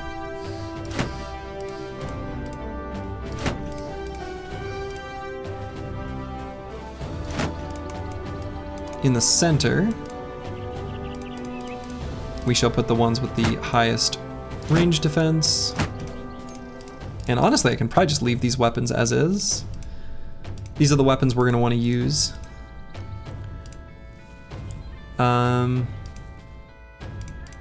If I had another shield, I'd probably put another bro with a shield out front. But I don't, so I won't.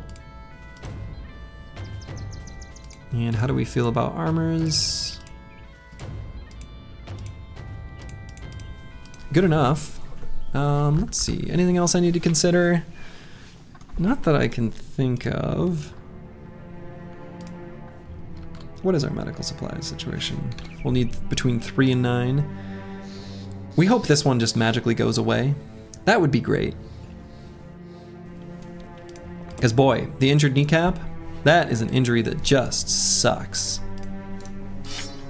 Just sucks.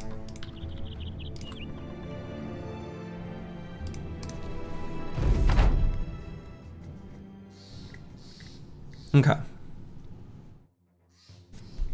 Couple spooky weapons here. The big two-handers could do some real damage if they connect. So we just won't let them do that. They're gonna have ranged advantage, so they're not gonna push up.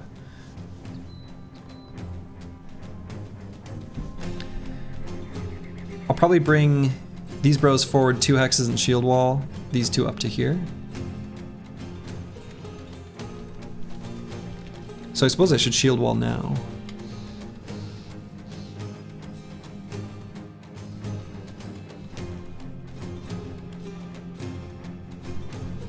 Maybe I should have considered initiative.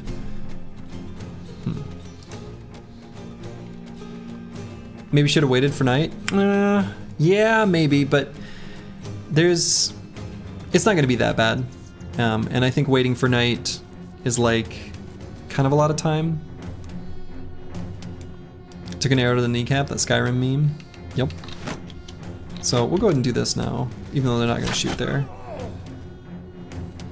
What's the hit chance there? Can't be good. 29. Well. Yeah, so we're gonna run Rufin and Chilean Raider up to these 2. And we'll just end turn. Spears out, he says.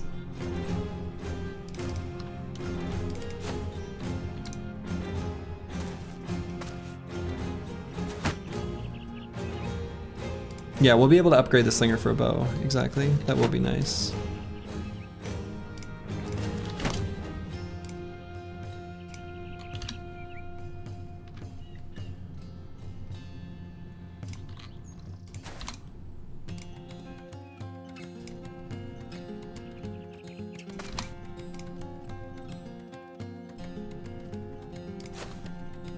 Now let's hit this guy in the head. Close. That looked close.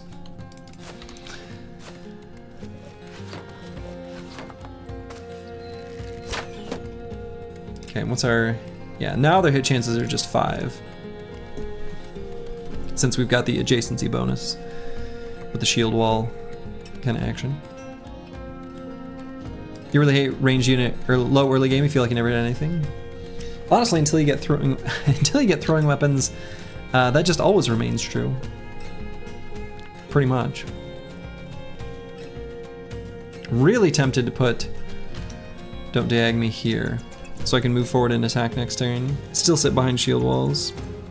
Get melee contact to make the bottom part of the enemy squad activate. Really tempted to do that. I think I'm going to.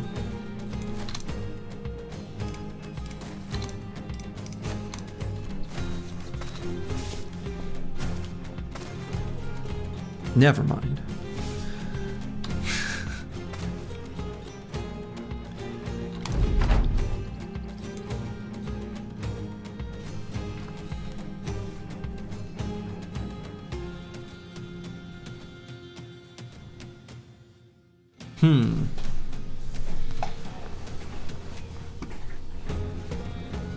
If we can make melee contact happen, they will charge forward. We don't want this thug to be able to attack.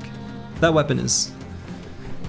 It's got that plus 20 accuracy and it's just too spooky. But at the same time, I don't know what the best way of doing this is.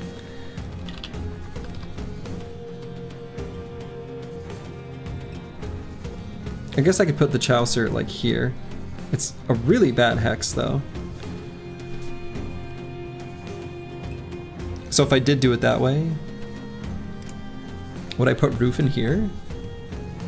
Shield wall adjacency? We got a ton of fatigue. These guys still can't hit me. I think that'll be the play. So we'll get the Chaucer to there.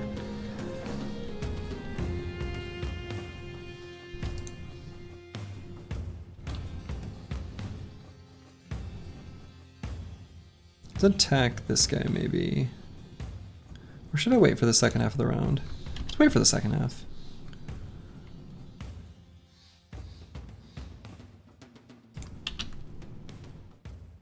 Can move Lionheart up here. No. We don't want him to accidentally get hit by stray arrows. He doesn't have 9.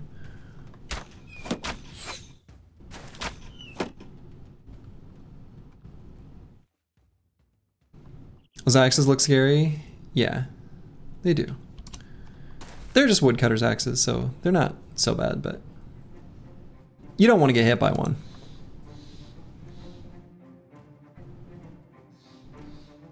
Not too worried about the poacher's hits. What? Are you ceding the high ground? What is this? Why would you do that?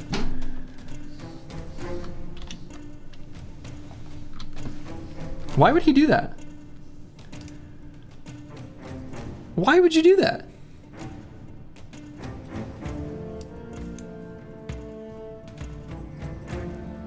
Be wary about Chilean low rolling in that spot. Yeah. Nah, he's got 9. I mean, I guess I'm gonna take this spot.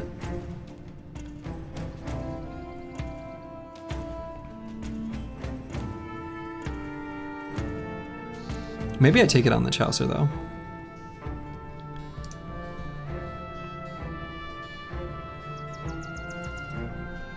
You don't think they're gonna take it, do you? I don't know what they're doing. We'll see if the Chaucer can take it. He can. All right, so now there's melee contact. We got a big beefy boy with 9 lives and melee defense for days, standing on a high ground hex. Surely that will be fine, right?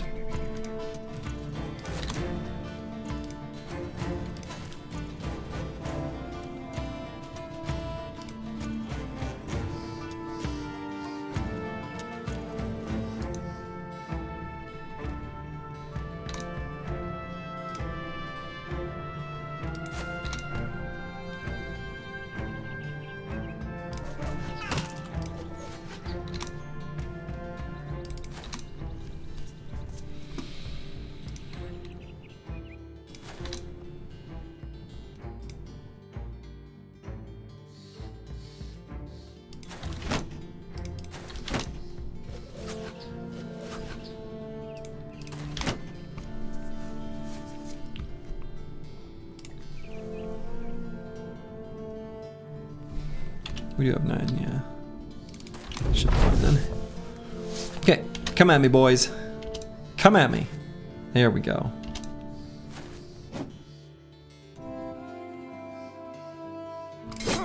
Let's try to take this guy out. That way, oh, I guess he's, well, I guess we'd have had to high roll on a headshot. Pretty okay with the way they're engaging, honestly. This is practically ideal. So let's go to maybe just here. Lovely. And do I wait or do I just go in? I think I just go in.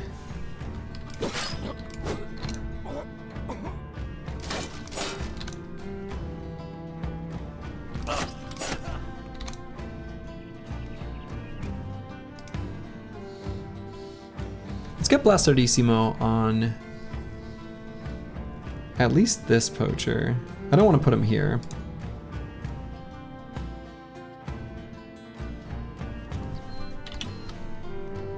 Or do I? He's pretty dang durable. And I want to make sure none of these can run away. Poacher's melee skill is like comically bad. It's a little bit risky.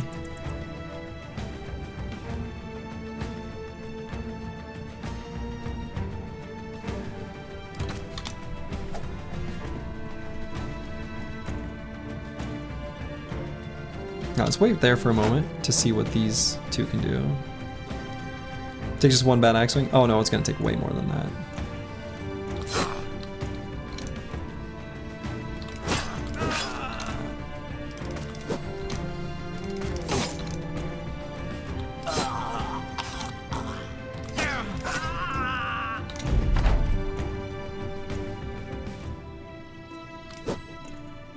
You guys are way overestimating the power of the axe.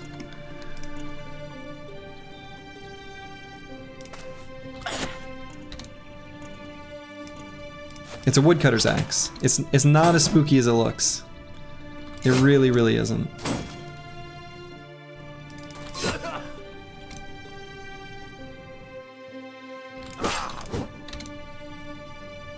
Okay, so unfortunately we destroyed that armor.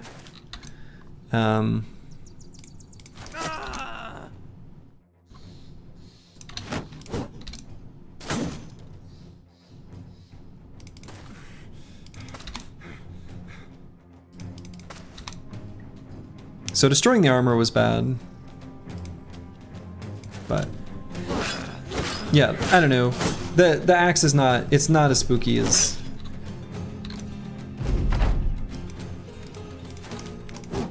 not as spooky as it looks.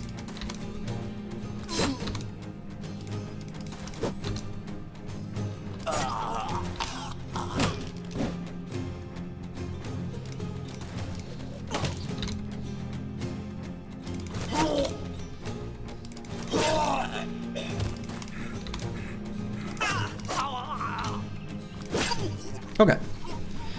That actually went fairly clean. Really didn't take any damage at all till basically the very end. For the most part, anyway. We did get we got both of the short bows. Very beautiful little pile of crowns. The golden dog. Not bad. Not bad at all. So we can now equip the short bows instead of the staff sling. We can also give this to, give a ranged weapon here. We did get a quiver. We'll go ahead and equip that. We've got enough arrows. We could still maybe put staff slings in their pockets. I don't know. So we do actually have things to repair. So let's unequip the things we don't want to fix. One quiver though. Oh, did we not start with a quiver? Our poacher didn't start with a quiver. Our poacher didn't start with a quiver.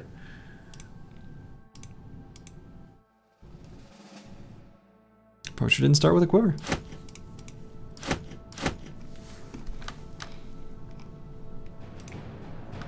Good call, Battle Lamia.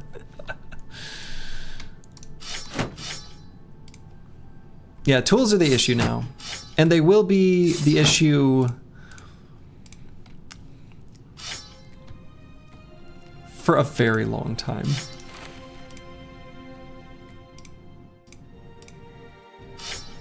They will remain the issue. Why have quiver when have rock? I mean, true. That's a good point.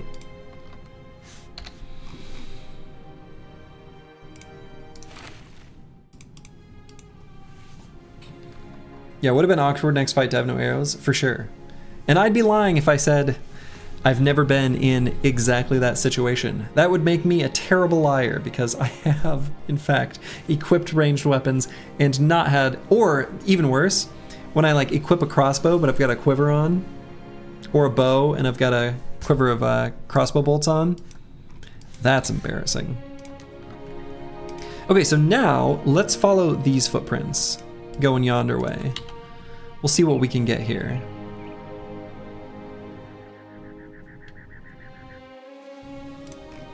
Let's see what's supply caravan, but there's footprints in front of it. I guess we knew about the supply caravan, huh? Let's see what those footprints are. There we go. Trading caravan, and from a town we've not seen yet. So let's go and equip some stuff. They have a quiver for sure. Okay,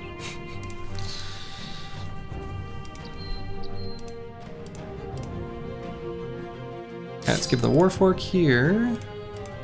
Do I want to use the Golden Dog? It's...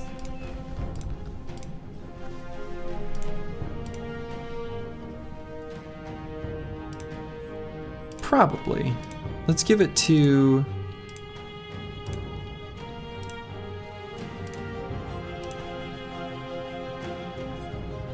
someone.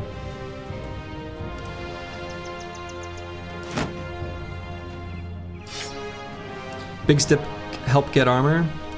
Unlikely to help get armor. Kind of destroy armor.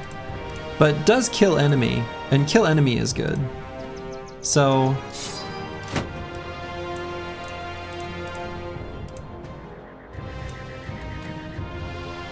in a way, Big Stick do help.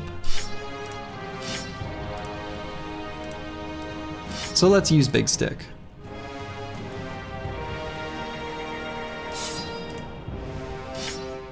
Random thought, might be an early search for the Golden Goose be potentially worth it? So you can take scavenge. I mean, 15 crowns per day is like a drop in the bucket. It's not like I wouldn't be happy to find the Golden Goose Evil Twinned, but the amount of difference that it makes is unfortunately far too minimal. Conceptually, I like the idea. In practice, there's no, it's just not enough, basically. It's just not enough.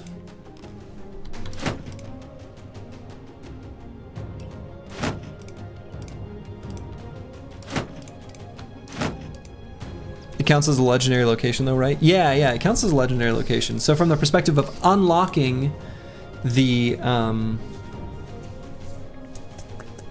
cartographer, it's relevant.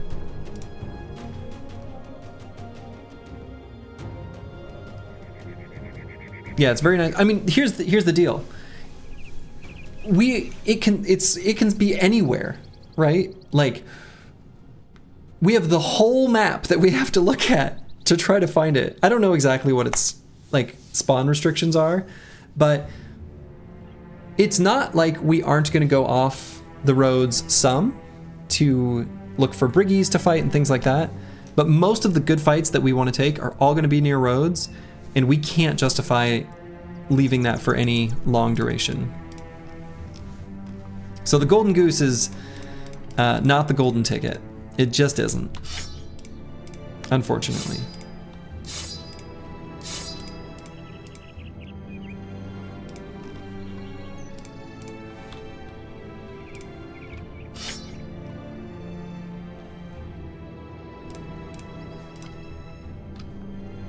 All right, let's beat up this trading caravan. Take buckler out of butt. Did I have a buckler somewhere I didn't want? Goose near road, that's how you know when run is truly blessed. Yeah, that would be, I mean, that'd be great. This is some utterly bizarre terrain here. Let's see what they do on their first turn.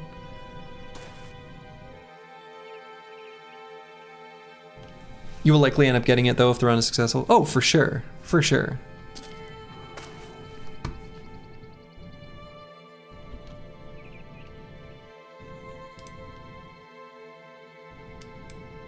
White/red shield had buckler.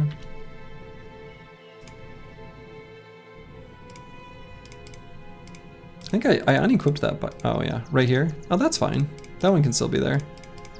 We've got the one buckler on Bagameister. Actually, that's fine. Since he's got the injured kneecap, we might need to do an emergency melee push. So that one's okay. We can leave that. We would never use it defensively, only for the shield push, basically.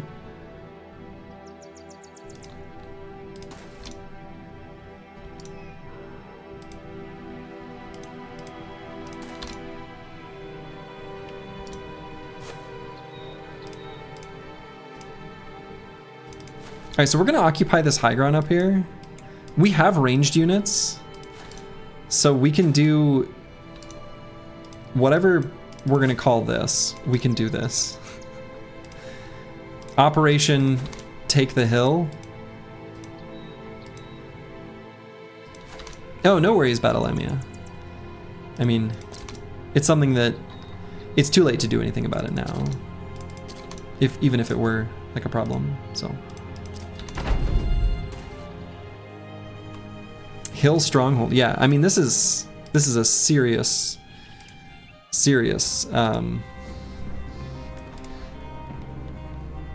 is beautiful. This is beautiful.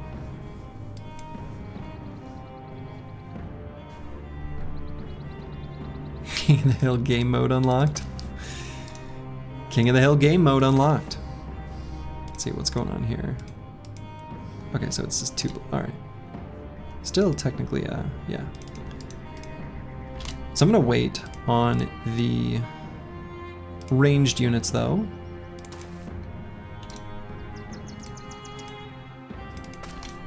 Because I don't want them to leave their little hidey hole.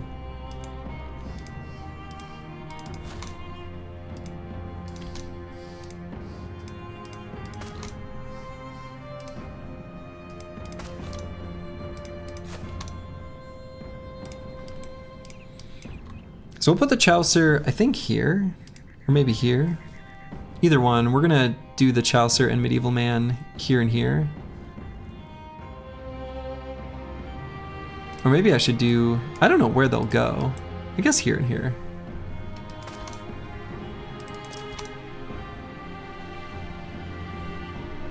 So we will be taking up, you know, a little time to set up.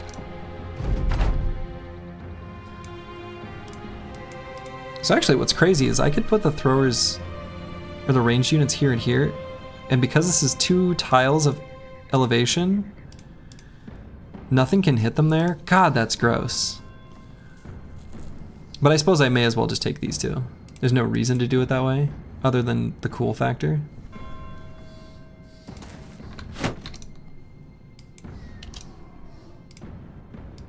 Cool factor does matter.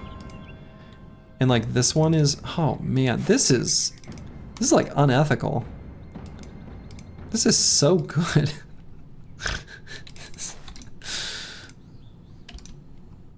This hill is actually disgusting.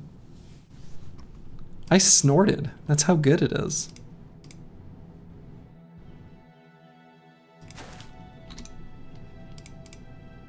You don't think they can land a single hit? I don't think so either. How? Where? Not happening here.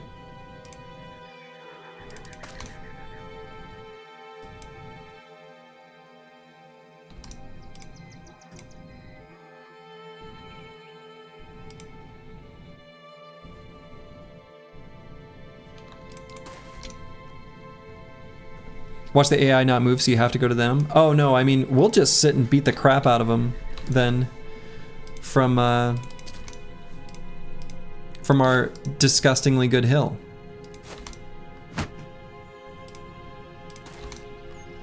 So they don't have a choice. That's just the way it is.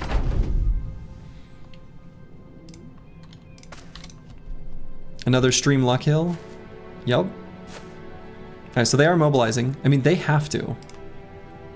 They don't have a choice.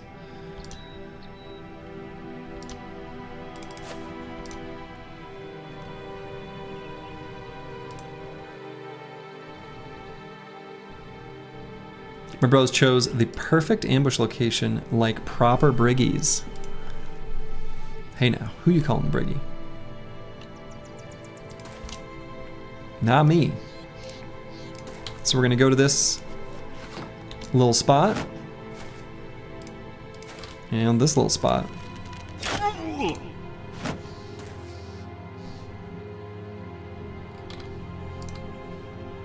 And we're gonna let Blasterdissimo get an attack, and then we're just gonna push him.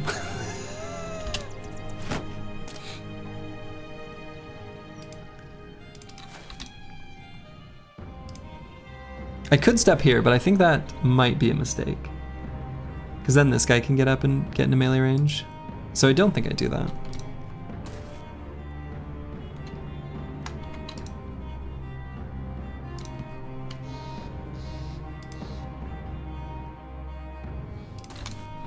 We do have limited, like, ability to do stuff to them, so there is that.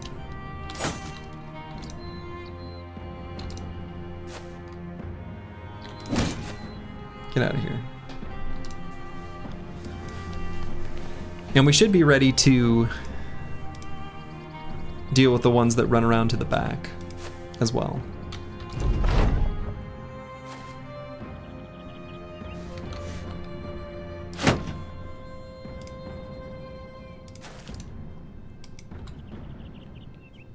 So who do I go for? Really, the world is my oyster.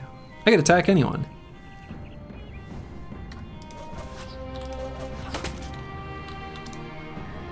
Yeah, the enemy has to deal with the infinite ammo enemies on the hill. Right. Finally. Vengeance. Probably should still do aimed shots though on Lionheart. Just because we're gonna use like all this ammo by the end.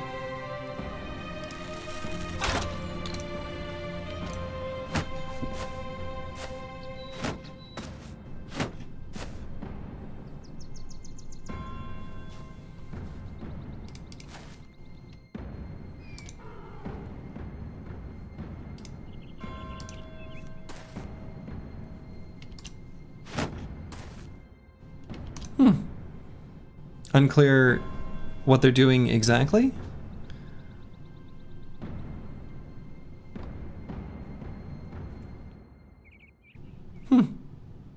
Okay.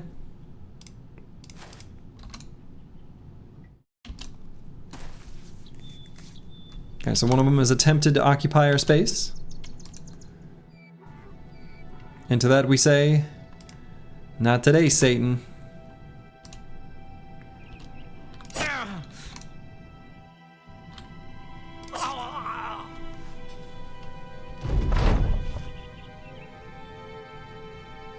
Okay, we got a nice dagger there for later. I guess I could double spear wall here, even though this is pretty low hit chance. Yeah, maybe today, Satan. Did I told you guys I saw a, okay, rude, a shirt this past weekend that said maybe today, Satan. Thought it was very funny.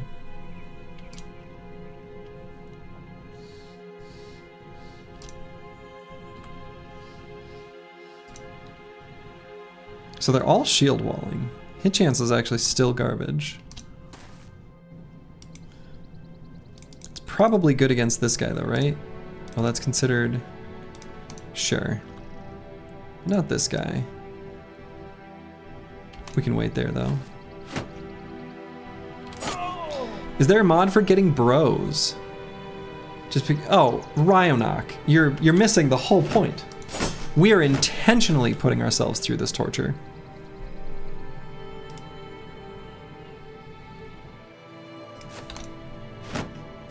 We don't want that kind of mod. That mod is against the exact idea of what we're trying to do.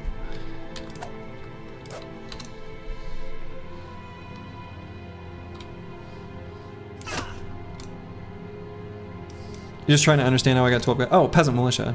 We just started with them.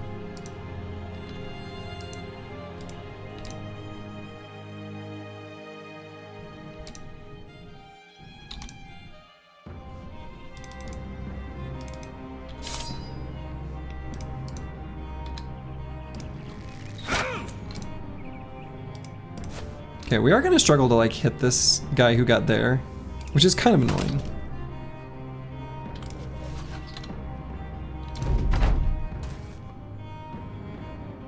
Wonder how much of the challenge. I actually think, in a weird roundabout kind of way, it might be easiest as lone wolf, but it would be pure pain.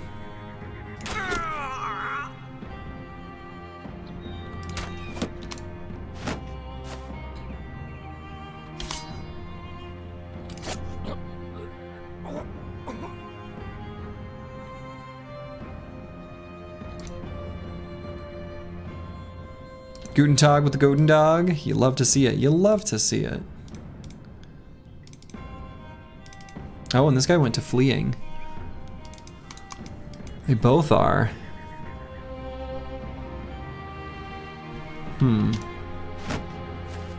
It's hard to solo as lone wolf for a long time without dying to triple resolve check fails. Right.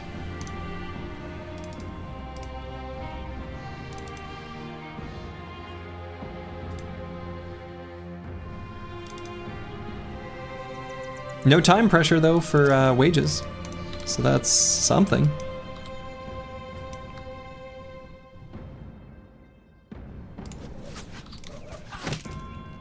Got him.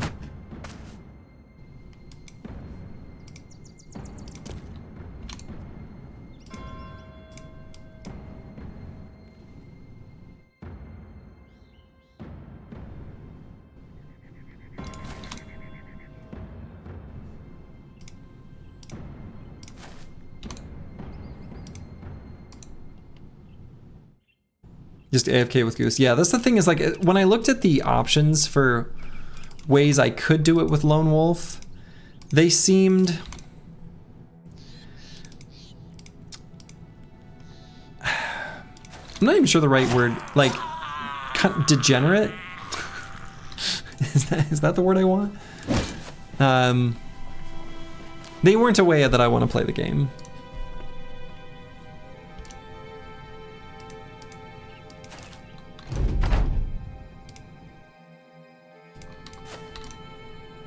Yeah, anti-fun. There's a lot of words I could use. Cheesy, yeah, but it's like cheesy, but it'd still be real easy for things to go bad. If you, I don't know. Gamey, yeah, gamified in a way that just doesn't feel right.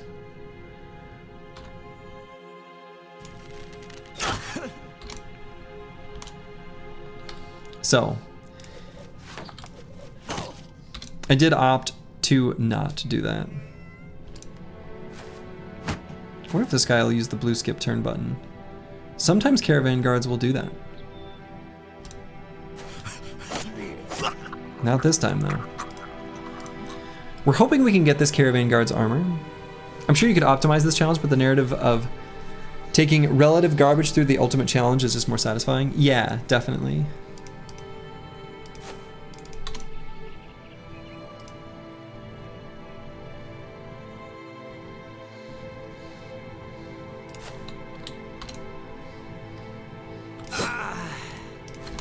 Lovely.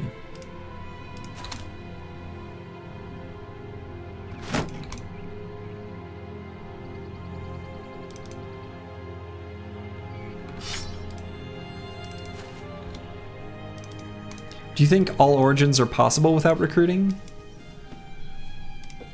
This one's borderline possible, as is, so I guess. I don't know.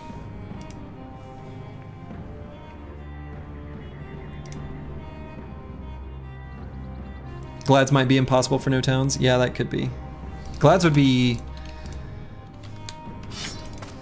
I mean, I know I said, you know, during the challenge run that I wasn't concerned about the Glads wages. And in that context, that's true. In a run like this, oh God, That'd be insane.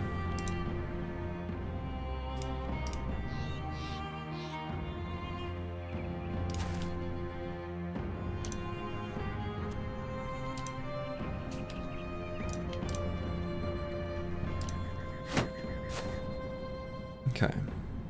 This is kind of what I wanted him to do.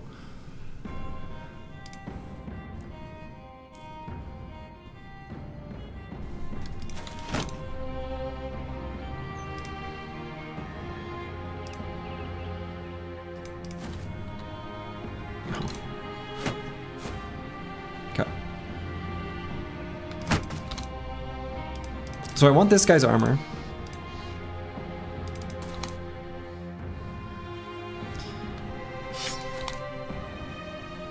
But we need this other caravan hand to die. That's a pretty good start.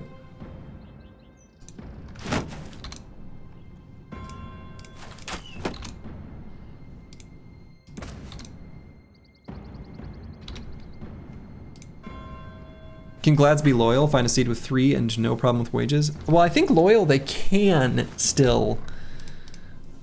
Hell yeah.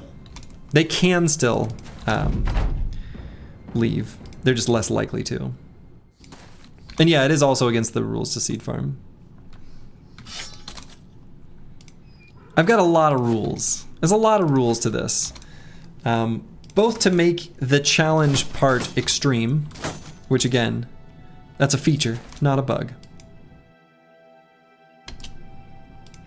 But also, to limit the amount of degeneracy that can take place. And misery.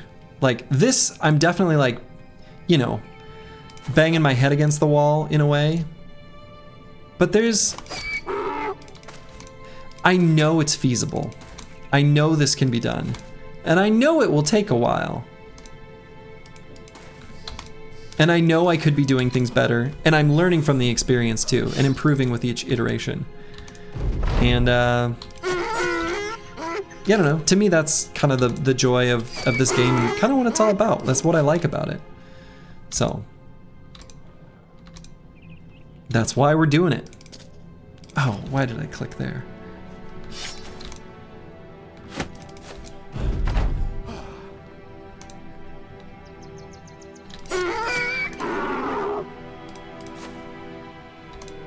Oh, I can't attack from there. Oh.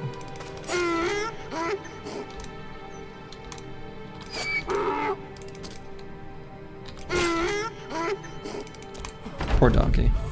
Just killing the donkey was more XP? Yeah, just a little. Just a bit more. That's what I like about it. That's why I'm doing it. It says slurs you while stabbing donkeys. Yes. It's true. Alright, so who do I want? Ooh. Alright, so we've already leveled up on the Chaucer on this battle, so we don't need it on him. Choppy Cat. Could hit level 3. That'd be pretty good. Yeah, I'll just do it. Well. Or Rufin could also hit level 3. That would also be good. Medieval Man would also hit 3. Okay. Actually, he probably would have hit it even if I took the kill with someone else. So maybe that was like exactly incorrect. I checked to do something wrong. That was a great fight though. We were very, very, very blessed with that high ground. Everybody gets level 3. Yeah. Yeah, we're getting some levels finally.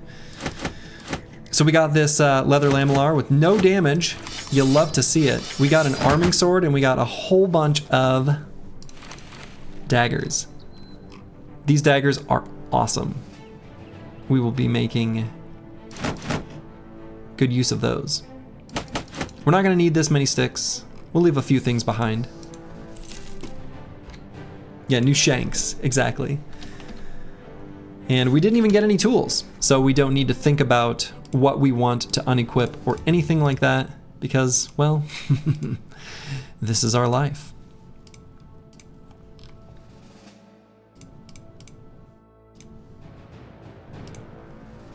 In Battle Bros, if you kill too many donkeys, it spawns a Donkey King that is absurdly overpowered that chases your company across the map. Is this like throwing the chickens in, well, any of the Zelda games since the Ocarina of Time? Actually, before Ocarina of Time. Link to the Past. Even back in that one. The chickens would come for you. I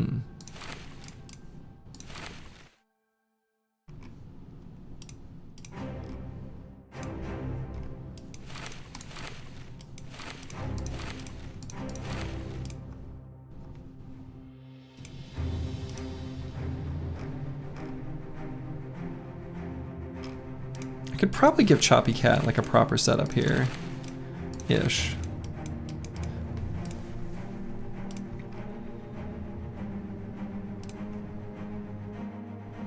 Or maybe better. Don't diag me. Let's do it that way.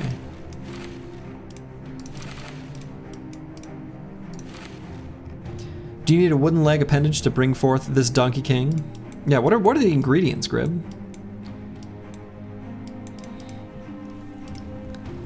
Alright, we got levels on the Forge tanks. You love to see it. Not sure if I should take Colossus or Gifted. I'll probably grab Gifted, actually. Even though they've got monstrous hit point totals.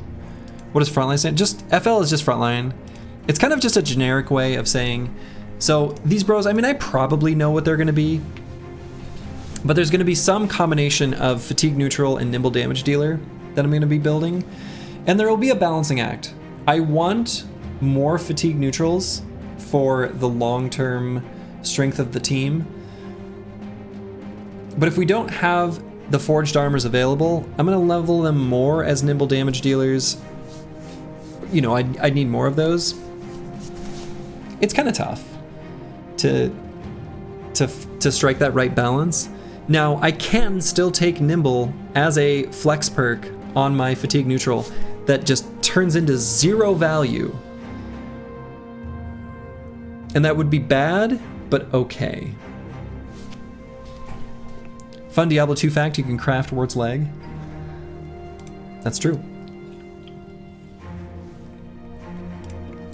This is true.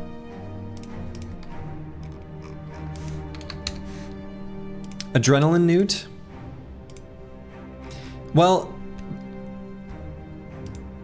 no. I mean, it's more like, it's not a matter of finding an early game use for a bro who's battle forged.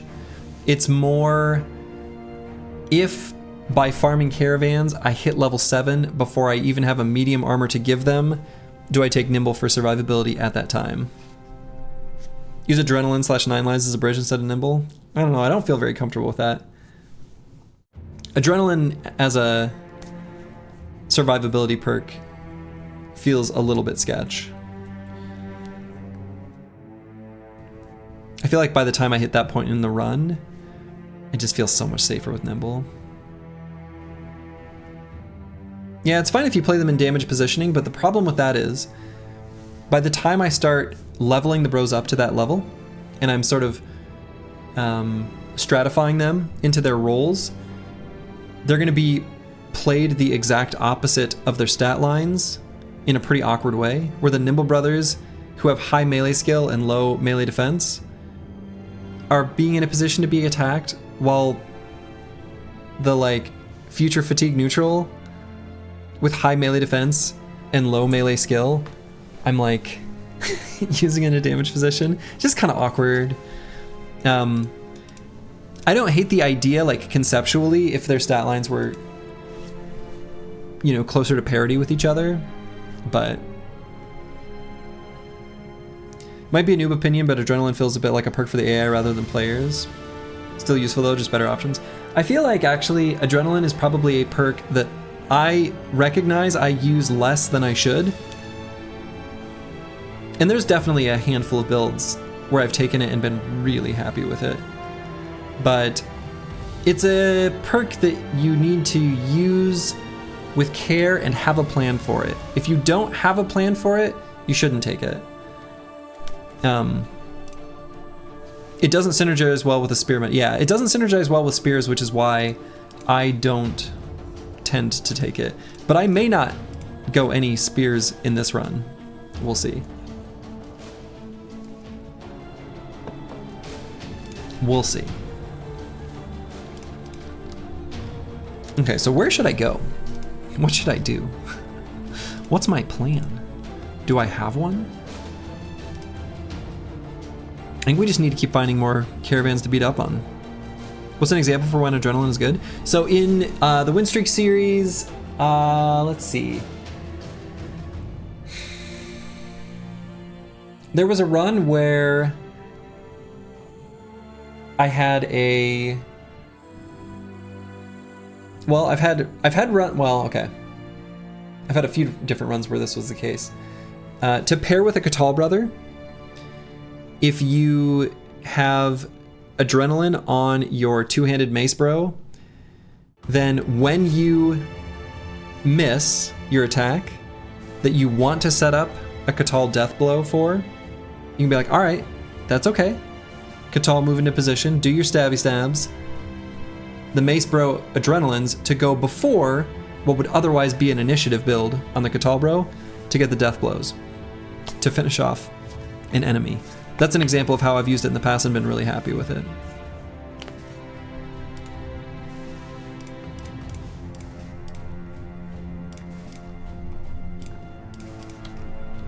Alright, so let's equip these knives.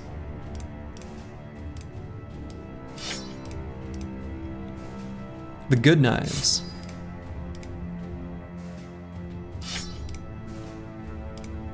And we got a ton of pocket knives now. Nearly have one for everyone, which is awesome. Yeah, I think honestly adrenaline is an area of the game that I personally have definitely underexplored. Mostly because it doesn't play as well with spears, and well, I like building spears. Okay, so I think I'm gonna travel along this road. It's about to be nighttime though, so I'm a little spooked. Yeah, adrenaline on the Lone Wolf for tempo is huge. Okay, it looks like the forest is just like a little blip.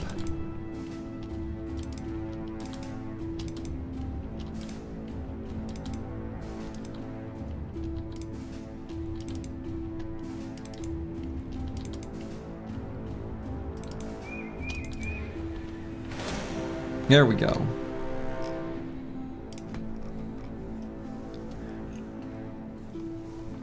You just realized that this tool is almost never gonna have tools for repairs?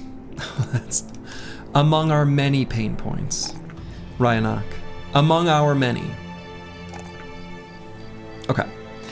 So I think on this level, I think I will start grabbing Resolve. We're gonna need this to be much higher than 34. We just can't justify letting that sit that low. So I'm even gonna take this +2 here. And I think I grab Gifted. We just wanna not get hit. Just don't get hit. Oof. Rough level up for Squigs.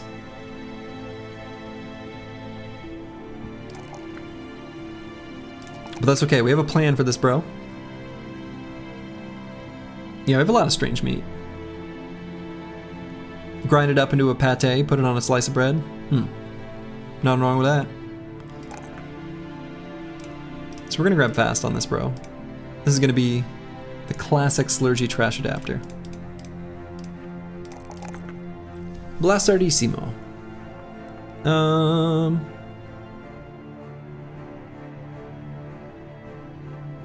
2 levels in a row rolled 1 melee skill. Yeah.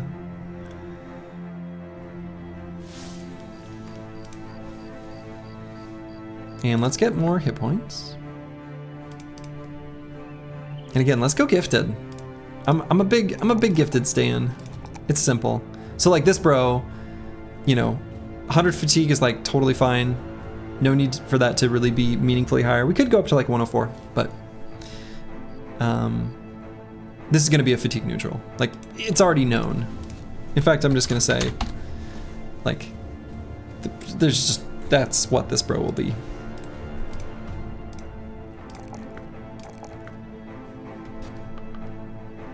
Could an argument be made for underdog being the best perk in the game? Not a very good one.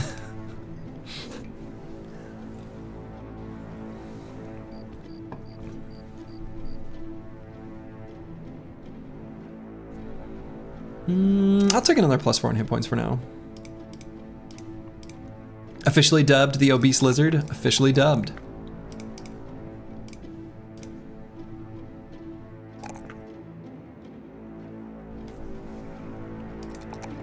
Yeah, apples and fruits is a good reply there. It's very good situationally. But it is probably one of the many very overtaken perks. Like, I see people with damage builds and underdog, and I think, oh no, what are you doing?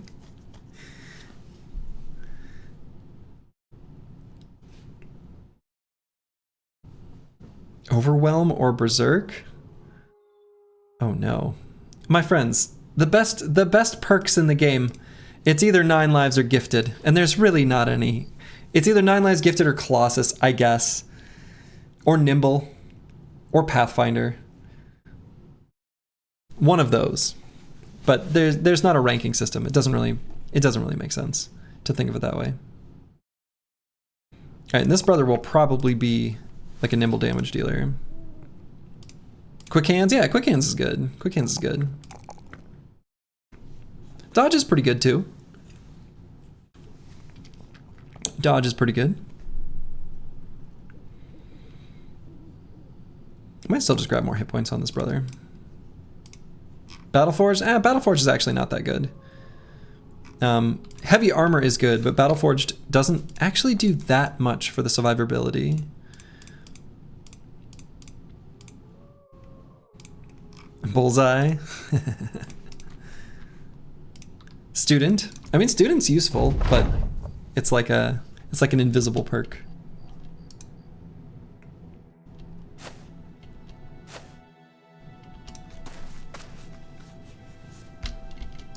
Yeah, gifted is just so good.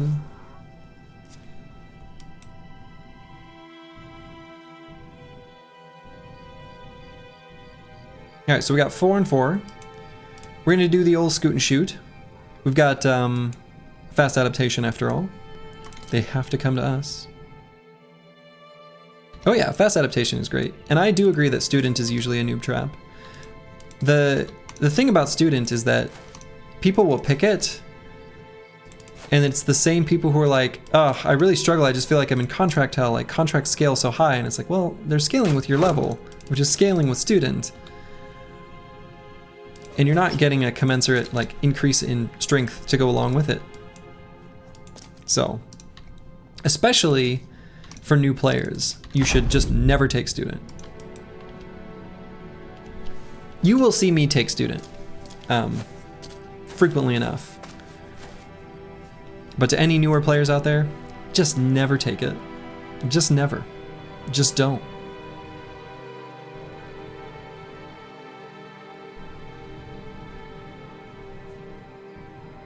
Alright, so I've got a plan for my next turn. We're gonna blow up this caravan hand, screen with spear walls, and just be in position for them to jump on us.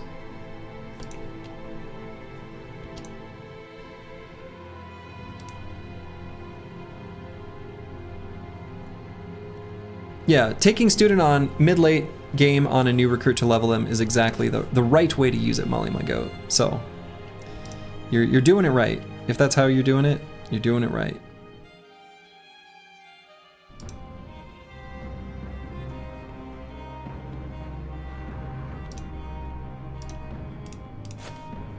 Okay, we're gonna go here and shield wall.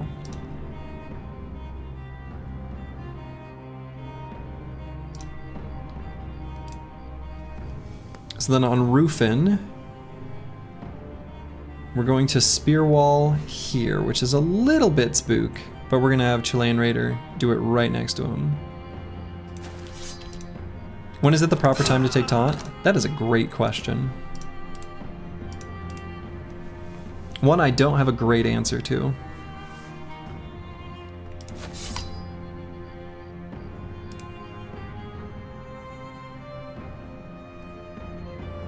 Oh, I kind of want to get Medieval Man up here.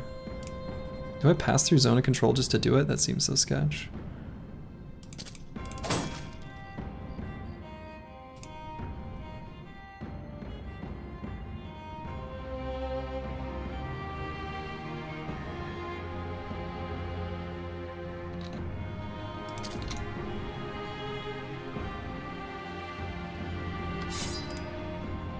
So I'm actually going to move Chilean Raider like all the way to here. I know they won't attack him, and that's kind of the idea. Since you mentioned damage bros earlier, what are some good damage bros to use in formation? Catal, Cleaver, and such? Yeah, Catal, Cleaver, dodge, quick hands, things that, you know, throwers, things that take Berserk and Frenzy and are usually nimble. They have a bunch of fatigue. They can use the fatigue in some way. How they use the fatigue, you know, could be anything. It could be Cleaver Decapitate, could be Death Blow, could be Spear Walls, could be throwing weapons, could be, you know, weapons that just use a ton of fatigue, could be special abilities like the split ability on a two-handed sword, whatever. It kind of can be anything. But it's that type of bro.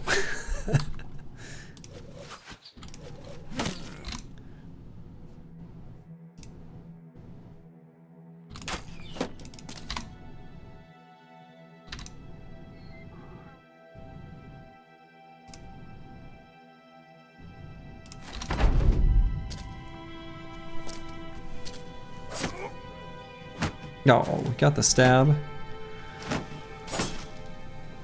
Okay.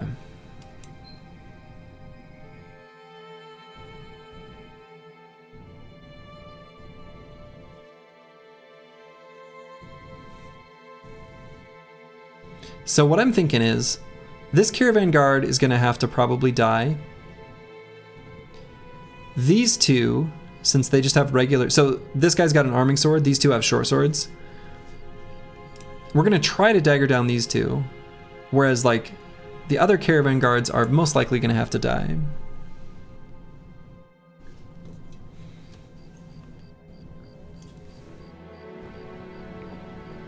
So I think I just go ahead and move now. I think I can put squigs there.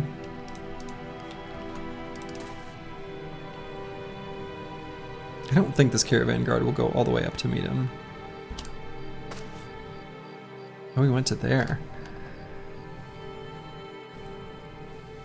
Okay, that should be fine.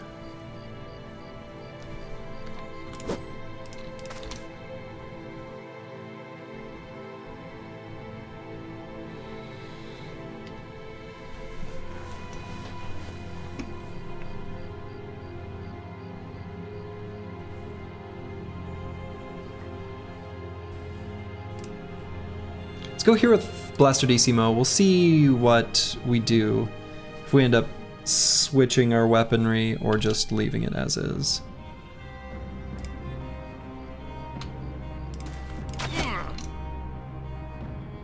Almost certainly going to shield wall here on Medieval Man. Probably? Probably.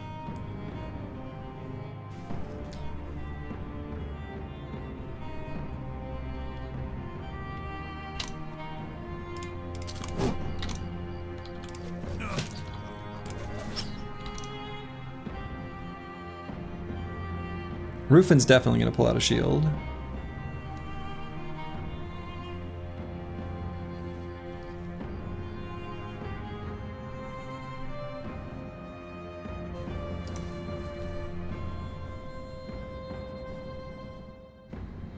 And then do I need shield wall?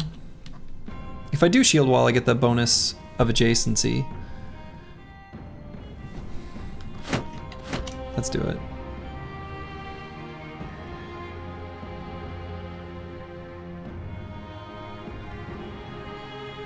Let's let this caravan hand move forward.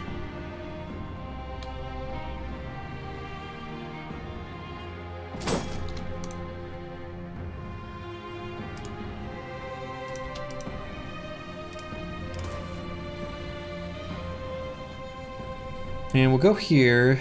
Do I shield wall, or do I just go for the old... Oh, wow. Nope.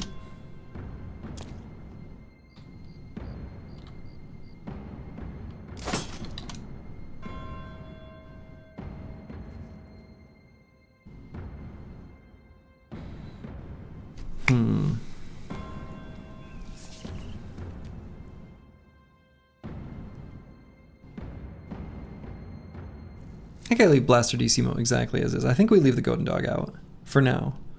Probably? I don't know. He's going to be one of the ones that probably ends up doing some daggering. He's pretty good at it, too. Let's pull out the shield.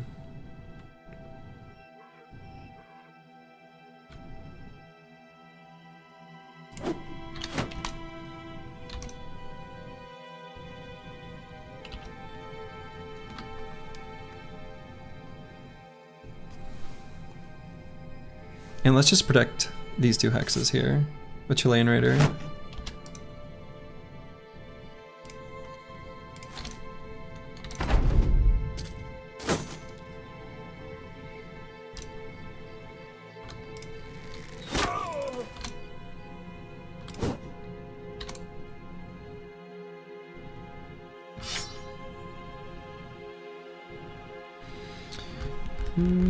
Probably shield wall for adjacency purposes.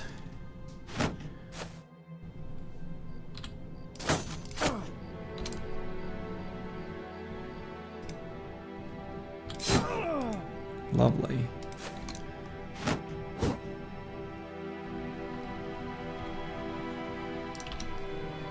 I don't want the staff sling to break.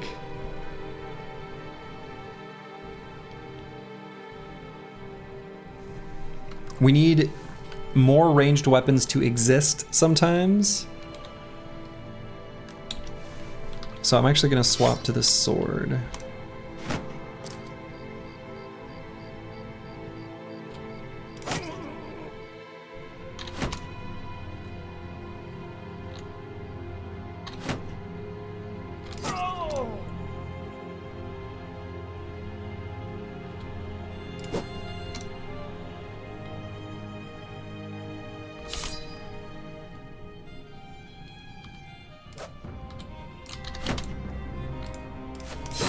Very defensive little conflict here.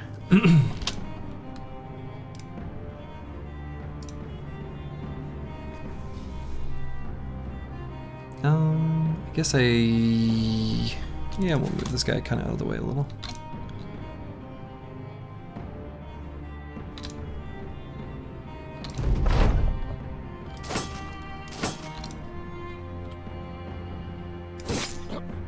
Excellent.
There we go.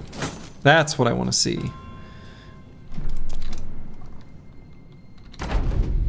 I want that armor to be mine.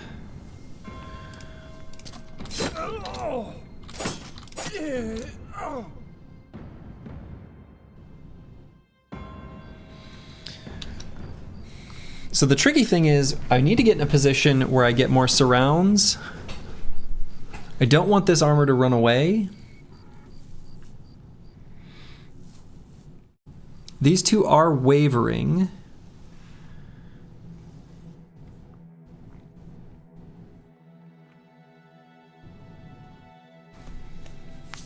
Hit on a 14% in a morale drop. I'm sure if the AI could speak, they'd be upset. True. How's the paradigm shift treating you? Is this the run? Well and yes.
Okay, his armor's still mostly in good shape. Mostly. We can put don't de-egg me here. I think that's okay.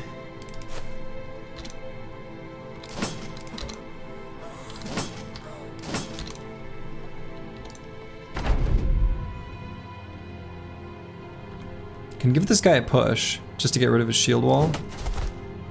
Okay.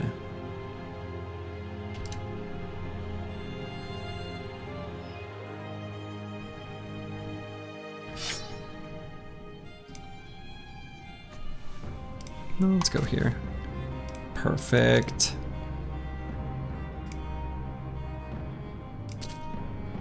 Get more of an adjacency when we... Oh, wait. This guy doesn't have 9.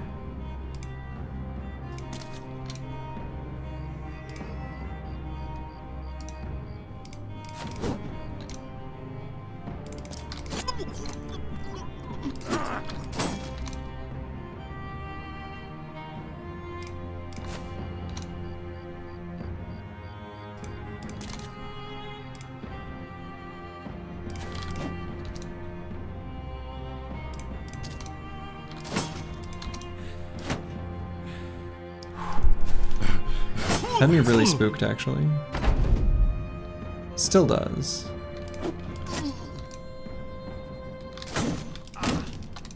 Okay, got a stun. Let's move that guy out. He doesn't have 9 lives. I don't like that. I don't like that at all.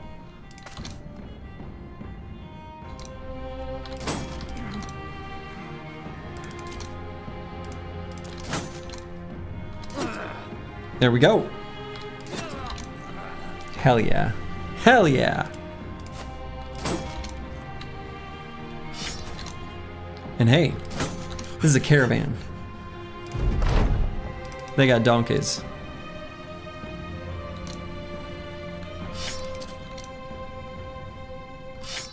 Great success. We should take out the donkeys. Shrek would be so happy. Shrek would be so happy.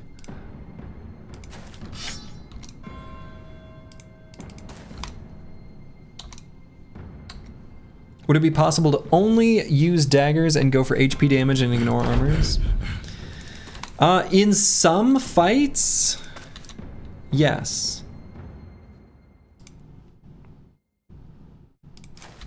In some fights, that is certainly a thing we could do.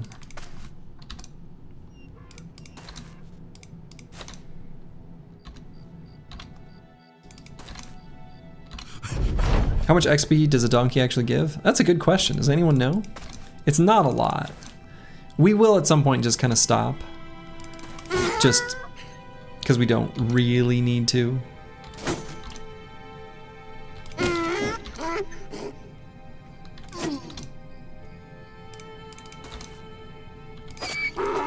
$50 EXP. It's like 2 peasants. Is that the same as a peasant? A peasant's only 50?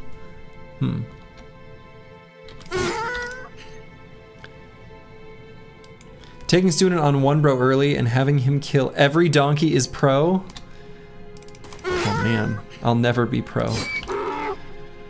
I lack the dedication.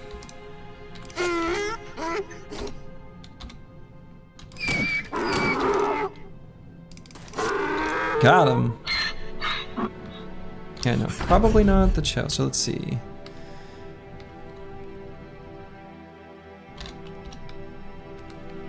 Banner got his level. Bagameister would be fine. And I guess it doesn't matter. Okay. You went AFK from your computer desk and left the stream running. You could hear the donkey screams from across the room. Well, you should have muted it. That's your fault. Okay, what were they carrying? Bread? We got some really good armors from this, though. We took a bunch of damage, so it's not without, you know, there is some downside. And is there anything I can just get rid of? We don't need the wooden sticks anymore. We actually have a few equipped. Or the bucklers. We're never going to use the pickaxe.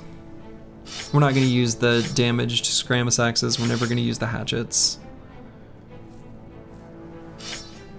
The damaged short swords, whatever. The strange meat. I mean, we'll hang on to the strange meat. It's true, we don't need that much. But, you know, why? I don't know, in case all the other food goes bad. No, we don't. It's true, we don't need it. But I like the idea that they might, you know, try it. So we would always want to keep one stack of strange meat, just because there is an event for food variety that's a positive one. So we want to keep one at all times when it's available. But yeah, otherwise the squad avoids eating it, which is a fact I find very funny.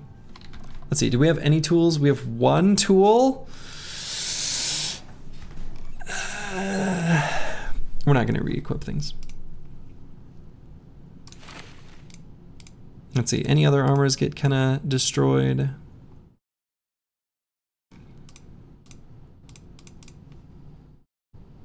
Kind of wild, everyone is super happy. Oh yeah, I mean, when you get this kind of level of fight density where you're just fighting all the time, the squad just is naturally happy.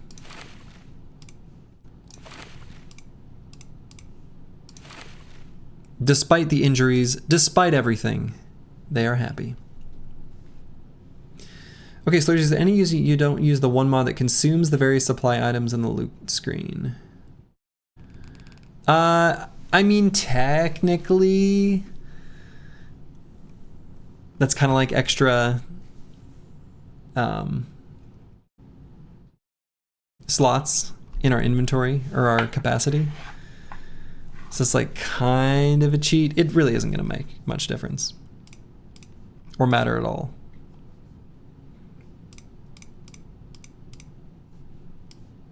If I'm understanding it correctly, anyway.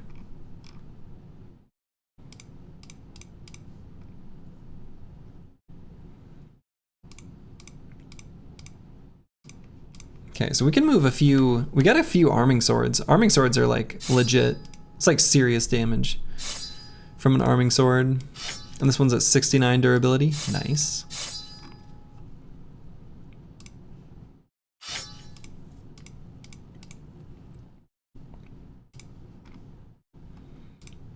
We've got a few more armors we can still put on. What's the furthest the challenge have gotten, if you don't mind me asking? I don't mind at all.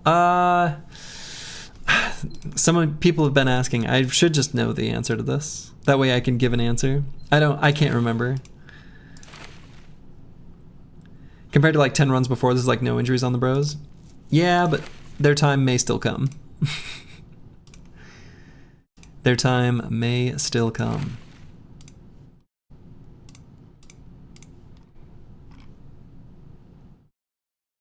$18 days? Okay. 18 days. All right, so this bro, let's see. So this guy's gonna be a fatigue neutral. Hot soup and toast. Yeah, these are, let's see. Choppy cat. Like a bad fatigue neutral? Probably. You should just take time to make a command to list all the runs and how far they went for, maybe tomorrow. Oh man, that would be Don't feel obligated, that's for sure. That's quite the undertaking. I was thinking about going through the YouTube videos and at least putting like timestamps on the start and end of each run. And then I thought about doing that and realized pain.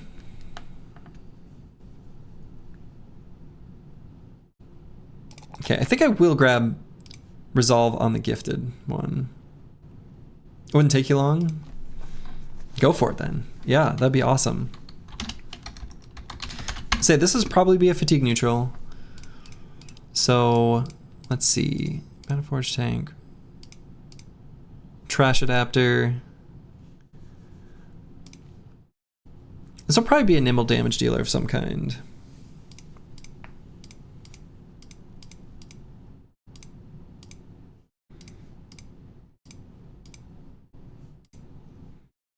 So I should probably make hot soup and toast fatigue neutral. Don't diag me will be a nimble damage dealer. And so we'll level them up accordingly. It'll break up your day of just staring at floor plans and having Vizio crash at the most inopportune time. That sounds like Vizio.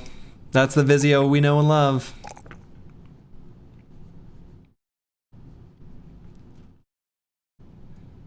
And I will take a +3 in resolve from 33. That's pretty low.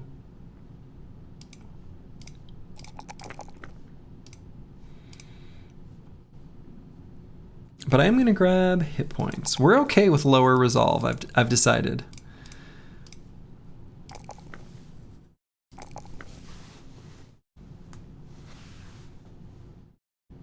Okay, I'm gonna grab hit points there. And let's see. I could potentially take Fort Mind in anticipation for Rally the Troops. That seems a little bit weak. I think better would be a defensive perk, like maybe Dodge on this brother right now, on this level. Dodge is something we'll get pretty good use out of. And then on Bagameister, damn it. I was kind of hoping this wouldn't be a +4. Because then I could solidify him as not thrower.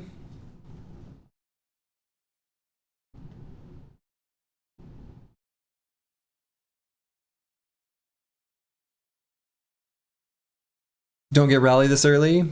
I mean, that's true. It does increase the enemy's likelihood to target him. But I'm thinking in situations like, you know, basically preventing allies from fleeing. But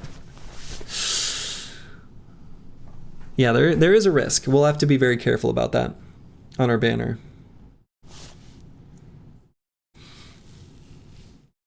I don't know. I think I don't make this bro into a thrower. I think I just stick with 2. And that'll be good enough. We're going to be fighting with, you know, fighting for ammo, realistically. I don't think we've found... I mean, I think there was like one Arrow Maker's shed, right? At least. It was like over here somewhere. Or am I thinking of a... Is it this? Is that an Arrow Maker's shed? That's not where I meant to click. Although maybe I do. Now that I think about it, this is actually a good time to cancel this ambition. Ammo will be an issue with this challenge, yeah. Yeah, for sure. For sure. I mean, it depends on how many Arrow Maker sheds are on the map. I think I don't make this a thrower. I think this is just going to be a front line. And actually, this could be another fatigue neutral. I'm going to try to make more of them than I think I need to fit in to the ultra late game strategy so we can comfortably clear the legendary locations. I think 3 fatigue neutrals is a good number, and that guy also being one will make it so that I will have 3. We can also, I guess 4? 4 is also fine. We'll have to be grinding a little bit to find the armors, but I think that's still gonna be good. Yeah, throwing is good. Throwing is good damage, but I think we'll have other sources of good damage. Honestly, thinking about this again and thinking about this a little more, taking Nimble as a sort of flex slash tempo perk on the fatigue neutrals in this type of challenge run, where we could hit situations where we run out of tools, might actually make sense, because we might have like our big beefy armor gets wrecked, and then at that time we're like, oh no, you know, this bro needs survivability. We just strip him down into lighter armor. I think that actually kind of works. Guns might be better than throwing this run, or even crossbows, just ammo concerns. Yeah, I mean, we definitely will be using non-throwing weapons in some capacity, for sure, for sure. I'm thinking guns would be great. We'll have to farm them from Southern armies though, so that's kind of a bit sketchy. And, you know, I probably will do one of these throwers. I'll probably do crossbow mastery, and we can use guns when they're available, or crossbow when they're not. And the other, I will probably take bow mastery to make use of the new quiver and any famed goblin bows or things like that as is kind of option. We'll see. How long do you see a successful run lasting? It could be like 400 days. So, all right. But I think this is a good place for me to call it. I am up past my bedtime, as I do. I will be back tomorrow. Yeah, the new quiver is pretty crazy. And I won't make any comments about the long-term potential or capabilities of this squad, except that I like them. I will not curse them. I like them. And so, I'll be back tomorrow. To all of you, wherever you are in the world, make it a good one. Ta-ta.